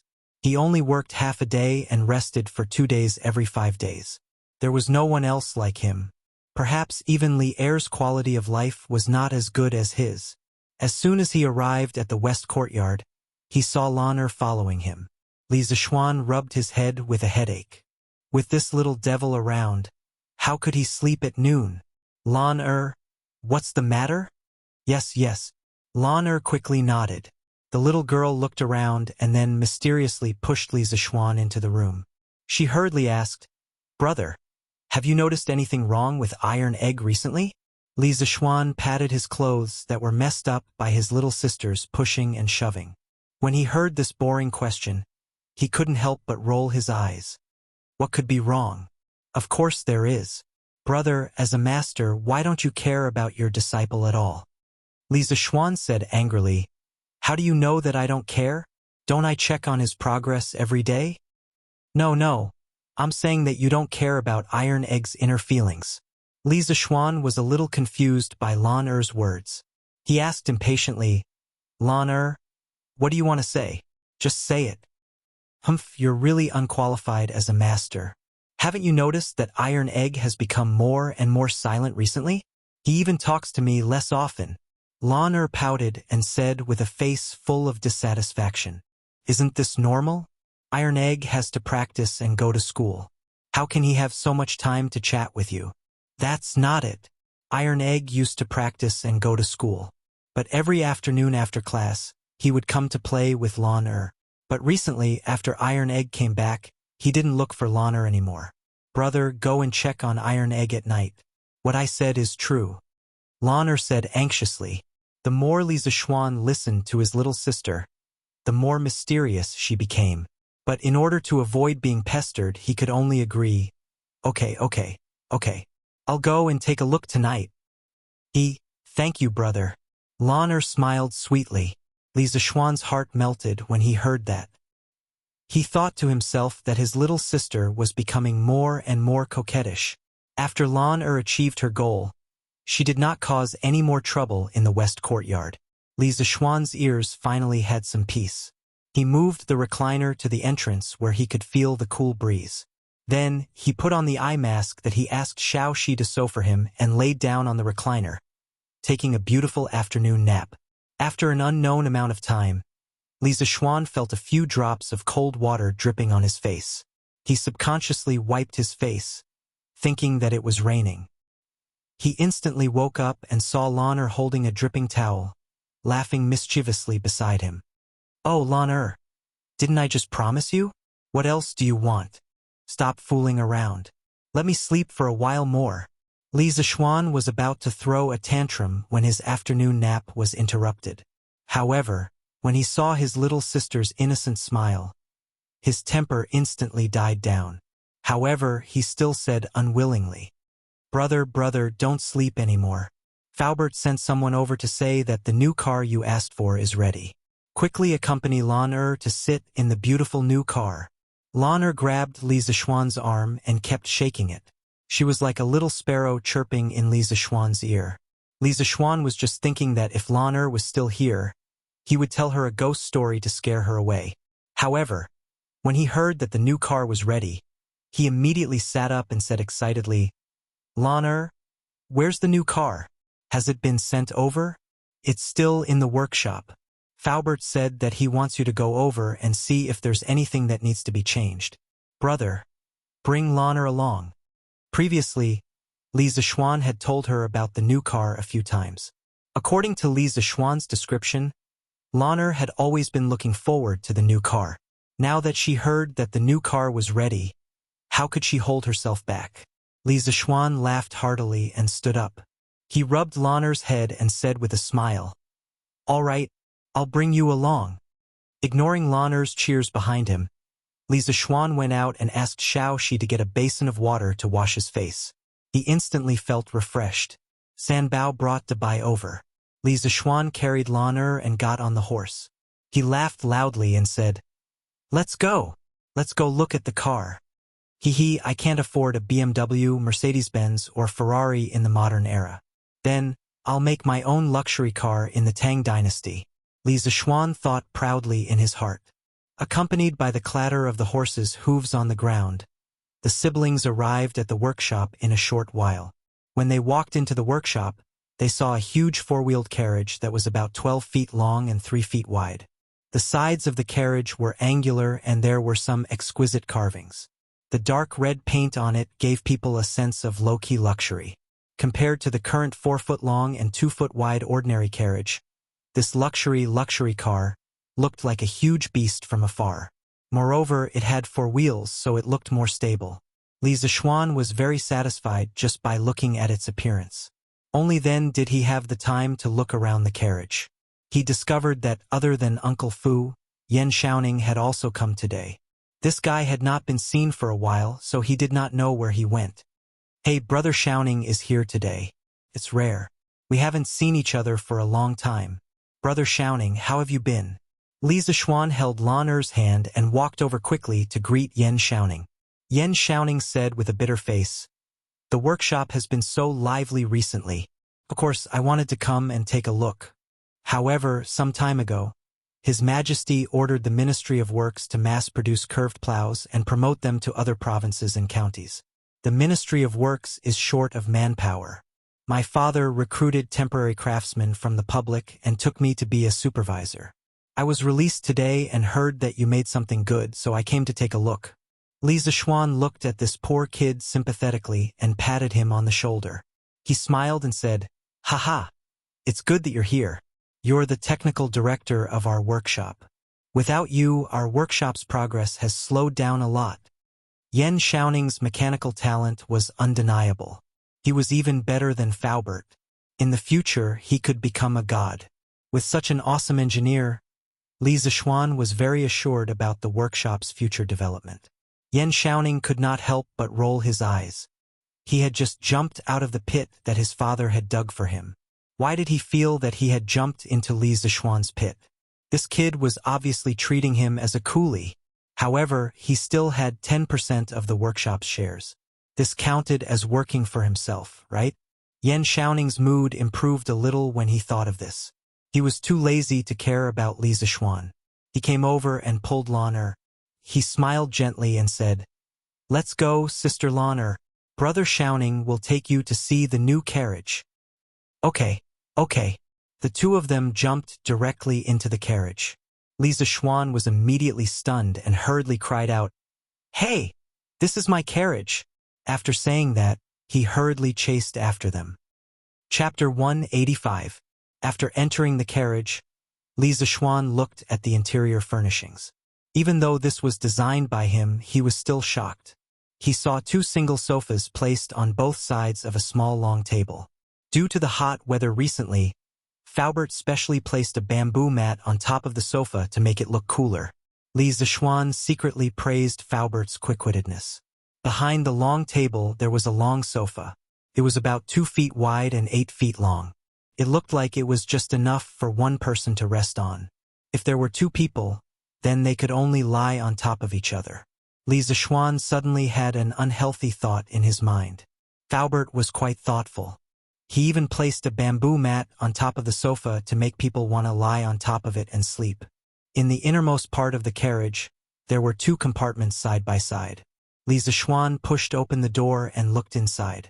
He found that one was the bathroom, and the other was the water storage room. The water storage room's container was a large rectangular iron can. It looked like it was specially designed to save space. The iron can could store about 70 to 80 pounds of water. There was an iron pipe at the bottom of the iron can. There was a simple switch at the top of the iron pipe. Although it was not as professional as the modern faucets, its functions were similar. TSK. Perfect. Too perfect. Li Zixuan looked around and couldn't help but exclaim. Other than the lack of air conditioning, sound system, and electric lights, the interior of the carriage was perfect. It was simply a must-have for traveling with a family. Oh my God! Xiao Xian, you have sinned. Such a luxurious carriage. Only a rich person like you can enjoy it. Yan Xiaoning couldn't help but exclaim while touching the sofa and the window. Hee brother. Lan'er will sleep here tonight. Lan'er seemed to have discovered a new world. She lay on the sofa and rolled around while laughing happily. Li Zixuan was speechless. This girl was really a little overlord. Young master, is there anything else that needs to be changed in this carriage? At this moment, Faubert had also boarded the carriage. He chuckled at Li Zixuan. Li Zixuan waved his hand in satisfaction. No need, Faubert. I'm very satisfied with this carriage. Let's pull it back now and see if it's comfortable to run on. Faubert nodded and said, All right, this old man will go and saddle the young master.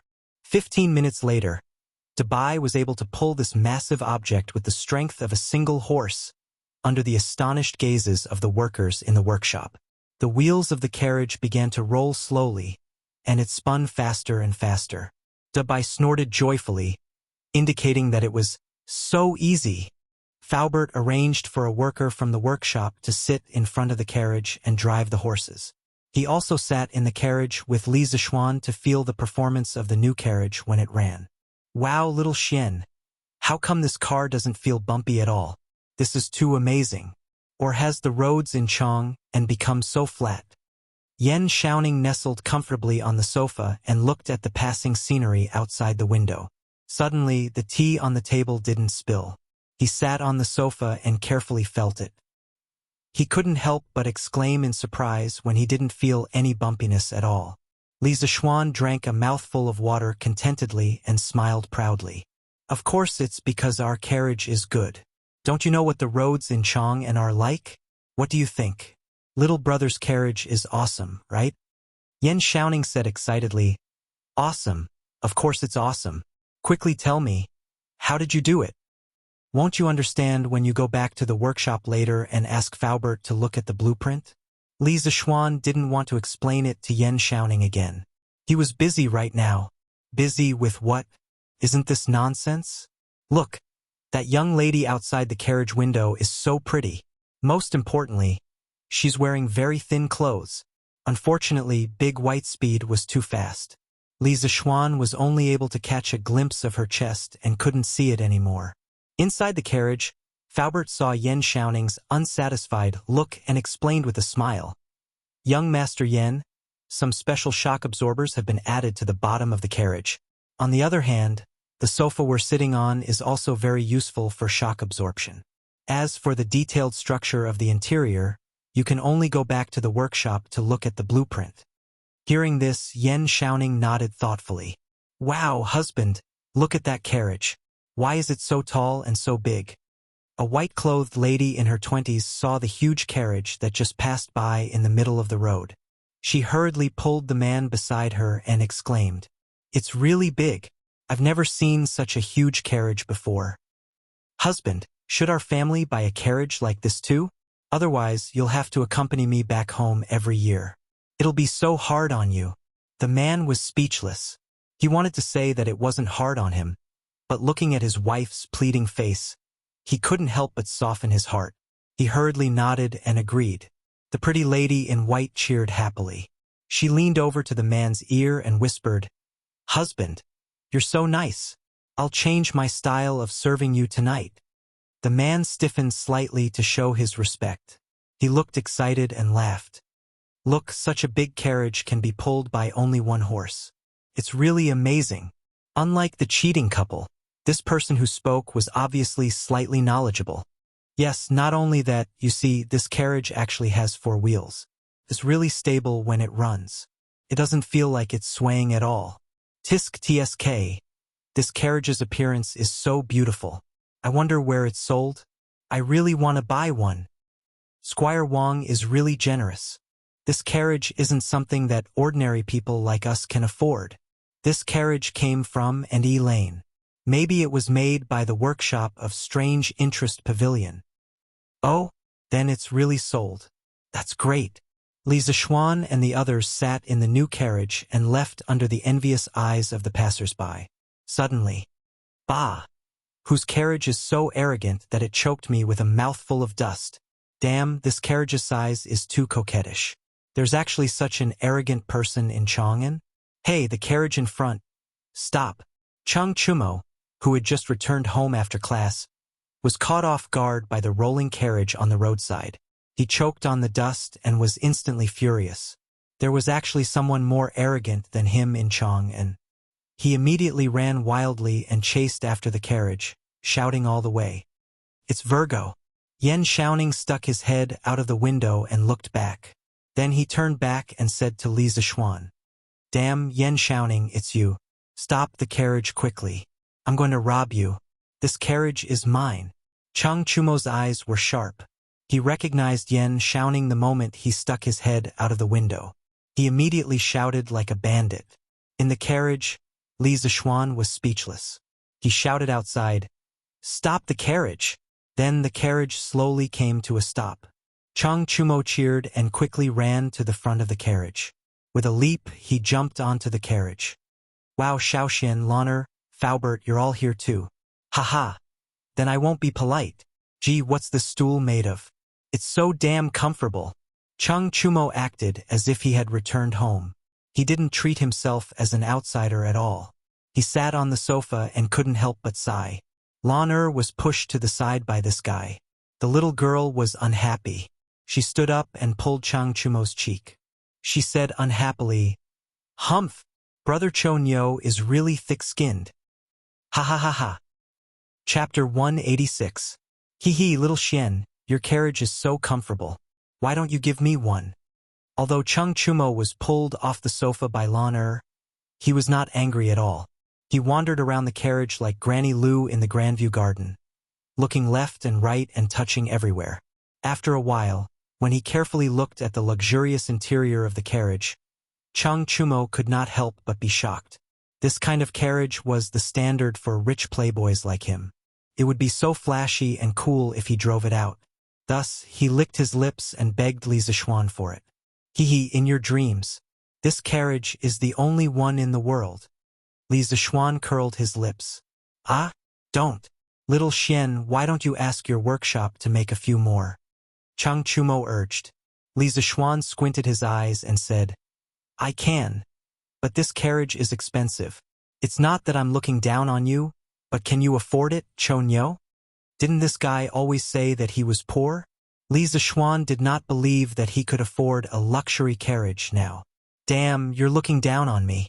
As long as you have this kind of carriage, I can afford it. Tell me, how much is it? Cheng Chumo was immediately unhappy. His family had shares in the winery. With the sales of the Drunken Immortal and Gentle Beauty, the Cheng Chumo had also earned a lot of money. Correspondingly, Cheng Chumo's pocket money had increased recently. This guy was now quite wealthy and was very confident. Li Zixuan looked at this jokester's face and could not help but want to attack him. Thus, he said, "No bargaining. Only 999 strings of cash." He had asked Faubert about the cost of this carriage on the way here. Currently, the average horse carriage sold in the market cost between 200 to 500 strings of coins. However, due to the addition of a lot of advanced technology such as shock absorbers, roller bearings, iron plates in the compartment of the carriage, and a separate toilet, the cost alone was as much as 400 to 500 strings of coins. Li Zixuan set a price of 999 strings of cash, which wasn't considered expensive. This price was equivalent to buying a Porsche in modern times. With such excellent performance, such a domineering appearance, and such luxurious interior, Li Zixuan believed that even if it was sold for more than 1,000 strings of cash, there would definitely be rich people rushing to buy it with gold bricks. However, Cheng Chumo was not a rich person. He only had a small amount of wealth. When he heard such a crazy price, Chumo's mouth, "Little Xian, you're robbing me. Damn it, this carriage is not made of gold." "Is it expensive?" "Chonyo, if you think it's expensive, our workshop will release a cheaper version of the carriage. There's no sofa like the one you're sitting on. There's also no water storage where you washed your hands. It's only 666 strings of cash. If you still think it's expensive, we will release a beggar's version. There's no sofa, no water storage, no toilet, and no iron plates in the compartment. We'll sell it for 555 strings of cash. How about that? You can afford it, right?" Li Zixuan sipped a mouthful of water and said slowly, "Damn, I don't want a beggar's version." Cheng Chumo was furious. This beggar's version was not a good thing just from the name. He, Cheng Chumo, would rather not buy this carriage than make a beggar's version and embarrass himself. "Ahem, little Xian, money is just a worldly possession. Do we need to be so calculative? If your workshop makes another one, give it to me. How about it?" If the hard way did not work, he could only use the soft way. After all, everyone knew that Cheng Chumo was thick-skinned. So what? Since money is a worldly possession, why don't you give all your pocket money to me for safekeeping, Chonyo? "Bah, no way." Cheng Chumo expressed that he was not an idiot. Why would he give away his money to someone else? "Damn, little Xian, if you don't give me one, I'll go to your house and not leave. I'll eat and drink your food. Let's see if you lose out." Cheng Chumo saw that Li Zixuan was unmoved by force or persuasion, so he had no choice but to use his ultimate move, shamelessness. Yan Xiaoning and Faubert were trying hard to hold back their laughter. Lan did not have so many scruples. The little girl was so happy that she kept giggling and kept saying, "Brother Chonyo, you're shameless." Li Zixuan was also speechless. He had never seen such a shameless person. "Up to you. Our house is short on rooms recently. We can only sleep in the woodshed." "Damn! You're so unrighteous. You're the one who wanted to stay. Oh, I forgot to tell you. I see that Uncle Chang and Uncle Chin are getting old, and it's not convenient for them to go out. I plan to give each of them one of these carriages in the near future. Choax, you can stay in our woodshed. Little Xian, you're—" Before Cheng Chumo could finish cursing, he heard the second half of Li Zixuan's sentence and finally understood that Li Zixuan was just teasing him. He didn't even bother to get angry and hurriedly corrected himself. "Little Xian, you're such a good brother. Ha." After laughing for a while, Yan Xiaoning asked seriously, "Little Xian, do you want to give this carriage a name? In the future, when we sell it, it can be better differentiated from other normal carriages." Li Zixuan thought about it and agreed. Just as he was about to speak, Cheng Chumo interrupted. Of course. Xiaoning is right. If it were up to me, we should give it a more impressive name. Only then can it match such a perfect carriage. How about we call it Little Tyrant? Isn't this name domineering enough?" After saying that, he proudly winked at Li Zixuan. Li Zixuan cursed in his heart. Little Tyrant? This guy really knows how to think. Nothing much. I've already thought of a name. Let's call it this. As he said that, he dipped one finger in water and wrote 3 letters on the table. BMW. Chang Chumo went over and was stunned. What does this mean? Yan Xiaoning frowned and muttered, Is this pinyin? Li Zishuan raised his eyebrows and said in surprise, Oh? Brother Xiaoning actually knows pinyin?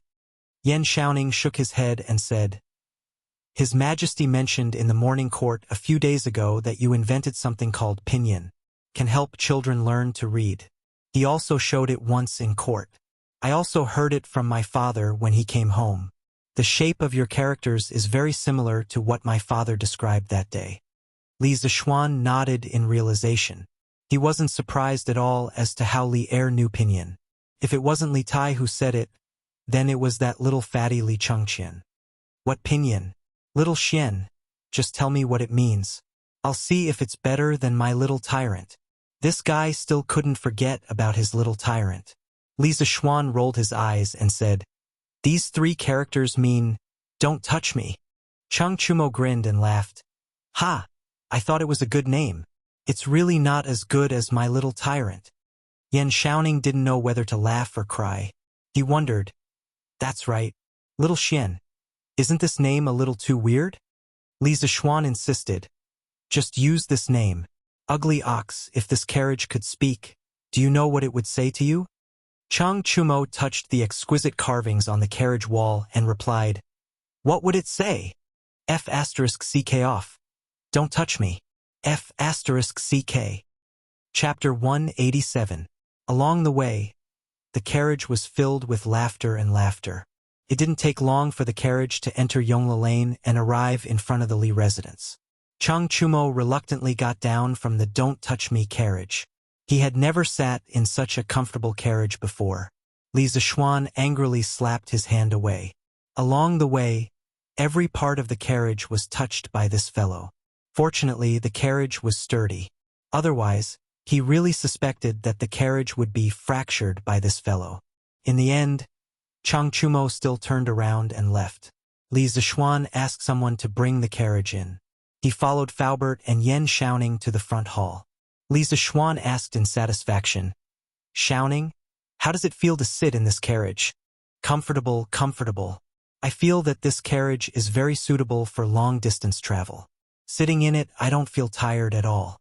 Yan Xiaoning thought for a while and replied, Haha, even Brother Xiaoning said it's good.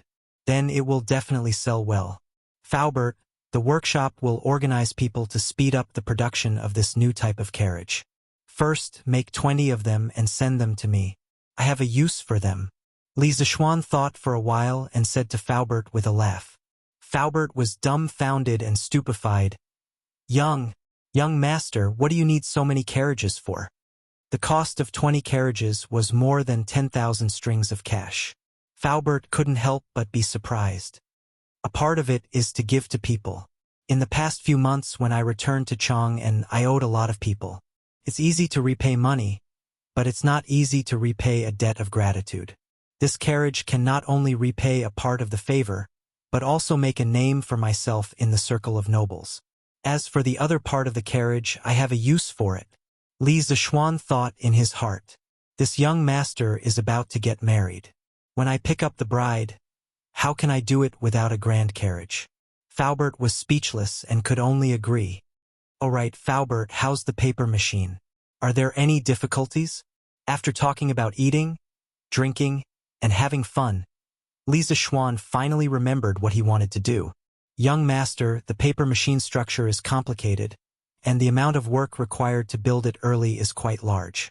It's not difficult to build it according to the blueprint, but it will take some time. Faubert thought for a moment and replied, How long will it take? 7 days. Li Zishuan frowned and muttered to himself, Are there not enough ordinary craftsmen in the workshop? Or are there too few skilled craftsmen? Of course, it's because there are too few skilled craftsmen. Young master, skilled craftsmen are too hard to find. I'm afraid there are less than 10 skilled craftsmen in the workshop. Faubert said with a bitter face. Li Zishuan thought for a while, but he didn't have any good ideas.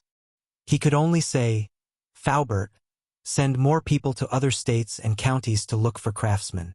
As long as they are skilled and are willing to come to our workshop, we can talk about the benefits and treatment. As for the paper machine, you guys should try to speed up the progress. Majo is almost done with the preparations, and we're just waiting for you guys to start. Oh, Shouning happens to be free these few days. Why don't you go to the workshop and help Faubert with the paper machine? This should be able to speed up the progress a lot. Li Zishuan looked at Yen Shouning, who was leisurely at the side, and his eyes suddenly lit up as he suggested. Faubert quickly nodded in agreement. He admired Yen Shouning's mechanical talent very much. Yen Shouning staggered, and his face was full of black lines. He had just been released from his father's prison sentence, and now he was going to be thrown into prison by Li Zishuan. Just as he was about to object, he saw Li Zishuan raise a finger and said, "Brother Shouning, don't refuse. This paper machine is very important, and it must be done as soon as possible. Moreover, this workshop also has your shares. At worst, I'll give you a don't touch me carriage after it's done. How about it?" Yen Shouning was a little moved, and he nodded after a moment. Unlike Li Zishuan, who casually owned dozens of don't touch me carriages, in the Tang dynasty, a carriage was a very precious asset for other families. After dinner, Li Zishuan went to Mingyue Xian and saw Iron Egg squatting on a big rock beside the pond, hugging his knees and looking at the moon in the sky in a daze. Li Zishuan's heart was slightly moved. It seemed that his little sister was right. Iron Egg really had something on his mind. Could it be that this kid had taken a fancy to a girl and started to think about love? If that's really the case, what should I do? This is obviously puppy love. As his master, should I stop it? Li Zishuan's thoughts ran wild in the distance. The more he thought, the more tangled he became. In the end, he shook his head and slowly walked towards Iron Egg. "Iron Egg, what are you thinking about?" Li Zishuan walked behind Iron Egg and found that this kid was still in a daze, so he could only ask, Master, you're here?" Iron Egg heard the sound and instantly woke up. This child was a little panicked and hurriedly said, "Don't be nervous. Come, sit down. Tell me, what were you thinking about just now? Why were you so lost in thought?" Li Zishuan patted his disciple's shoulder and said in a gentle tone. Iron Egg obeyed and sat down, but his eyes were somewhat evasive when he looked at Li Zishuan. "Say it, Master." Iron Egg was not thinking about anything. There must be something. "Do you think I don't know you, kid? Hurry up and say it. What can't we talk about?" "Master, it's really nothing." This kid seemed to be born in the year of the walnut.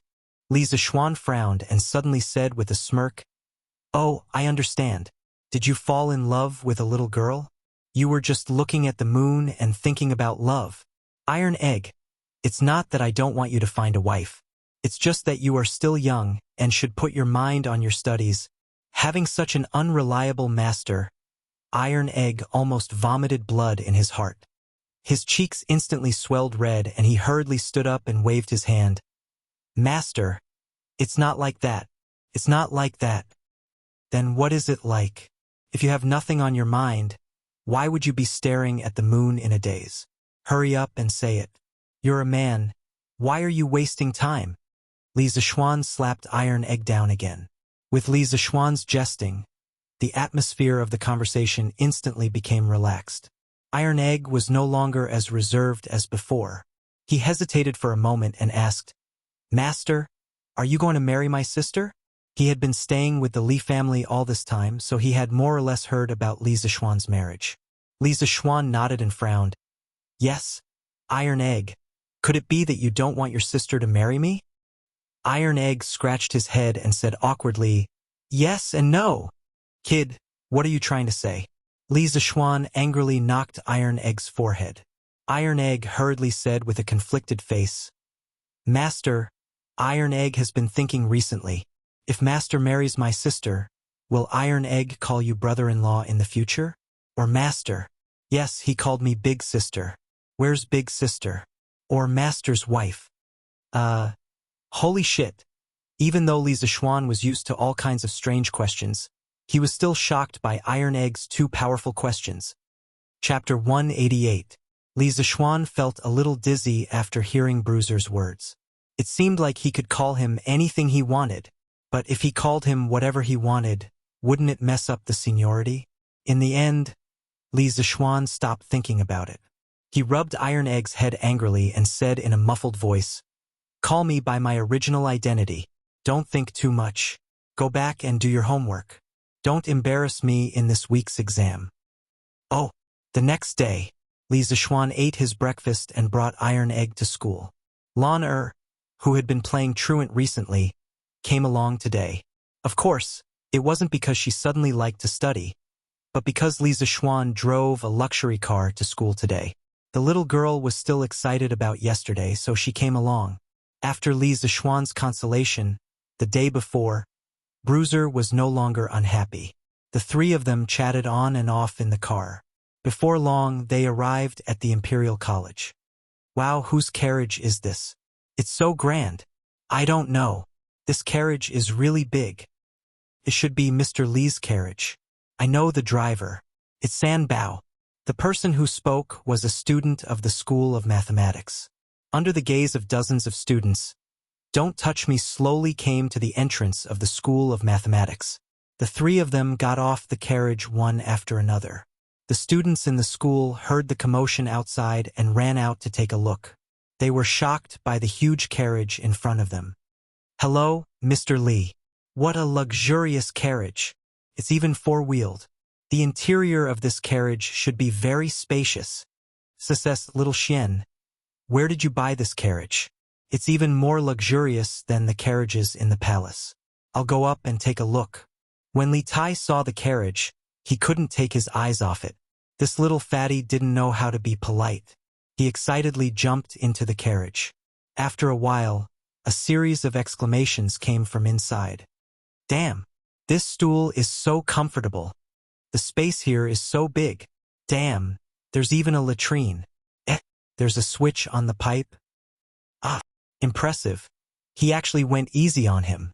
Li Tai screamed inside for a while, then came down and said excitedly to Li Zixuan, "Xiaoxian, sir, where can I buy this carriage? I must buy one too.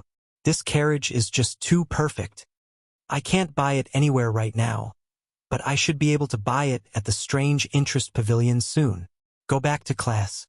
Li Zixuan said indifferently. Li Tai's face was full of regret. He touched the carriage and reluctantly returned to the teaching house. The rest of the students couldn't help but take a few more glances at this luxury car before returning to class. The commotion caused by the carriage in the Imperial College was far from over. During the break between classes, students from other schools joined in to watch. It had to be said that under the leadership of the Mathematics and Mathematics Department, the entire directorate of Imperial College had started a 3-minute class and a 15-minute break. If they didn't do this, there was no other way. The students would keep making a fuss. Now, the instructors of the other schools hated Li Zixuan to death. "This carriage looks so luxurious. I wonder what's inside. It would be great if we could go in and take a look." When San Bao heard this, she immediately opened her arms and shielded the carriage behind her like an old hen protecting her chicks. "This carriage is so domineering. I want to ask my father to buy one too. Do you know where to buy one?" The person who spoke was obviously from a wealthy family. He didn't even ask for the price, only where to buy it. "I've never seen this before, but since this carriage is from Professor Li, he probably knows about it." I know where to buy it. Wang Mingming, hurry up and tell me. If you're right, I'll reward you with money." "Thank you, young Master Chui. I heard from my friends in the Mathematics and Mathematics Department that this carriage is from the workshop of the Strange Taste Pavilion. It will be sold at the Strange Taste Pavilion after a while." Good. When the time comes, I'll definitely buy one." "Acho, reward me." "Yes, young master." "Thank you, young Master Chui." During the 4th period, Kong Ingda came to the door of the Mathematics and Mathematics Department. He waved at Li Zixuan, as if he had something to say. Seeing this, Li Zixuan let the students study by themselves. He followed Kong Ingda outside the classroom. "Chancellor Kong, you're looking for me?" Li Zixuan asked softly as they approached the carriage. Yes, during the morning assembly a few days ago, His Majesty said that you invented something called Pinyin. Can help children learn to read. I'm here today to find out more about Pinyin, Kong Ingda said with a serious face. Li Zixuan suddenly understood. Yan Shaoning was still talking to him about this yesterday. He didn't expect Kong Ingda to come looking for him today. So it's about this. Chancellor Kong, why don't we talk about it in the carriage? Li Zixuan didn't wait for Kong Ingda to reject him. He pulled open the curtains and invited Kong Ingda in. Kong Ingda hesitated for a moment, nodded, and got into the carriage. After entering the carriage, Kong Ingda was shocked to see that the interior decoration of the carriage wasn't inferior to a small independent room. He finally understood why Li Zixuan insisted on him getting into the carriage to talk. This was simply a moving luxury room. After sitting on the soft sofa, Kong Ingda was shocked again. This time, he couldn't hold it in anymore. He put on a serious face and said to Li Zixuan earnestly, Little Xian, Mencius once said that when the heavens are about to bestow a great responsibility on a man, they must first torment his will, toil his muscles and bones, and starve his body. I know that your family is wealthy, but you can't be too immersed in luxury. Li Zixuan was speechless. He saw that Elder Kong was old, and it was quite tiring for him to stand outside. That's why he let him get into the carriage and talk things over slowly. Who knew that he would be lectured the moment he got into the carriage? Who the hell could he find to reason with? Chancellor Kong, students nowadays study hard all their lives. Other than realizing their ambitions, most of them use their knowledge to change the lives of their families.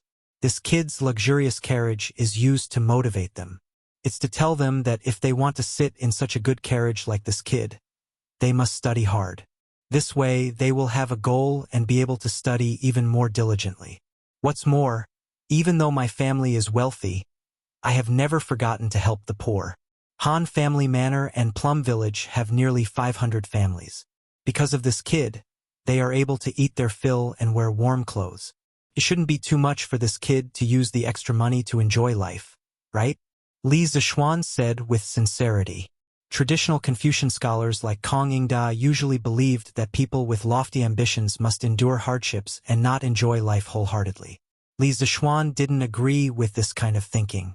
What's wrong with me spending the money I earned for myself to enjoy? It's not against the law. What's more, I'm not the kind of person who is heartless and stingy. I've already helped the poor people around me. How can I not be allowed to enjoy life? How can there be such logic in this world? Kong Ingda was rendered speechless by Li Zixuan's seemingly strong excuses. He couldn't help but think to himself, this kid is really good at talking about crooked practices. I've really underestimated him. Li Zixuan didn't want to make this principal too embarrassed and immediately stopped while he was ahead. He coughed dryly and said, Cough, cough. Chancellor Kong, let's talk about Pinyin. Chapter 189. In front of the Institute of Mathematics. In the luxurious carriage of the Li family, Li Zixuan forcefully changed the topic. Kong Ingda saw that he could not persuade the young man in front of him, so he simply went with the flow and discussed the issue of Pinyin with Li Zixuan. There were brushes, ink, paper, and inkstone in the carriage. Li Zixuan took the brushes and wrote and drew while teaching Kong Ingda some Pinyin knowledge. This old Confucian scholar's cultural foundation was indeed profound. In less than half an hour, Kong Ingda had a simple grasp of Pinyin. Not bad, not bad. Professor Li, Pinyin is indeed magical. If you can spread this method of learning words, your name will definitely go down in history. I want to be the first to spread Pinyin in the 6 institutes of the Imperial College. I wonder if Professor Li is willing? After Kong Ingda understood the magical effects of Pinyin, he could not help but praise. Li Zixuan pondered for a moment and nodded. Of course, although the students of the Imperial College had long learned how to read, there was still a need to teach them how to read. Most of the students belonged to the elite class of the current young people. After they understood the benefits of Pinyin, when they left the Imperial College, they would either become officials, enter the court, or just become teachers. However, they would all bring Pinyin to other places. They would also be the first batch of seeds to spread pinyin. Thus, Li Zixuan agreed with Kong Ingda's idea very much. Then from tomorrow onwards, I'll have to trouble Professor Li to teach pinyin to all the instructors, professors, and teaching assistants of the Imperial College every afternoon. I estimate that after 4 or 5 days, all of them will have mastered the pinyin literacy method. At that time, they will teach the students of the Imperial College. What do you think? Kong Ingda thought for a moment and said the pinyin teaching plan that he had been considering for a long time.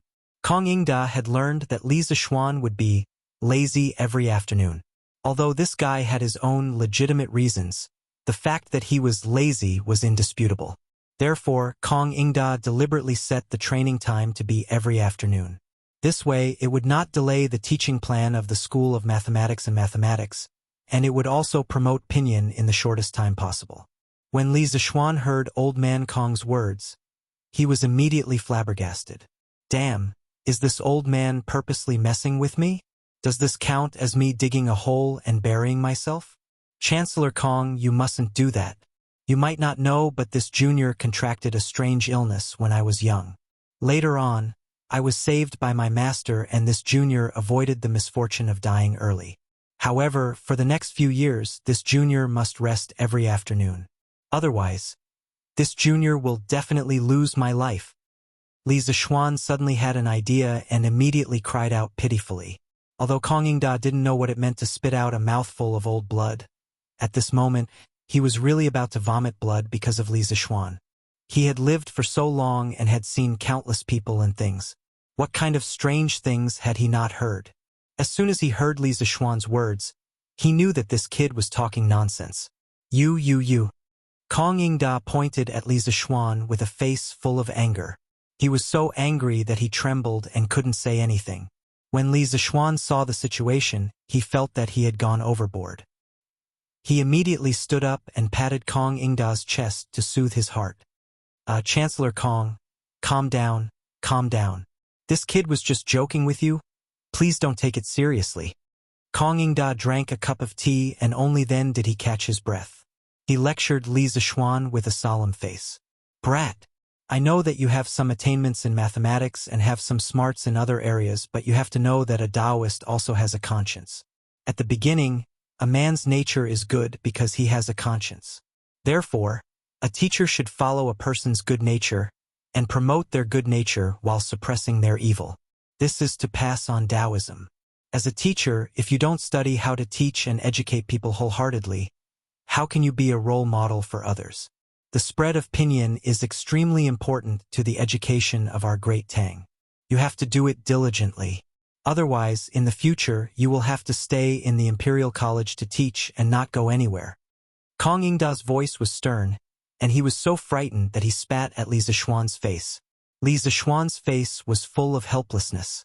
It seemed that old Kong was really angry this time. Yes, Chancellor Kong's lesson is right. This kid will definitely teach pinyin to the teachers of the Imperial College. In order to ensure that he could continue to rest in the afternoon, Li Zixuan could only compromise and sacrifice these few days to teach pinyin to the teachers of the Imperial College. Otherwise, what else could he do? He couldn't go up and fight with this old man. Although he was sometimes a little muddle-headed, he still knew how to respect the old and love the young. Moreover, Kong Ingda had the moral high ground and his words weren't without reason. The spread of pinyin was indeed very important. Kong Ingda nodded his head in satisfaction and prepared to get off the carriage. Suddenly, he turned his head and said, I heard from His Majesty that you, the Crown Prince, King Wei and the others are working together to compile a dictionary that includes pinyin. If you don't have enough manpower, you can tell me and I will send some scholars of the Imperial College to assist you. Thank you for your kind intentions, Chancellor Kong, but I have enough manpower. He had received news yesterday that Su Shizhang, Xueshou, Yan Shangxuan from the Eastern Palace, as well as Xiao Dian, Guyin, Zhang Yaqing, Xia Yan and the other scholars of the Literature Hall under Li Tai were all in the back hall of the workshop. The compilation of the Great Tang Dictionary was already in full swing and they had enough manpower. Yes, this dictionary is very important. Professor Li, you must pay attention to it. After the compilation of the dictionary is completed, you must inform me. I must go and take a look at such a grand literary event. Of course, of course. Rest assured, Chancellor Kong. Li Zishuan hurriedly cupped his hands and promised. He only hoped that the Chancellor would leave quickly and not create any more trouble. A moment later, Li Zishuan wiped the sweat off his forehead. He had finally sent away the old-fashioned great scholar of the present age. He thought to himself, it seems that this brother's good days are about to come to an end. This is really King miserable, but it should only take a few days of hard work. He hoped that the instructors of the Imperial College could learn Pinyin fast enough. After a while, the bell for the morning class rang. Li Zishuan went home with Iron Egg and Lanner in a low mood. The two little guys could see that Li Zishuan was not in a good mood, so they did not talk and laugh along the way. They were very obedient and accompanied Li Zishuan. After lunch, the two little guys continued to go to school. Of course, it was still the luxury car that picked them up. Li Zishuan enjoyed this last leisurely afternoon alone in the West Courtyard. He could not help but start to think about spring again. If only my baby Yushi was here. He could hug his wife every day, eat, sleep and play with Daodu. This kind of life even the gods would not change. As he thought about it, he could not help but drool. Chapter 190. Li Zishuan was a little drowsy by the summer breeze. When he was on the verge of waking up and falling asleep, he saw Xiao Shi in a bright yellow dress, walking over gracefully. She said softly to Li Zishuan, "Young master, Wang Rainbiao and his father want to see you. Butler Wang is waiting in the front hall." "Oh!" Li Zishuan's expression changed. He stood up and said, "Well, Xiao Shi, come with me to have a look." At the same time, there was a touch of coldness in his heart. The Wang family should give me an explanation for the kidnapping of Xiefeng Stockade. In the front hall of Li Mansion, Wang Rinbiao and a middle-aged man with thick eyebrows, big eyes, and a stocky waist were sitting on both sides. The two of them looked at each other and did not say a word. The hall was very quiet for a while. Wang Zhong looked at the tea table beside the two of them. Some of the tea was about to turn cold. He hesitated for a moment and was finally forced to retreat by the oppressive atmosphere. He retreated to the side and did not dare to say a word. The main reason was that the pressure on the middle-aged man was too strong. In a moment, Li Zishuan came to the front hall. Wang Rinbiao took the lead to stand up and said to Li Zishuan, "Mr. Li, long time no see. How have you been? Let me introduce you. This is my father. He just arrived in Chang'an yesterday. Today, he went to the palace to see His Majesty, and then came to visit Li Mansion with me." According to the rules of the imperial court, the provincial governor of a state could not leave the territory under normal circumstances. Wang Rinbiao's father came directly to Chang'an and had to report to the Ministry of Personnel. However, he was also a relative of the imperial family. If he directly reported to Li Er, no one dared to say anything. Li Zishuan's eyes stopped on the middle-aged man. He thought that this man turned out to be Wang Yu, who married Li Yuan's sister. Chang Yaojin had told him a lot about the Wang family in Taiyuanqi County. Today, he finally saw the real person. This person's facial features were resolute and sharp. From his face, one could vaguely see the shadow of Wang Rinbiao. There was also a dignified aura around him. It was probably because he had been in a high position for a long time. Regardless of what he was thinking, Li Zishuan still cupped his hands towards Wang Yu and bowed. This humble official pays his respects to Governor Wang. In the first year of Xinguan, Li Er divided the world into 10 provinces. There were a total of 360 provinces in the country. These provinces were divided according to their population into Upper Province, Middle Province, and Lower Province. The provincial governor of Upper Province was secondary grade 3, the provincial governor of Middle Province was primary grade 4, and the provincial governor of Lower Province was primary grade 4. The Sui province that Wang Yu was in charge of belonged to the Central Province. As the provincial governor of Sui province, if calculated according to rank, he belonged to the upper 4th rank. Li Zishuan, on the other hand, was a secondary class 5th rank official, regardless of whether he was a county founder of the country or a doctor of the imperial college. But logically speaking, it was already a miracle that he was able to reach secondary class 5th rank at his age. Because Li Zixuan was a full 4 ranks lower than Wang Yu, he had to open his mouth and address himself as a humble official. In the officialdom, one had to abide by the rules of the game. If one casually treated a superior with disrespect, then one would not only offend one person, but also the entire official class. At this moment, a faint smile appeared on Wang Yu's tense face. He raised his hands and said with a smile, "Sir Li Zixuan, there is no need to be so courteous. Although this official is far away in Sui province, I have long heard of Sir Li Zixuan's matter. The curved Yuan divine plow has spread throughout the world, benefiting the millions of poor commoners of my great Tang. Today, this official represents the elders of Sui province in thanking Sir Li Zixuan." After saying this, he actually gave Li Zixuan a deep bow. Li Zixuan was shocked and hurriedly said, "There is no need for this, Provincial Governor Wang. Although this little one invented the curved Yuan plow, His Majesty has already rewarded me. Thus, this little one cannot accept this gratitude." At the same time, his impression of this provincial governor Wang had changed quite a bit. This person held a high position and came from a large clan, but he did not have the slightest bit of arrogance. In terms of personality, he was very similar to Wang Renbiao. The only difference was that he had a very powerful aura. Haha, no matter what, the commoners of various lands have benefited from the curved Yuan plow. This is an indisputable fact. In truth, this old man has come today for another matter. I presume that Sir Li Zixuan has already guessed it. Wang Yu straightened his body and clasped his hands towards Li Zixuan. Today, this old man has come to apologize to Sir Li Zixuan on behalf of my unfilial son. A few days ago, that unfilial son actually colluded with bandits to kidnap Sir Li Zixuan's fiancée.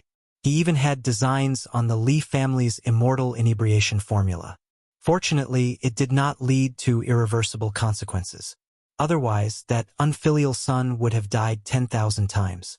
In the end, this matter is because this old man did not teach his son well. If Sir Li Zixuan has any requests, you can raise them. Do not harm the relationship between you and my Renbiao because of this matter. Li Zixuan raised his eyebrows. They had finally come to the main matter. At the same time, he also had some doubts in his heart. From the start, this Wang Yu had a very humble attitude. Logically speaking, as the provincial governor of a province, backed by a large clan, and even married Li Er's aunt, he should not have such a humble attitude towards him. Actually, on the surface, this was indeed the case. However, Wang Yu had his own considerations. Although Li Zixuan was only a provincial governor, his growth potential was enormous. Not only did he have a good relationship with Cheng Yaojin, Qin Qiong, and a bunch of other military veterans, he also had a close relationship with Li Chengqian and Li Tai. From the current situation, first of all, Li Chengqian's position as crown prince was very stable. Even if something happened in between, the throne would only fall on Li Tai's head. However, no matter what, Li Zixuan would at least be able to survive through 2 dynasties. His official position would only soar to the skies. Moreover, Li Er's intention to weaken the power of the large clans was already clear. Although Wang Yu had married Li Er's aunt, under the teeth of the storm, his every move would be infinitely magnified. Thus, Wang Yu's current standard of conduct was, don't cause trouble, don't cause trouble. If he caused trouble, quickly turn it into a small one, and a small one into nothing. What if I want Wang Renyi to die? Regardless of the meaning behind Wang Yu's humble attitude, Li Zixuan still wanted to sound him out. Of course, if he could directly have Wang Renyi die, that would be the best. He had always harbored killing intent towards those who dared to touch his woman. Hearing this, Wang Yu's body clearly trembled. A trace of paleness and struggle flashed across his wrinkled old face. No matter how mischievous his son was, he was still his son. Even a vicious tiger would not eat its cubs. How could he watch his son die before his eyes? Wang Renbiao looked at his father's pale face from the side. He hurriedly went up to Li Zixuan and clasped his hands. Sir Li, although my younger brother did some foolish things, in the end, you arrived in time to save Miss Han. There was no tragedy. Thus, I hope that Sir Li will be magnanimous and spare his life. Li Zishuan stared into Wang Renbiao's eyes and asked, "The person who showed me the way at Rhinoceros Slope that day, was it one of your people?" When he heard the second half of Wang Renbiao's words, his heart suddenly moved. He remembered that day when he was in despair. A piece of silk with words written on it flew to him. Wang Renbiao looked at Wang Yu, then nodded to Li Zishuan. "It was Yu Yao who was by my side. The day before the incident, Yu Yao found out that my younger brother was sending people to harm you. However, she did not hear their specific plans. Thus, I had Yu Yao follow Xiaoying. When I found out that they were going to harm Miss Han, I ordered Yu Yao to help you save Miss Han. Thus, I hope that Sir Li can give me face and spare my younger brother's life." Chapter 191. In the hall, the atmosphere was a little tense. After Wang Renbiao finished speaking, he stared at Li Zishuan, hoping that he would agree. Wang Yu was silent for a moment and said, "Our Wang family was in the wrong in the kidnapping of Xiefeng Stockade. We are willing to pay some price in exchange for forgiveness. If Mr. Li has any requests, you can tell me. I just hope that you can save my son's life." Wang Yu paused and said with a sad expression, "No matter what, Rennie is my child. I'm almost 50 years old. To be honest, I've already become indifferent to fame and fortune. I only hope that Rennie can be safe and sound. I hope that Li Xiannan can understand me from a father's point of view. If Mr. Li can be merciful this time, our whole Wang family will remember this kindness in the future." Li Zishuan was speechless. Although Wang Yu had been in a high position for many years, at this moment, he was just like an old father. Only, Li Zishuan didn't understand. With such an irresolute and indecisive personality, how had he managed to get to the position of patriarch? In the novels in his previous life, the heads of the big families should be indifferent and ruthless. Everything should be based on the interests of the family. Provincial Governor Wang, since you said so, and Cousin Rennie did provide me with a lot of help in the kidnapping that day, then let's forget about this matter. But I don't want Wang Rennie to jump out and harm my relatives in the future. Otherwise, I will definitely kill him at all costs. At that time, even if the Chui and Wang families attack me together, I will not be afraid. The 7 big families have been high and mighty for thousands of years. Others are afraid of them, but I am not. At worst, I will pierce a hole in the sky." Li Zishuan thought about it. This time, he really could not kill Wang Rennie. Putting aside the friendship between Wang Yu and Wang Renbiao and the pressure from the Chui and Wang families, Li Er had protected Wang Rennie before. Moreover, after the incident that day, Wang Rennie, a villain, had escaped in advance. Now, except for Wang Yu and Wang Renbiao, no one knew where Wang Rennie was. Fortunately, he gave up and did Wang Renbiao a favor. However, he still had to take precautions. If there was a next time, even if Li Zishuan had to chase him to the ends of the earth, he would still kill Wang Rennie with his sword. Wang Yu was delighted at first, but when he heard Li Zishuan's murderous words, he was shocked. This young man was only 14 or 15 years old, but he had such a strong murderous aura. "Don't worry, County Magistrate Li. That unfilial son has already been imprisoned by the clan's punishment hall. He won't come out to do evil again. For this matter, our Wang family owes you a favor. If Li Xiannan needs any help in the future, feel free to let Renbiao know. Once this old man receives the news, I will definitely do my best to help." Li Zishuan nodded his head silently, but his heart was in turmoil. He did not expect the Wang family to have a law enforcement hall. This plaything sounded similar to the cultivation sects in some cultivation novels. There were law enforcement hall, elder hall, law enforcement hall, law enforcement hall, law enforcement hall, elder hall, law enforcement hall, and so on. It seemed that none of these traditional aristocratic families were simple. In order to express my sincerity, this old man has specially prepared some humble gifts. I hope County Magistrate Li can accept them. After saying this, Wang Yu took a red sandalwood box from Wang Renbiao's hands and handed it to Li Zishuan. Li Zishuan was really overwhelmed by the favor. The matter had already been discussed and the misunderstanding had been cleared up. Wang Yu, as the provincial governor of a province, actually still wanted to give a small 5th-rank official like him a gift. What was he trying to do? Was this old man really the Wang family's patriarch? Why was he so low-key? No need, no need. Provincial Governor Wang is too polite. Li Zishuan hurriedly waved his hand to refuse. After all, one's mouth was too soft for others. There are only some worthless things inside. County Magistrate Li's refusal. Could it be that you are still unwilling to reconcile with the Wang family? Wang Yu pushed the box in front of Li Zishuan again. After a few more times, Li Zishuan finally accepted. In any case, Wang Yu said that the things inside were worthless. Since he had accepted them, then so be it. After chatting for a while, Wang Yu and his son tactfully took their leave. During this time, the two sides naturally reached many agreements. For example, the cooperation that Li Zishuan and Wang Renbiao had previously discussed. After the kidnapping incident, Li Zishuan had unilaterally stopped the supply of wine to the Strange Interest Pavilion and the winery. At that time, Wang Renbiao felt that the Wang family was in the wrong, so he did not raise any objections. Now that the relationship between the two sides had been mended, the cooperation was restarted. After returning to his room in the west courtyard, Li Zishuan was no longer sleepy. His eyes inadvertently glanced at the dark red sandalwood box beside his hand. His heart skipped a beat, and he picked it up and weighed it in his hand. Hey, it's quite heavy. I wonder what's inside it. Li Zishuan carefully opened the wooden box, and was immediately blinded by the light. The wooden box was divided into 2 rows and 4 rows, and there were 8 small compartments. In each compartment, there was a fist-sized luminous pearl lying quietly. Inside the luminous pearl, the fluorescent light flowed like liquid. If there was only one, it might not be so dazzling, but when all 8 of them were placed together, it was really dazzling. Oh my God! That old geezer Wang Yu actually said that these were just some worthless playthings. If they weren't valuable, then what was valuable about them?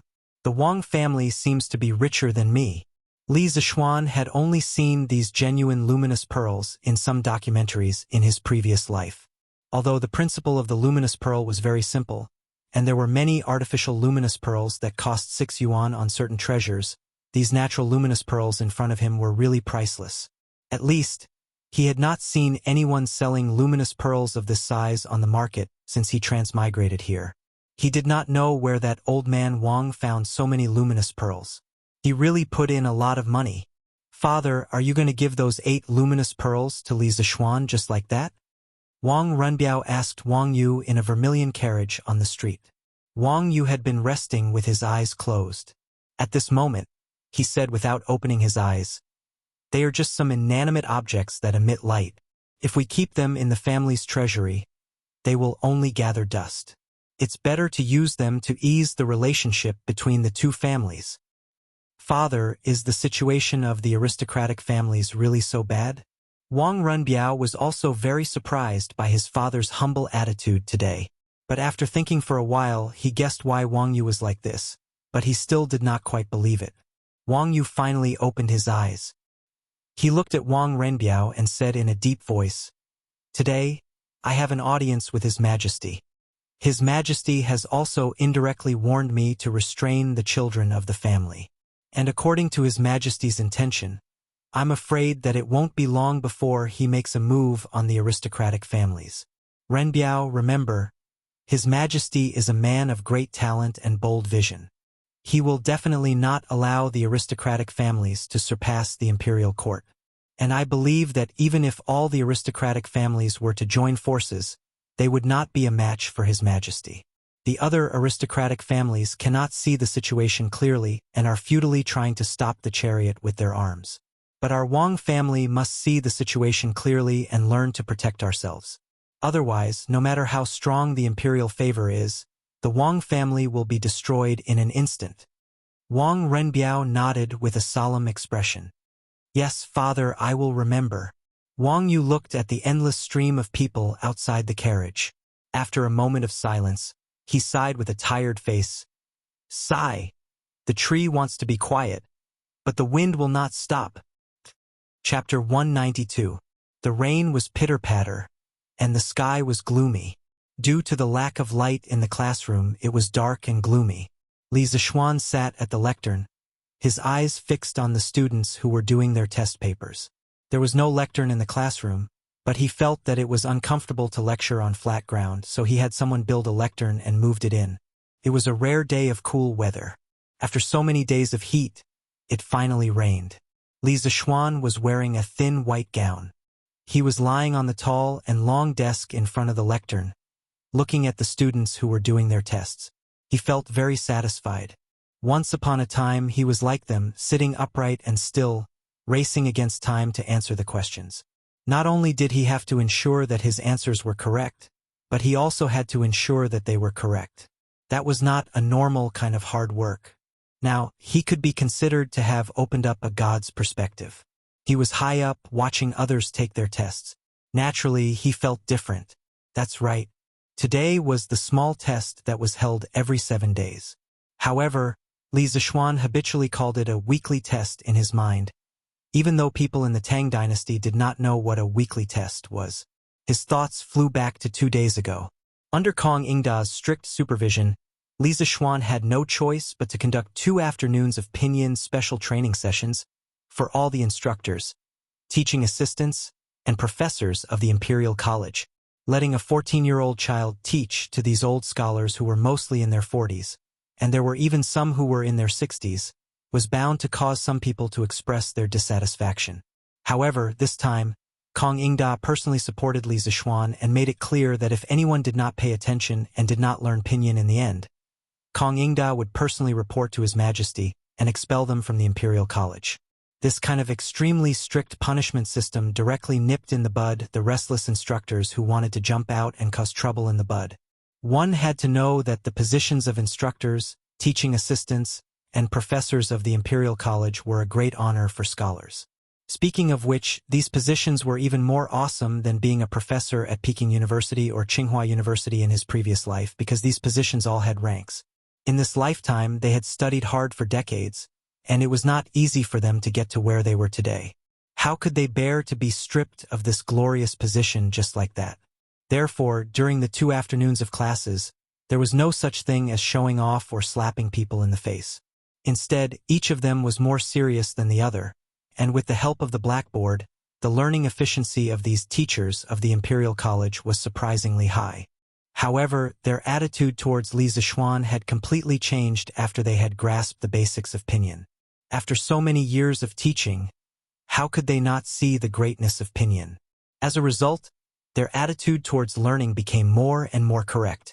During class, the expressions on their faces were as fanatical as if they were on a pilgrimage.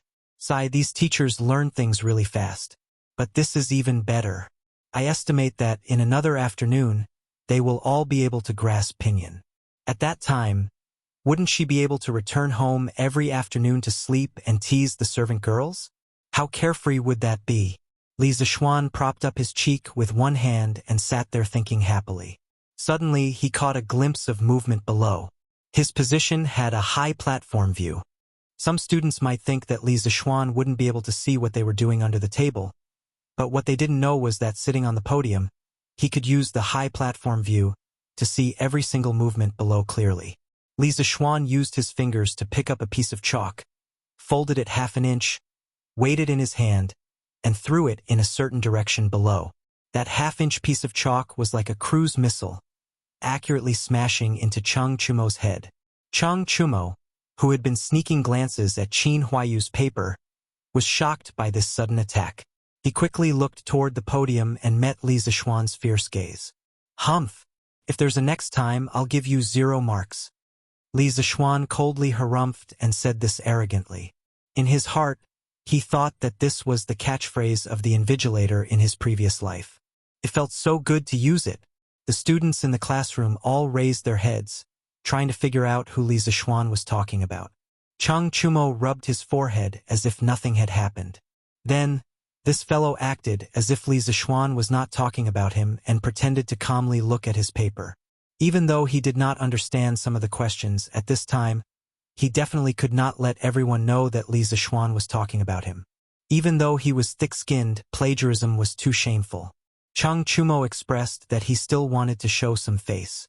Seeing that Cheng Chumo had calmed down, Li Zixuan did not continue to pursue the matter. He walked down from the podium and began to patrol. The first place he came to was Li Tai's position. This little fatty was writing at a rapid speed. He did not seem to be affected by the commotion just now and was quickly doing calculations on the draft paper. Li Zishuan glanced at his paper and was slightly surprised. This little fatty had actually finished the second to last question. His speed was really fast. There was still nearly an hour before the exam ended. He just did not know how accurate this kid was. Li Zishuan paused for a while before continuing his patrol. He found that most of the students were still stuck at the fifth or sixth last question. Qin Huayu, Iron Egg, and Kusher Qing had all finished the third to last question. Moreover, Li Zishuan saw that they had all answered the questions correctly. What surprised Li Zishuan was that Meng Wenhao had also finished the second to last question. Li Zishuan had learned a lot about this child's family background from Su Hongji. This child was truly from a poor family. In this era, it was dozens of times more difficult for a poor family to nurture a child into a talent than it was in modern society. It was also very difficult to pass through the layers of selections in various places and finally enter the Imperial College. Therefore, in Li Zishuan's opinion, whether it was Meng Wenhao or Meng Wenhao's father, they were truly amazing people. Li Zishuan sincerely admired their perseverance. From the part that Meng Wenhao was writing at the moment, he had completely thought through the train of thought for this question. As long as he did not take the initiative to court death, he would definitely be able to get all the points for this question. Li Zishuan secretly nodded and thought to himself, if this child can get into the top 3 in this weekly exam, then I'll pay a visit to their home and help their family solve some of their living difficulties. He admired hardworking and diligent children like Meng Wenhao from the bottom of his heart. When Cheng Chumo saw Li Zishuan coming over for an inspection, he hurriedly covered his paper and glared at Li Zishuan to prevent him from looking. Li Zishuan was speechless and thought to himself, is this guy's brain short-circuited? Aren't you going to show me your paper sooner or later? Why are you covering it now? Li Zishuan snorted unhappily and returned to the podium. Chapter 193. Clang, clang, clang. The bell rang, signaling the end of the class. Li Zishuan stood up, knocked on the table and shouted, "Stop writing! Stop writing! The last student in each row, stand up and collect the papers. If you don't stop writing, I'll give you 0 marks." Cheng Chumo's wrist shook, and he quickly put down his pen. He looked at Li Zishuan bitterly, and then stood up to collect the papers. After all, he was sitting in the last row. After a while, all the papers were collected. Li Zishuan tidied them up, and then he looked at the weather outside and said, "We'll have a break in the afternoon. You don't have to come. Have a good rest at home." The exams had just finished, so no one was in the mood to go to class. Moreover, it was raining heavily outside. Although the children all had straw raincoats, the raincoats were barely enough to block the rain. Also, tomorrow and the next 2 days were off, so he might as well give them an extra half-day off. "Oh sir, that's great. We finally have a break. Haha. We actually have an extra half-day off. The students from the other schools can only be envious. Haha." When the students heard the good news, they couldn't help but cheer loudly. At present, the other schools in the Imperial College were under pressure to adopt the daily schedule of the School of Mathematics. However, the School of Mathematics 2-day break for every 5 days of classes was firmly rejected by the instructors of the other schools. Therefore, although the pace of learning in the School of Mathematics was very tense, with a small exam every Monday and a senior high exam every month, and there was a feeling of being eliminated at the end of the class, the students of the School of Mathematics had more rest time. This was something that the students from the other schools envied. Holding the papers and watching the students disappear into the misty rain, Li Zishuan put on his straw raincoat and prepared to go to the canteen of the Imperial College for lunch. "Master, you're not going back at noon again?" Iron Egg ran over and asked. I'm not going back. Iron Egg, you can take the carriage and go back by yourself. I'll ask San Bao to bring the carriage here in the afternoon." In the past few days, Li Zishuan had to stay in the Imperial College to teach the instructors in the afternoon, so he basically didn't go back at noon. Instead, he ate in the canteen of the Imperial College. 2 days ago, Iron Egg also stayed with him and didn't go back. However, the Institute of Mathematics was closed this afternoon, so Li Zishuan asked Iron Egg to go back first. "Oh, Iron Egg responded and quickly packed his things, preparing to go out. There was a guy waiting outside for a free ride. "Hello, Mr. Li." "Hello, Dr. Li." "Greetings, Grandmaster." Due to the heavy rain today, many students were unwilling to go home for lunch, so there were many people in the cafeteria. As soon as Li Zixuan came in, many students greeted Li Zixuan. Some were from the Institute of Mathematics and some were from the Institute of Imperial College for Gates Academy and other institutes. This guy was now a popular figure in the Imperial College. First, he came up with the blackboard chalk, then came up with the recess system, and then came up with a 2-day recess system that made all the students in the other institutes extremely envious. In addition, in the past few days, he had been training all the instructors in Pinyin, so there were often students who came over to watch the fun. Therefore, some students would occasionally call him Grandmaster.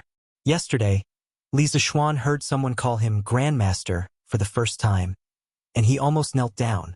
After that, he went over to the student and asked for the reason, and suddenly he didn't know whether to laugh or cry. He was not even 15 years old, and he had already become someone's Grandmaster. Li Zixuan ordered a meal, found a seat at random, and began to eat. To be honest, the food in the cafeteria was not delicious. It was completely incomparable to the food in the Li family, but it was still bearable. "Hey, Grandmaster, is there no one here? How come Iron Egg isn't eating with you today?" A loud and clear voice sounded in his ear. Li Zixuan raised his head and saw that it was the little bastard who first called him Grandmaster yesterday. His name was Sun Zifen, and Li Zixuan had almost been annoyed by Sun Zifen's name yesterday. This guy was a top student in the Imperial College, but he had only gotten in because of his father's relationship. His father's name was Sun Fujia, and he was an amazing person. During the 5th year of the Tang Dynasty's Wuda era, he had obtained first place in the imperial examination and became the top scholar. He could be considered the first top scholar in China's history. After Li Er ascended the throne, he was bestowed with the title of Baron, living in Luan, and becoming a vice-chancellor of the Supreme Court. The Supreme Court was equivalent to the modern Supreme People's Court, and the vice-chancellor of the Supreme Court was equivalent to the vice-chancellor of the Supreme Court. It was a lower third-rank official, and there were usually 2 of them. Yuan Wendao, who had impeached Li Zixuan last time, was also a vice-chancellor of the Supreme Court.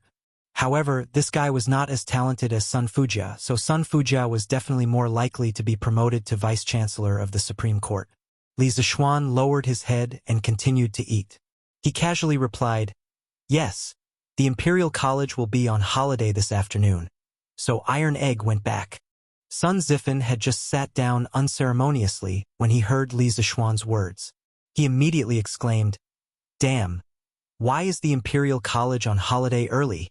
Sun Zifen immediately expressed that he could not accept the fact that the Imperial College was on holiday at the weekend.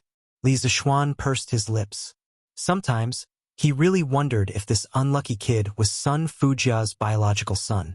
Logically speaking, since Sun Fujia could be the top scorer in the exam, even if his son's results were not top-notch, he should at least be polite, right? In the end, this guy was obviously the same as Cheng Chumo, a careless and rash person. However, he was much younger than Cheng Chumo, probably only in his teens. They just finished the exam this morning. I saw that they were working too hard, so it's not too much to give them half a day off, right? Even if Chancellor Kong knows about it, he can't say anything. Li Zixuan said faintly, but his words really attracted some hatred. "Ah, Mr. Li, how can you do this?" "That's right, Professor Li. How can you give the people from the Imperial College such a long holiday?" "Ah, I can't take it anymore." When the students from the other schools who were eating nearby heard Li Zixuan's words, they all started to denounce him. Li Zixuan had been eating in the canteen recently and had become familiar with many students. As his personality was more casual and he was very young, about the same age as most of them, many students liked to talk to him. Sometimes they would make some harmless jokes, but Li Zixuan was not angry. Instead, he would go along with their jokes and tease them. This led to everyone calling him teacher, but they would always talk to him as if he was a good friend. Li Zixuan waved his hand and laughed. "Who asked our Imperial College's students to have such outstanding results?" As a teacher, of course, I have to sympathize with them. What's wrong with giving them half a day off? Suddenly, there was a wave of wailing from the surroundings. Damn! Sun Zifen put down his chopsticks, indicating that he could not take it anymore. He shouted exaggeratedly, "Grandmaster, do you still want people from the Imperial College? Quickly take me in as well." A 10-year-old kid was dancing and shouting there, looking very funny. Instantly, there was a wave of laughter from the surroundings. Chapter 194. In the Canteen of the Imperial College. Hearing Sun Zifen's words, Li Zishuan put down his chopsticks, raised his head, and glanced at this joker. He said unhappily, "Go back and ask your father if he's willing to let you come to the School of Mathematics." It wasn't that Li Zishuan was belittling himself, but there was a hierarchy among the 6 schools of the Imperial College. The School of Mathematics, School of Books, and School of Law were basically at the bottom. The students of these 3 schools had to stand out in the annual assessment to have the chance to be promoted to the 4 gate schools, then the School of Imperial College, and finally the School of Imperial College. Sun Zifen was able to enter the School of Imperial College because his father was a 3rd-rank vice-chancellor of the Supreme Court. However, if his father was more powerful and was promoted to a 3rd-rank vice-chancellor of the Supreme Court, then he might be able to enter the Imperial College directly. Under the current hierarchy of the Imperial College, it would be strange if Sun Fujia was willing to let Sun Zifen go to the School of Mathematics. Sun Zifen chuckled and said, "Hee, Grandmaster. My father already knows that you invented pinyin. He also admires you very much. Moreover, the Prince of Wei and the sons of the 3 dukes are currently studying in the School of Mathematics. Why wouldn't my father want me to go? Just tell me if you'll accept me as a student or not." Even if the sky collapsed, there would be a tall person watching over it. With Li Tai, Cheng Chumo, Qin Huayu, and Yuchi Baolin, these awesome 2nd-generation hedonistic sons of rich families leading the way, what other people had to worry about? Although Sun Zifan, this fellow's mouth was unrestrained, his heart was clear. When the other students heard this joker's analysis, they all felt that it was reasonable. In this way, not only did the School of Mathematics have good benefits, the teachers were friendly, and there was also Li Tai, Cheng Chumo, and these hedonistic sons of rich families supporting them. They didn't have to worry about their future. Only a fool wouldn't go to such a good place. Therefore, Li Zishuan's surroundings immediately became lively. Yes. Mr. Li, is your school still hiring? My name is Wang Wenhua. My results in mathematics were very good back then. Wang Wenhua, you are bullsh**. You think your grades are better than mine? Dr. Li, don't listen to him. My grades are better than his. Please accept me. Grandmaster, please accept me. Take me in. Take me in. Collect your sister. Li Zishuan's forehead was full of black lines. He couldn't even eat. F***ck. If it were a group of female students crying and begging him to accept them, he would be very excited. At least it would prove that he was very manly. However, in front of him, there were some men clamoring for him to accept them. What the F***ck was this? Ahem, I can't make the decision on this matter. The rules of the directorate don't allow you to go wherever you want. You should go and talk to the chancellor. Li Zishuan hurriedly threw away the responsibility. If he really accepted them, he would offend a lot of people. When that time comes, how would he survive in the directorate? He might as well just throw the problem to Old Man Kong and let him have a headache. He originally thought that saying this would make Sun Zifen and the rest retreat. After all, as students, how many of them dared to meet the principal? However, he underestimated this fellow's character. When Sun Zifen heard that Li Zishuan didn't explicitly reject him, his eyes instantly lit up.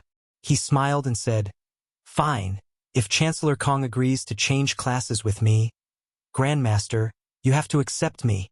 In his eyes, his father was a lower-class 3rd-rank official. The Chancellor of the Directorate was also lower-class 3rd rank.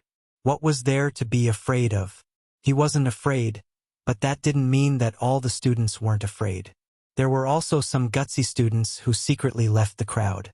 These people mostly relied on their own hard work to rise up from the 3 academies of mathematics, history, and law. They didn't have any background, so they didn't dare to follow Sun Zifen. However, there were still a lot of second generations who followed Sun Zifen and echoed, "Yes, yes, yes. Zifen, I'll go with you to find Chancellor Kong. I'll go too, I'll go too. What's there to be afraid of? Let's go, let's go."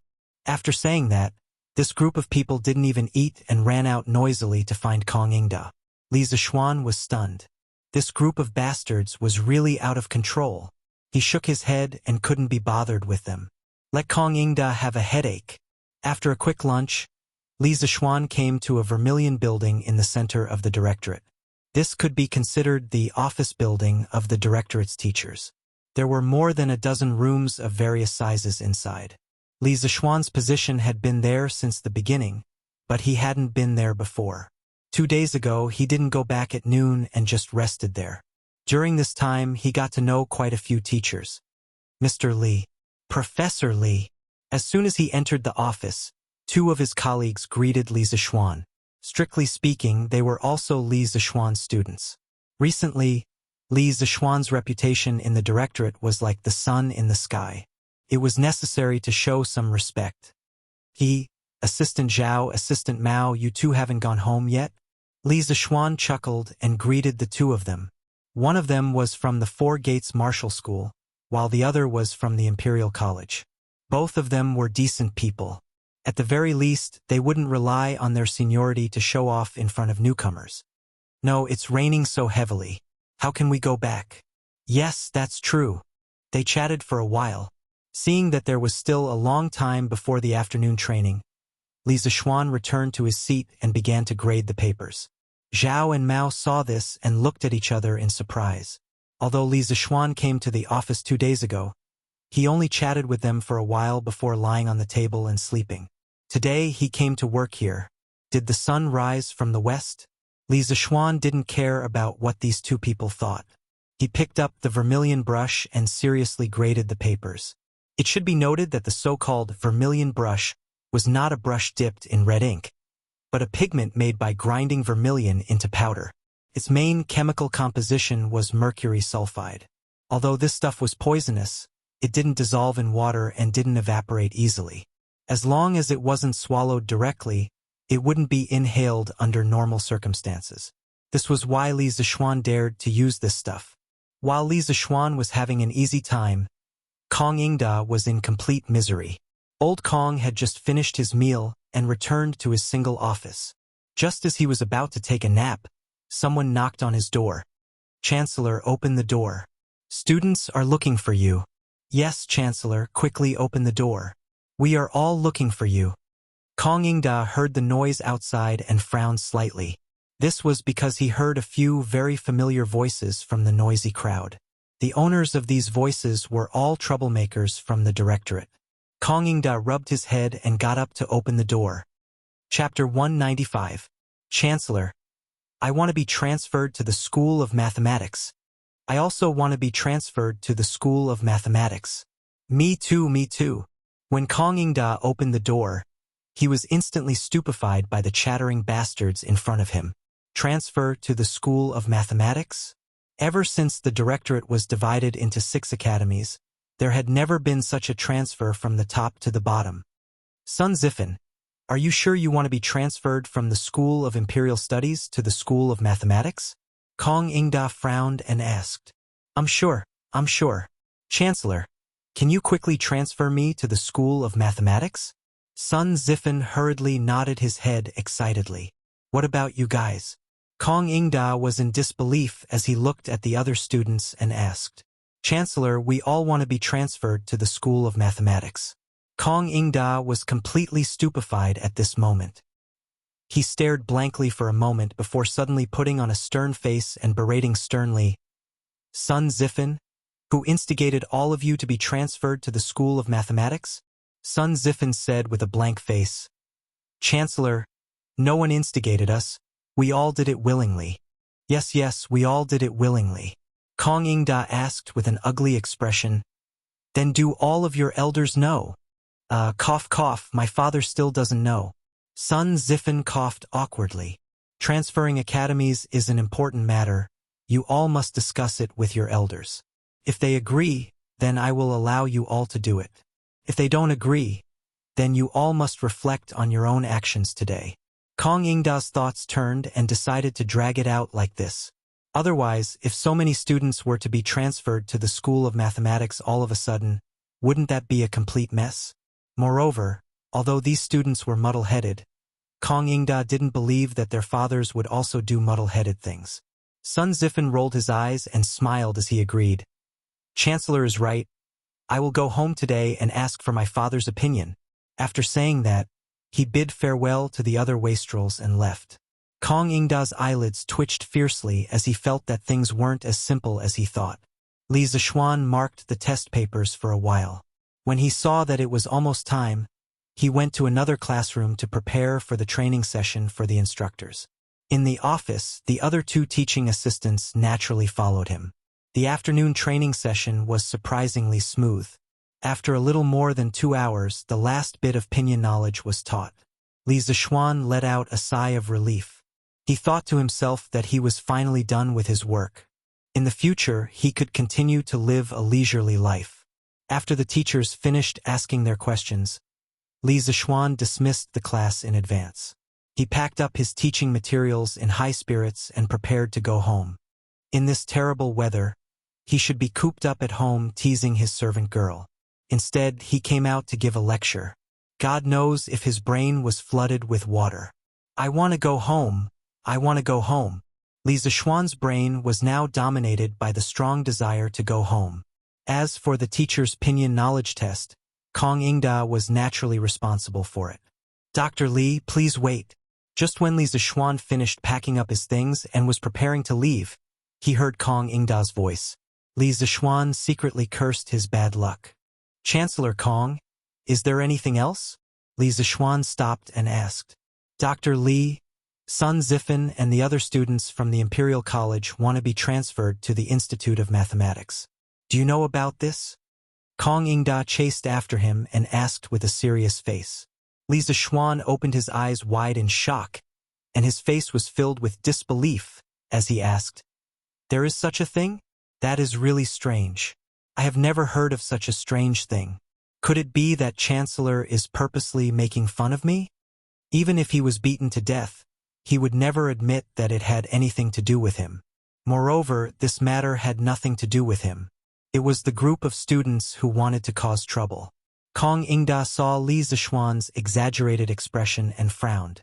He had nowhere to vent his anger. Oh, then forget it. You can go now, Dr. Li. Okay. Outside, San Bao had already brought the carriage over. Li Zishuan took off his straw rain cape and got on the carriage. The carriage moved slowly and gradually out of the Imperial College and into the drizzling streets of Chang'an. Li Zishuan sat comfortably on the sofa and drank some hot water. He looked at the rain outside the window and was lost in thought. This scene reminded him of a modern poem, Dai Wangshu's Rainy Alley. It was a pity that he didn't have a girl with the same color and fragrance as a lilac beside him. Alright, to put it more simply, this guy was starting to miss his wife again. Ancient times have their good points, and modern times have their good points. Ancient beauties are pure and natural, and ancient beauties are more charming. Modern times have all kinds of high-tech. No matter where you are, no matter how far you are, when you miss your wife, you can send her a message, call her, or even accept a video call. Li Zishuan muttered to himself. He did not expect that after experiencing so many years of long-distance love in modern times, he would still have to endure the pain of a long-distance love for a few months after transmigrating to ancient times. Although this so-called long-distance love was only a few dozen miles away, due to secular etiquette, this few dozen miles was a gap that he and Han Yushi could not cross in these few months. Young master, we are home. Just as Li Zishuan was lost in his thoughts, the carriage arrived at the Li residence. Li Zishuan came back to his senses. He got off the carriage and took the oil paper umbrella from San Bao. He walked alone to the west courtyard. San Bao looked at Li Zishuan's back and scratched his head in confusion. He felt that his young master was a little off today, but he couldn't pinpoint exactly what was wrong. Young master, you are back? Xiao Shi will go to the kitchen to make a bowl of ginger soup for you to get rid of the cold. When he returned to the west courtyard, He met Xiao Shi as soon as he entered the house. The little girl went up to Li Zixuan to wipe the rain off his face as she went to get the ginger soup for Li Zixuan. Don't, Xiao Shi, Li Zixuan called out softly. Xiao Shi could hear that her young master's voice was a little off. She was startled and asked, Young master, what's wrong? Ah, no, young master. It was Li Zixuan who turned around and hugged Xiao Shi tightly. The little girl was shocked by this sudden attack.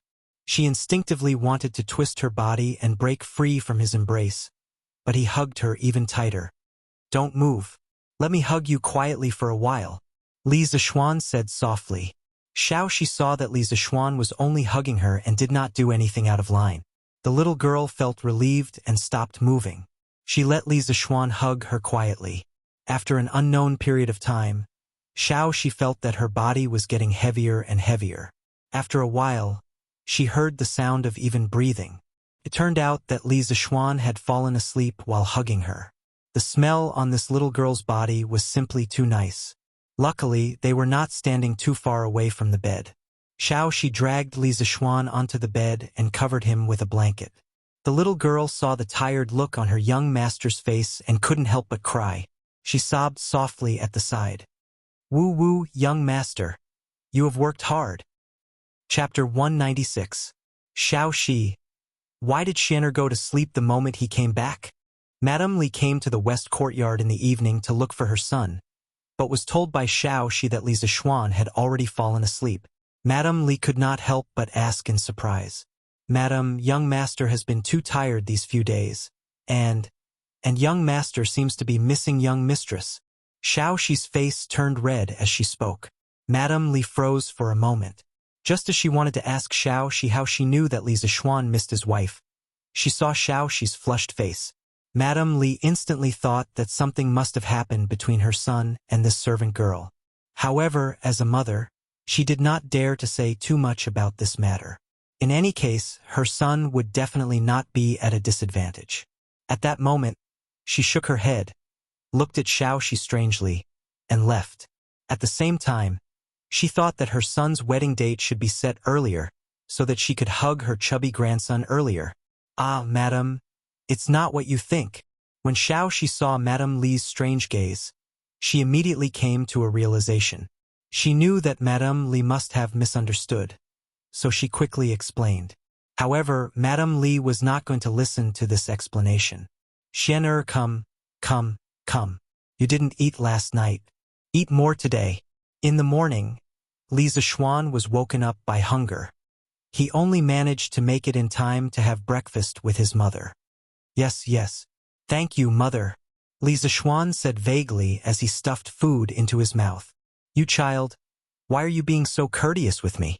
My son has been working hard in the Imperial College these few days. Mother will make something good for you in the afternoon, Madame Li said with a smile. Yes.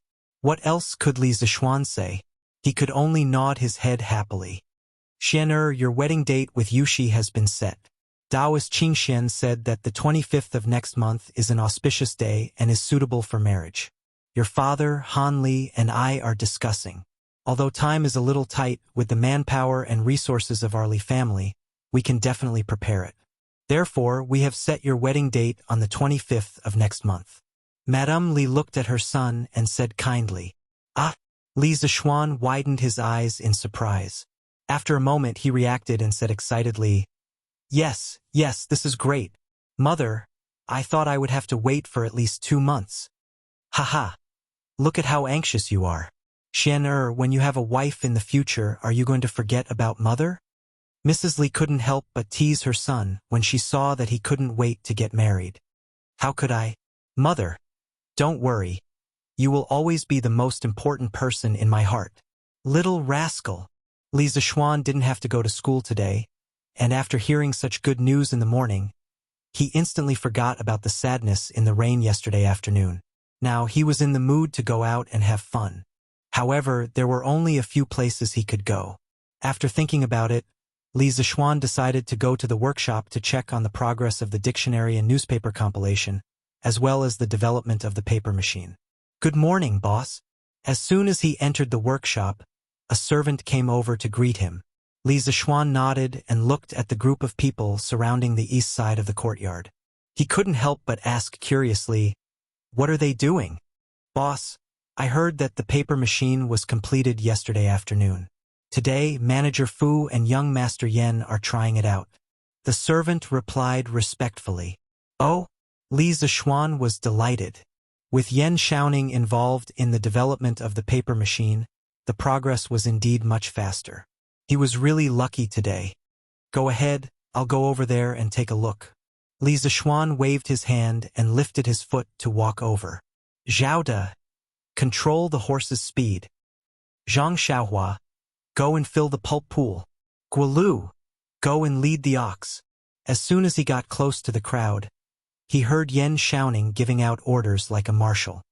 "Look, paper is coming out. The paper is so big. And the paper is coming out so fast. The thickness of the paper is also quite uniform. According to this speed, it will probably only take a few breaths of time for one cut of paper to come out, right? Generally, one cut of paper refers to 100 sheets." Yes, yes. As soon as Li Zixuan squeezed into the crowd, he saw a huge and cumbersome machine standing in the open space on the east side of the workshop. The monster-like machine, under the pull of the animal, made ka-ka sounds of parts rubbing against each other. The paper was quickly coming out of the paper outlet. There were wooden shelves under the paper outlet. After the paper was sent to the shelves, the craftsman immediately took the paper to the side to dry it. Overall, the paper production efficiency was very high. Success.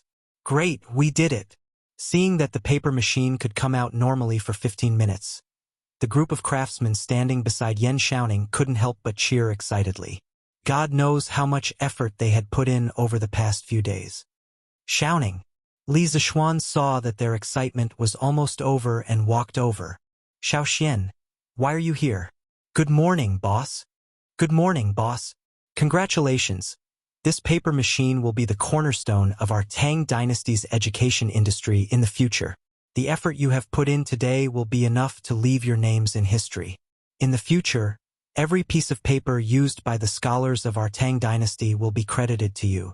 All of you are good."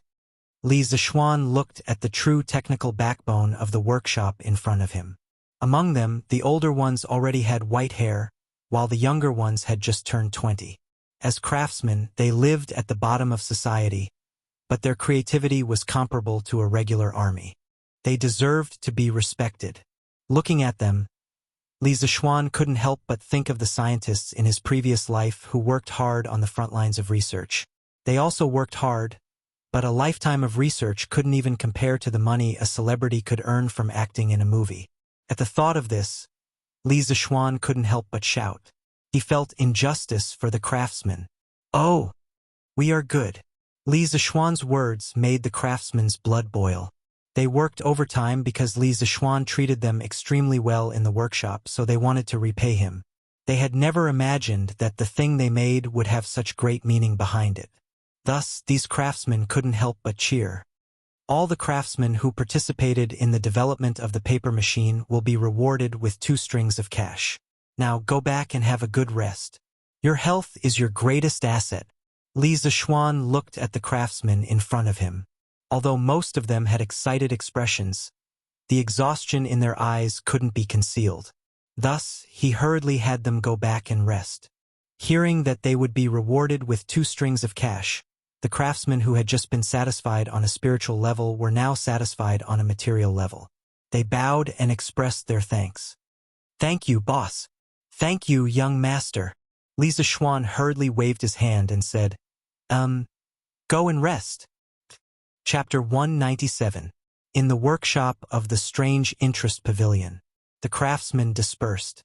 Li Zixuan followed Faubert and Yen Xiaoning to a room and said, "Brother Faubert, Brother Xiaoning, thank you for your hard work these days." Faubert politely waved his hand and said, "It's no trouble at all." Yen Xiaoning, on the other hand, snorted in dissatisfaction. "It's really hard work. You were the one who came up with this idea. Logically speaking, you're the most suitable person to do this, and you'll be the fastest. But you just had to be lazy and leave everything to Faubert, causing us to work so hard." Li Zishuan pursed his lips. Why did this guy's tone sound like a disgruntled housewife? But when he heard the second half of Yan Xiaoning's sentence, he immediately complained, Brother Xiaoning, I didn't slack off these 2 days. Recently, I've been teaching pinyin to the instructors of the Imperial College. I'm almost as tired as a dog. Yan Xiaoning was teased and laughed. He pretended to size up Li Zishuan and then teased, Hey little Xian, you really do look a little like a dog now. Li Zishuan almost spat out a mouthful of blood. He said unhappily, Chow, get lost. After joking around for a while, Li Zishuan began to talk business with Yan Xiaoning and the others. Brother Xiaoning, how much is the output of our paper machine and the cost of producing paper? Hearing this, Yan Xiaoning closed his eyes and pondered for a while. Then he opened his eyes and said, According to my preliminary estimation, the paper production efficiency of a paper machine is about 30 to 40 times that of manual labor. Moreover, the paper produced by the paper machine has a uniform thickness and is more delicate. The quality seems to be better than the current Xian paper. Overall, the cost of our paper is about 20 copper coins per cut. As far as I know, the cost of paper for other paper mills in Chong is about 500 copper coins per cut. Moreover, their paper is still in short supply. When the time comes, not only will our paper be cheaper than theirs, but the quality will also be better. I believe that once our workshop starts producing at full capacity, the traditional Xian paper will be completely replaced by our paper. Hearing Yan Xiaoning's confident words, Li Zishuan was slightly surprised. He didn't expect that the paper production cost could be reduced to 1/25 of the original through the paper machine. It was really amazing. Mark said that if capital had 50% profit, it would risk everything. If it had 100% profit, it would dare to break all the laws of the world. If it had 300% profit, it would dare to commit any crime, even at the risk of being hanged. If Li Zishuan sold the paper from the workshop at the price of ordinary paper, he would earn more than 25 times the profit. This huge profit was enough to make anyone go crazy. The 3 people in the room gradually thought of this. The 3 of them were shocked by the high profit and their breathing became rapid. Li Zishuan shook his head and forced himself to wake up. The purpose of his paper machine wasn't to make money, but to let the poor be able to read. It wasn't that he was a saint or that there was something wrong with his brain. It was just that he had promised Ma Zhou that he would let everyone in Tang be able to read. Li Zishuan had to do what he said. As for money, it was something that he couldn't earn in his lifetime. If he really wanted to make money, there were many ways. Brother Xiaoning, Faubert, our new paper can't be sold at an expensive price. My original intention of inventing the paper machine wasn't to make money. In my opinion, the price of the new paper should be set at 30 to 40 copper coins per cut. What do you think? Li Zishuan used 20% of his internal energy and said in a deep voice, Wealth moved people's hearts. In the face of such a huge profit, even Faubert and Yan Xiaoning almost lost their minds, let alone the others. Absolutely not. Young master, if you set the price like this, wouldn't you offend all the paper mills in the world? At that time, a large number of craftsmen will lose their jobs. Faubert had just been awakened by Li Zishuan's shout and heard Li Zishuan's shocking price. His heart trembled and he quickly dissuaded him. Yeah, Xiaoxian, if you set the price like this, it will be a devastating blow to the rice paper mills.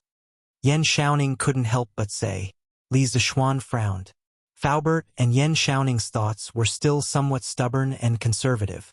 During the First Industrial Revolution in England, it also had a devastating impact on the traditional handicraft industry. In the end, large machinery production replaced the inefficient handicraft industry, which also caused a large number of traditional craftsmen to lose their jobs. But didn't England survive in the end? Not only that, England also became the world's largest country after the First Industrial Revolution. Xiaoning, Faubert, in the future our workshop will have batches and batches of new technology. At that time, do you still want us to adapt to the backward handicraft production of this era? The purpose of our development of new technology is to break the inefficient and backward technology of the current era. As the era progresses, so does technology. We should let people catch up and adapt to the pace of our new technology. Under the rolling wheel of the era, those who can't catch up with the new technology will be eliminated. In this era, there is no waiting, and there is no sympathy. Our Strange Taste Pavilion Workshop must lead the new technology trend and promote the technological innovation of the entire Tang dynasty. Li Zixuan felt that he had to correct Yan Xiaoning and Faubert's thoughts. These two were the top technical backbone of the workshop. If their thoughts were shackled and they did things fearfully, it wouldn't be good for the development of the workshop. Good. Under the rolling wheel of the era, those who can't catch up with the new technology will be eliminated. Li Zixuan, I've underestimated you. Just when Faubert and Yan Xiaoning were still immersed in Li Zixuan's enlightening impromptu speech, Li Er's laughter came from outside the room. Li Zixuan was speechless. Why did the people of the old Li family like to eavesdrop on others? Last time it was Li Changqian. This time it was Li Er himself. This father and son pair was really unique. After Li Er's laughter came, he pushed open the door and entered without any hesitation. Empress Zhangsun was accompanying him. In the room, Faubert and Yan Xiaoning finally reacted. Both of them were shocked and quickly bowed. Your humble subjects pay respects to your majesty. Your majesty. Your humble subjects pay respects to your majesty. Your majesty. Li Zixuan was helpless and could only follow suit. Although he hadn't seen Zhangsun before, this woman could wear a phoenix coronet and a red robe beside Li Zixuan. Moreover, Yan Xiaoning just said that this was the empress. He, Li Zixuan, wasn't stupid. Li Er waved his hand and laughed. Ha! All rise. Li Zixuan, come here. I just heard you say that the cost of your new paper is only 20 copper coins. Is this true? Li Zixuan was speechless. Didn't you eavesdrop just now? Why are you still asking when you already know the answer? You're really too free. Your Majesty, this is only our initial estimate of the cost. However, the final result is not far off. Even though he was cursing crazily in his heart, Li Zixuan could only answer obediently. Chapter 198. Good. With your cheap and high-quality paper and the upcoming Pinyin version of the Tang Dynasty Dictionary, I estimate that in less than 5 years, the scholars of Tang Dynasty will spring up like bamboo shoots after the rain. This is a great achievement for the present and benefits for the future. Li Er sat at the head of the table with Zhangsun and couldn't help but praise. Zhangsun smiled and said, I congratulate your majesty. Hundreds of years ago, Qin Huang and Han Wu failed to achieve the great cause of educating the people. Now, your majesty is likely to achieve it. Haha, the empress is right. Li Er was delighted and was very proud. Li Zixuan curled his lips. You didn't invent the paper-making machine and Pinyin, so what are you so proud of? Also, is it really okay for you husband and wife to flatter each other and show off your love in public? Aren't you just bullying me because I haven't married yet? When I get married, I will pull my wife along every day and show off my love in front of you. Yesterday, I heard that your workshop had made a paper-making machine, so I brought the Empress to see the effects of this thing. I didn't expect it to be so much beyond my expectations. Li Zixuan, your workshop has done well this time. Later, do a summary of the relevant personnel and submit it to me. I will reward all of them. The first part was all nonsense, which made Li Zixuan roll his eyes. However, the last part of Li Er's sentence was very conscientious. Li Zixuan was invigorated when he heard it. He quickly put on an act and cupped his hands and said, On behalf of the workshop's 3,000 craftsmen, I thank your majesty for your kindness. Li Er spat out a mouthful of tea and immediately choked. He said in a bad mood, What 3,000 craftsmen? I am talking about the craftsmen who participated in the development of the paper-making machine. Are you going to report all the craftsmen in the workshop? Replying to your majesty, the development of the paper-making machine, whether it was the smallest part or the huge wheel, whether it was the logistics or the front line of production, there were countless craftsmen in the workshop. The reason why the paper machine can be made in such a short time is definitely not something that can be done by just a few dozen people. It can't be done without the efforts of every craftsman. Although Li Zixuan's words were a little exaggerated, they were basically the truth. The structure of the paper machine was not simple. To be able to make it in such a short time was really a miracle. However, behind every so-called miracle, there were countless people who worked hard in silence. This time was no exception. He had just learned from Yan Xiaoning that during the few days of the papermaking machine's development, the entire workshop was in a state of overload. All the craftsmen in the workshop were dedicating themselves to the development of the papermaking machine. Among them, some were at the front desk, directly responsible for research and development, but most were behind the scenes. They were all on standby 24 hours a day, providing the most reliable logistical support for the research and development personnel at the front desk in all aspects. It was this kind of fighting spirit that led to the success of the papermaking machine in such a short time. After listening, Li Zishuan was silent for a long time. He could also see that when Li Zishuan said those words, there was sincerity in his eyes. It was easy to reward 30 people, but how could he reward 3,000 people? But if he didn't reward them, then where would he put his face as the emperor? To be honest, Li Zishuan was really in a dilemma. Your Majesty, I think that it would be better to let the 3,000 craftsmen in this workshop work under the general work supervisor. They are different from ordinary general work supervisors in that they are only in name. Normally, they still work in the men's workshop in Li County. Secondly, His Majesty would bestow upon them some scattered official positions, such as generals and scholars.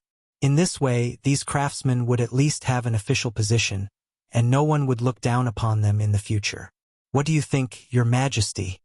Seeing that Li Zishuan was in a dilemma, Zhang Sun had a bright idea and suggested. Li Zishuan's eyes lit up. This Zhang Sun was indeed worthy of the title of Great Tang's virtuous empress. She really saw the problem very clearly. Her analysis was right.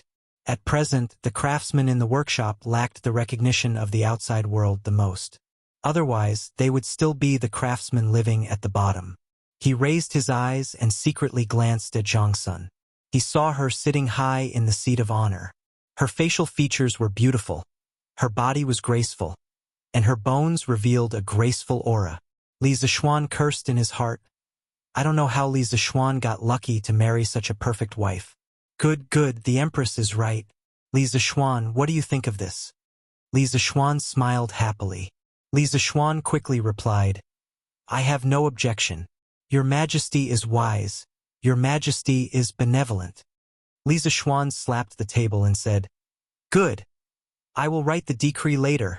Yan Xiaoning and Faubert looked at each other and couldn't help but be happy. Li Zishuan, Yan Xiaoning, Fu Yuanqi. When the Tang dictionary is finished, I will reward the three of you separately. Li Zishuan was very generous today. He had just rewarded 3,000 people, and now he promised to reward the three of them. Li Zishuan really didn't know what was wrong with Li Zishuan. But if there were benefits to be gained, only a fool would refuse. He, Yan Xiaoning, and Faubert went forward to express their gratitude. Thank you, Your Majesty. Li Zishuan nodded happily. He was really happy today. No one could understand the great significance of the paper machine better than him. It could destroy the foundation of the aristocratic families. Li Zishuan, you said before that under the rolling wheel of time, whoever can't catch up with the new technology will be eliminated. In this era, there is no waiting, and there is no sympathy.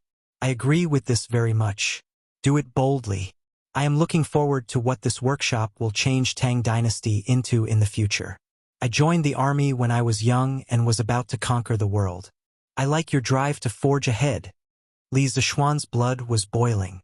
He thought to himself that today's trip wasn't in vain. Li Zishuan couldn't help but be excited when old Li was so sure of his radical thinking. He went forward and said, Thank you, Your Majesty, for your trust. I believe that the changes that the workshop will bring to Tang Dynasty in the future will definitely surprise Your Majesty. Zhang Sun couldn't help but cover her mouth and chuckle. Your Majesty, this child is young, but his tone is really big. Li Zishuan held Zhang Sun's hand and stood up with a smile. Haha. Li Zishuan, I will wait and see. Farewell, Your Majesty. Farewell. The few people in the room bowed again. Shaoxian, we did well this time. I guess it won't be long before our workshop is famous in Chang'an, right? Not only that, This time we gained both fame and profit. Li Zishuan laughed and said, "Haha, you are satisfied with just this? Don't worry. There will be more opportunities in the future to make you even more satisfied." Chapter 199. Hey, Xiaoning, I still want to make another type of paper machine. Hey, don't go. Come and take a look. Li Zishuan suddenly thought of toilet paper. Now that the paper machine had been made, he only needed to add a scraper to it to make toilet paper. Therefore, he wanted to ask Yan Xiaoning to make a toilet paper machine. Who knew that this guy would turn around and leave before he finished listening? Li Zishuan quickly pulled him back. It's easy for you to say that. We worked tirelessly for so many days to make a paper machine, and you want to do something new? If you're so good, then do it. Don't call me. I have to go back and rest. Yan Xiaoning spat in exasperation. Cough, Xiaoning, listen to me first. This paper machine doesn't need to be troublesome. Its general structure is similar to the paper machine you made before. It's just that its dryer is more special. It's a dryer with a large diameter. On the other side of the dryer, there's a scraper to remove the wrinkles from the paper. Li Zishuan pulled Yan Xiaoning and explained. Yan Xiaoning was puzzled. If you do it this way, won't the paper be soft and fluffy? How do you write on this kind of paper? Faubert thought for a while and nodded in agreement. Yes, young master. The paper you make can't be used at all. Li Zishuan immediately retorted. Who said it can't be used? This kind of paper is soft and fluffy. Wouldn't it be extremely comfortable to use it to wipe your butt in the toilet? Yan Xiaoning's face was full of black lines. He was really speechless towards Li Zishuan. Don't you have toilet paper chips to use in the toilet? Why do you have to do this? Li Zishuan stomped his feet. Damn! The toilet paper is so hard. How do you use it? How can it be more comfortable than this soft paper? This was the most unacceptable thing for Li Zishuan after he transmigrated. He could live without a computer or a phone, but he couldn't live without toilet paper. Why the F***ck do you want me to use bamboo to wipe my butt? Then what do you usually use in the toilet, young master? Faubert couldn't help but ask. Cough. I asked someone to make the rice paper soft before using it. But this is really troublesome, Li Zishuan said after thinking for a while.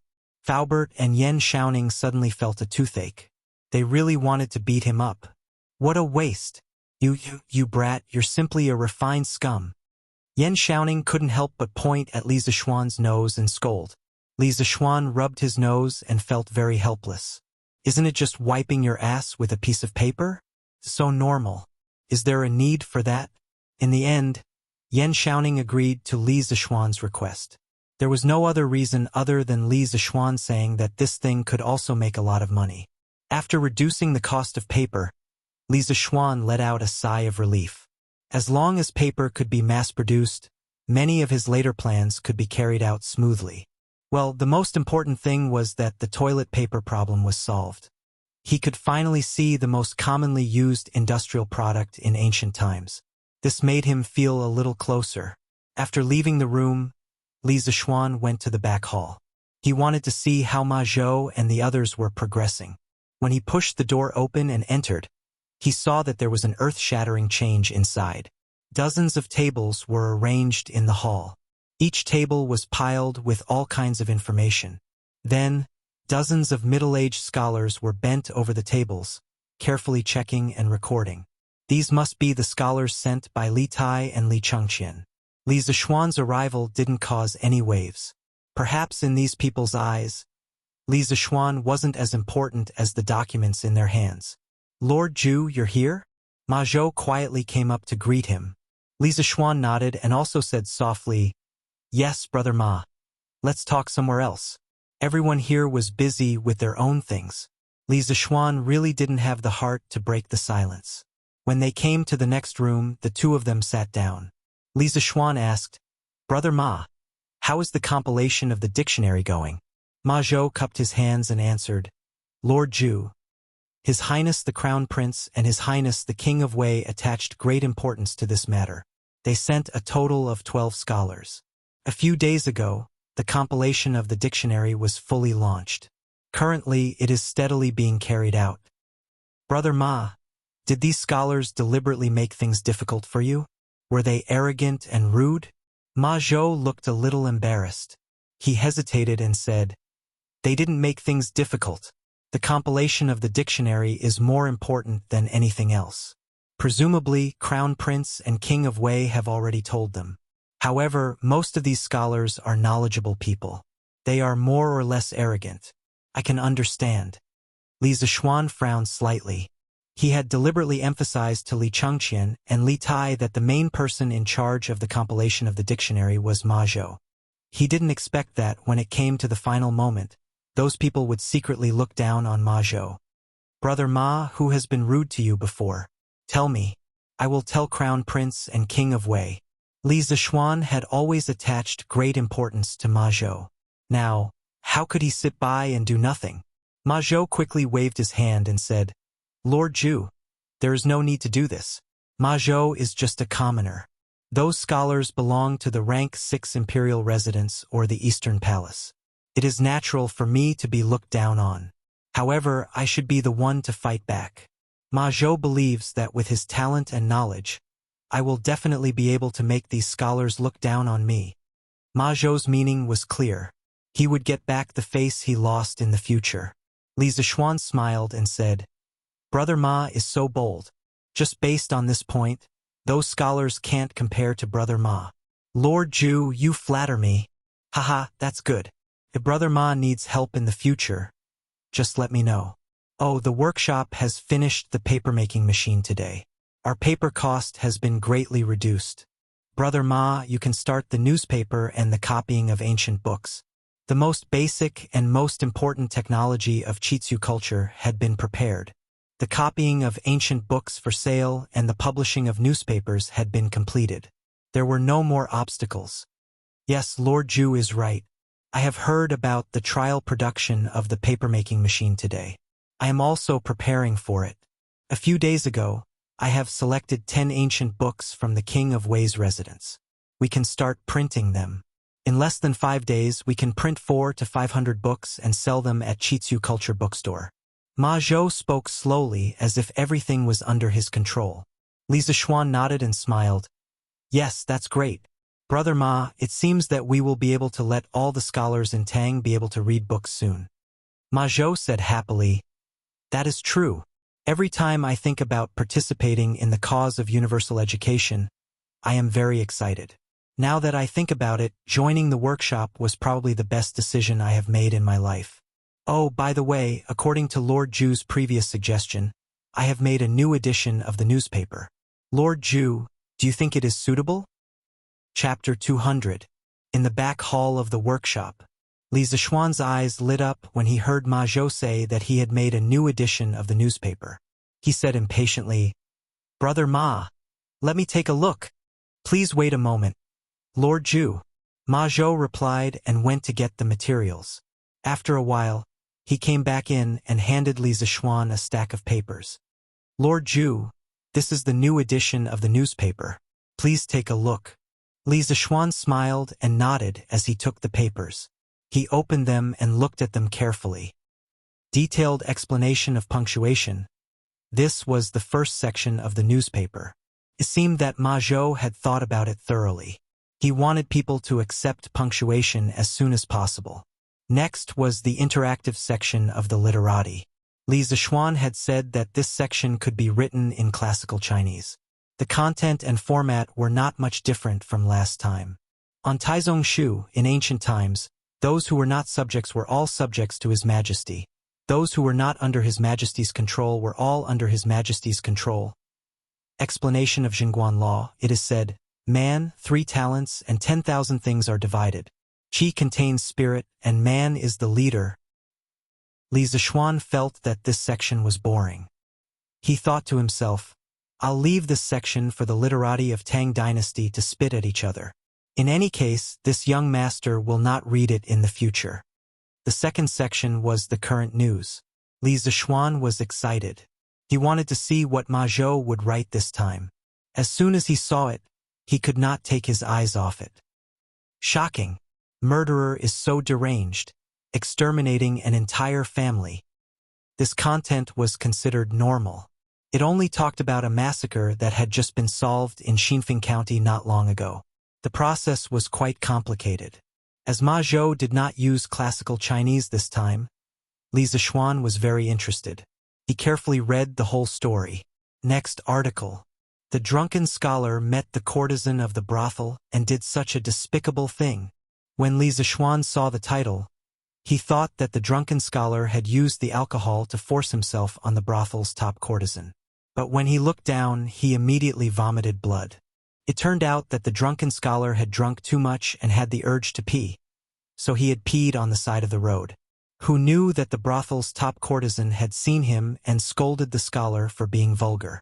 As a result, the two had an argument, which finally alarmed the Chong and Marshal Marquis. Chong and Wu Ho rushed to the widow Zhao Zhuangyi's house in the middle of the night, and the reason was actually like this. Seeing this title, you will definitely think that Wu Ho went to the widow's house to have an affair, right? Li Zixuan also thought so at first, but in the end it was not the case. Wu Ho only went to the widow's house to put out the fire, and from the beginning to the end, it was just a piece of news about a fire. Shocking! A woman actually dared to do such a thing in broad daylight. What is it? You must have thought it was something embarrassing, right? In the end, the woman's skill was just a bit better, and she met a thief on the street. She was not robbed by the thief, but instead captured the thief. Shocking! Shocking! Men will be silent, women will cry. Alright, after reading up to this point, Li Zixuan was already immune to it. As expected, the content was just a notice that Chitsu culture was offering a large sum of money for a literary competition. Ma Zhou was F***king trying to stir up trouble. After seeing the current news section, Li Zixuan was really shocked, and his mouth was wide open. At this moment, he really wanted to say to Ma Zhou, "Brother 666666666, tomorrow please come to the UC shock department to work." Even if you beat him to death, he would never have thought that Ma Zhou, who had received a traditional Confucian education, would be able to use the shocking words he had said last time, and so quickly learn how to use it. This was simply too much of a prank, okay? He wondered if Li Er would come and kill him if he knew that his future prime minister had been trained to such a state by him. How is it? How is it? Lord Zhu? When Ma Zhou saw that Li Zixuan had finished reading the current news section, he hurriedly asked with a face full of expectation. For this new version of the current news, he had pondered over the words Li Zixuan had said that day for a long time before he understood some of the essence, and then he tried to change it into this. Li Zixuan covered his face and said, "Okay, okay, okay, Brother Ma, your change this time is really great. This little brother really admires you. Just print it like this, the faster the better. Now we can make our own paper. You better have Master Lu arrange for the first batch of newspapers to be printed within these 2 days. The first batch of newspapers should be printed in 1,000 copies. When the time comes, remember to recruit a group of children from poor families to help sell the newspapers." Li Zixuan was a little flustered at this moment. He was originally such an excellent and honest great scholar. How did he become like this? Whose fault is it? Anyway, it's not my fault. This young master didn't mean to be like this. Ma Zhou felt that Li Zixuan's expression was a little strange, but he couldn't figure out where the problem was at the moment, so he could only agree, "Yes, Lord Zhu. Now the workshop has a lot of ready-made technologies. I estimate that I can rush out the first batch of newspapers tomorrow, and by the morning of the day after tomorrow, it can be sold in Chang'an City." Li Zixuan nodded. He had introduced another modern product into the Tang dynasty. In the future, when he had nothing to do at home, he could read the newspaper. In this era where entertainment and culture were extremely lacking, to be able to lie on the chair and read the newspaper was already a great enjoyment for Li Zixuan. Brother Ma, newspapers and dictionaries are the most important things in the future of Chitsu culture. During this period of time, you have to work hard and pay attention to these two things. After this period of busy, you can go and find a group of assistants. As long as you think that it's suitable, no matter how much it costs, you have to hire them. This way, you won't have to work so hard in the future. Li Zixuan instructed. He. Thank you for your concern, Lord Zhu. Li Zixuan couldn't be bothered to read the last section of Dahua Jianghu. Although he had high hopes for this section, because he could read novels from here in the future, but currently, there was only one novel written by him, so it wasn't very interesting to read it. After a while, when someone submitted a novel, he would pay more attention to this section. When he thought about it, countless scholars would fight to submit to Chitsu culture, and countless wonderful novels would appear. He just had to stay at home, sleep on the chair, and listen to Xiao Shi softly reading the novel to him. If he was happy listening to the novel, he would spend a lot of money and give the novel author a big reward so that he could quickly release more chapters for him.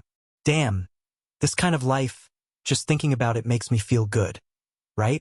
This is the life of a nouveau riche second-generation otaku. Li Zixuan couldn't help but drool as he thought about it. He seemed to have discovered something amazing. Chapter 201. Selling newspapers. Selling newspapers. Freshly printed Datang Daily. Only 5 copper coins per copy. 5 copper coins won't make you lose out or get scammed, but you can buy a big Datang Daily. Brother, do you want to buy one? After spending the weekend happily at home, Li Zixuan sat in a carriage early in the morning and headed to class at the Imperial College.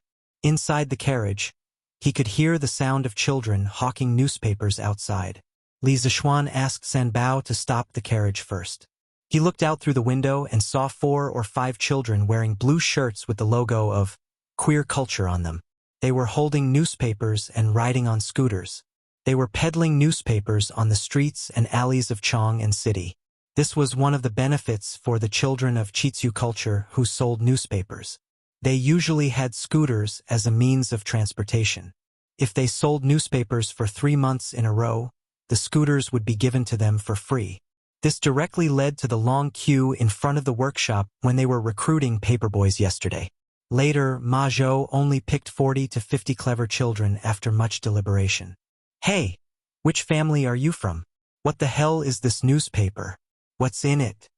At this time, he heard a man speaking in a rough voice.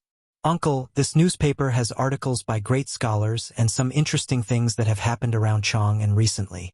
There are also some novels serialized in it. It's very interesting. Oh, I'm not interested in the articles by great scholars, but I want to read the novels. Kid, give me a copy of the newspaper. Here, uncle, for you. 5 copper coins per copy. Hiss, this newspaper is so big, and the words on it are all engraved and printed. It's only 5 copper coins. Kid, did you remember wrongly? Don't go back and your shopkeeper will punish you just because you remembered wrongly. This person was still a conscientious person and was not willing to take advantage of a child.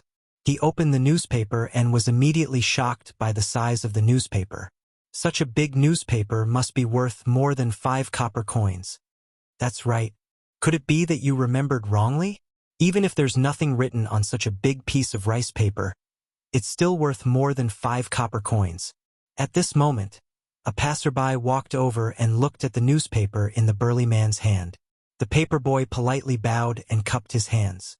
Thank you for your concern, uncles, but this newspaper is only sold for 5 copper coins per copy, so it can't be wrong. This was personally instructed by our manager. Oh my! Is your manager an idiot? This is obviously a losing business. TSK, TSK. Quickly give me a copy. Let's not talk about what's written on it first. 5 copper coins for such a big piece of paper. When I go back and paste it on the wall, it will show that I'm a cultured person. Eft. Dumbo, you're such a disgrace. Little doll, give me a copy too. My ergo doll is studying in a school in Chang'an. He is literate. I'll buy it for him to read the essays of the great Confucian scholars. While you're at it, read the novels to me. Shoo, shoo, shoo. Butcher Zhao, you're here to show off your ergo doll again. Ha ha ha. Li Zixuan shook his head. This was the first time these people bought a newspaper, and they bought it for the cheap price. It was really, Sanbao, let's go. Let's go to the Imperial College. Li Zixuan said aloud. The people who bought the newspaper now were just some people who liked the novelty. The real popularity of the newspaper was definitely not because of these people. However, this was a good start. With this first batch of people taking the initiative to promote, the follow-up effect would be better. Yes, young master, San Bao replied, and the carriage continued to move slowly. Imperial College, School of Mathematics. In this weekly exam, there are a total of 3 people who scored full marks. They are Li Tai, Kushirqing, and Iron Egg. There are 2 people who scored 99. They are Zhang Ziren and Meng Wenhao. These students are the top 5 of this weekly exam. Excellent. Everyone, give them a round of applause. Li Zishuan stood on the podium and looked at the report card in his hand and said, he felt that it was a pity for Meng Wenhao. This kid wrote a step that was slightly ambiguous in a proof question.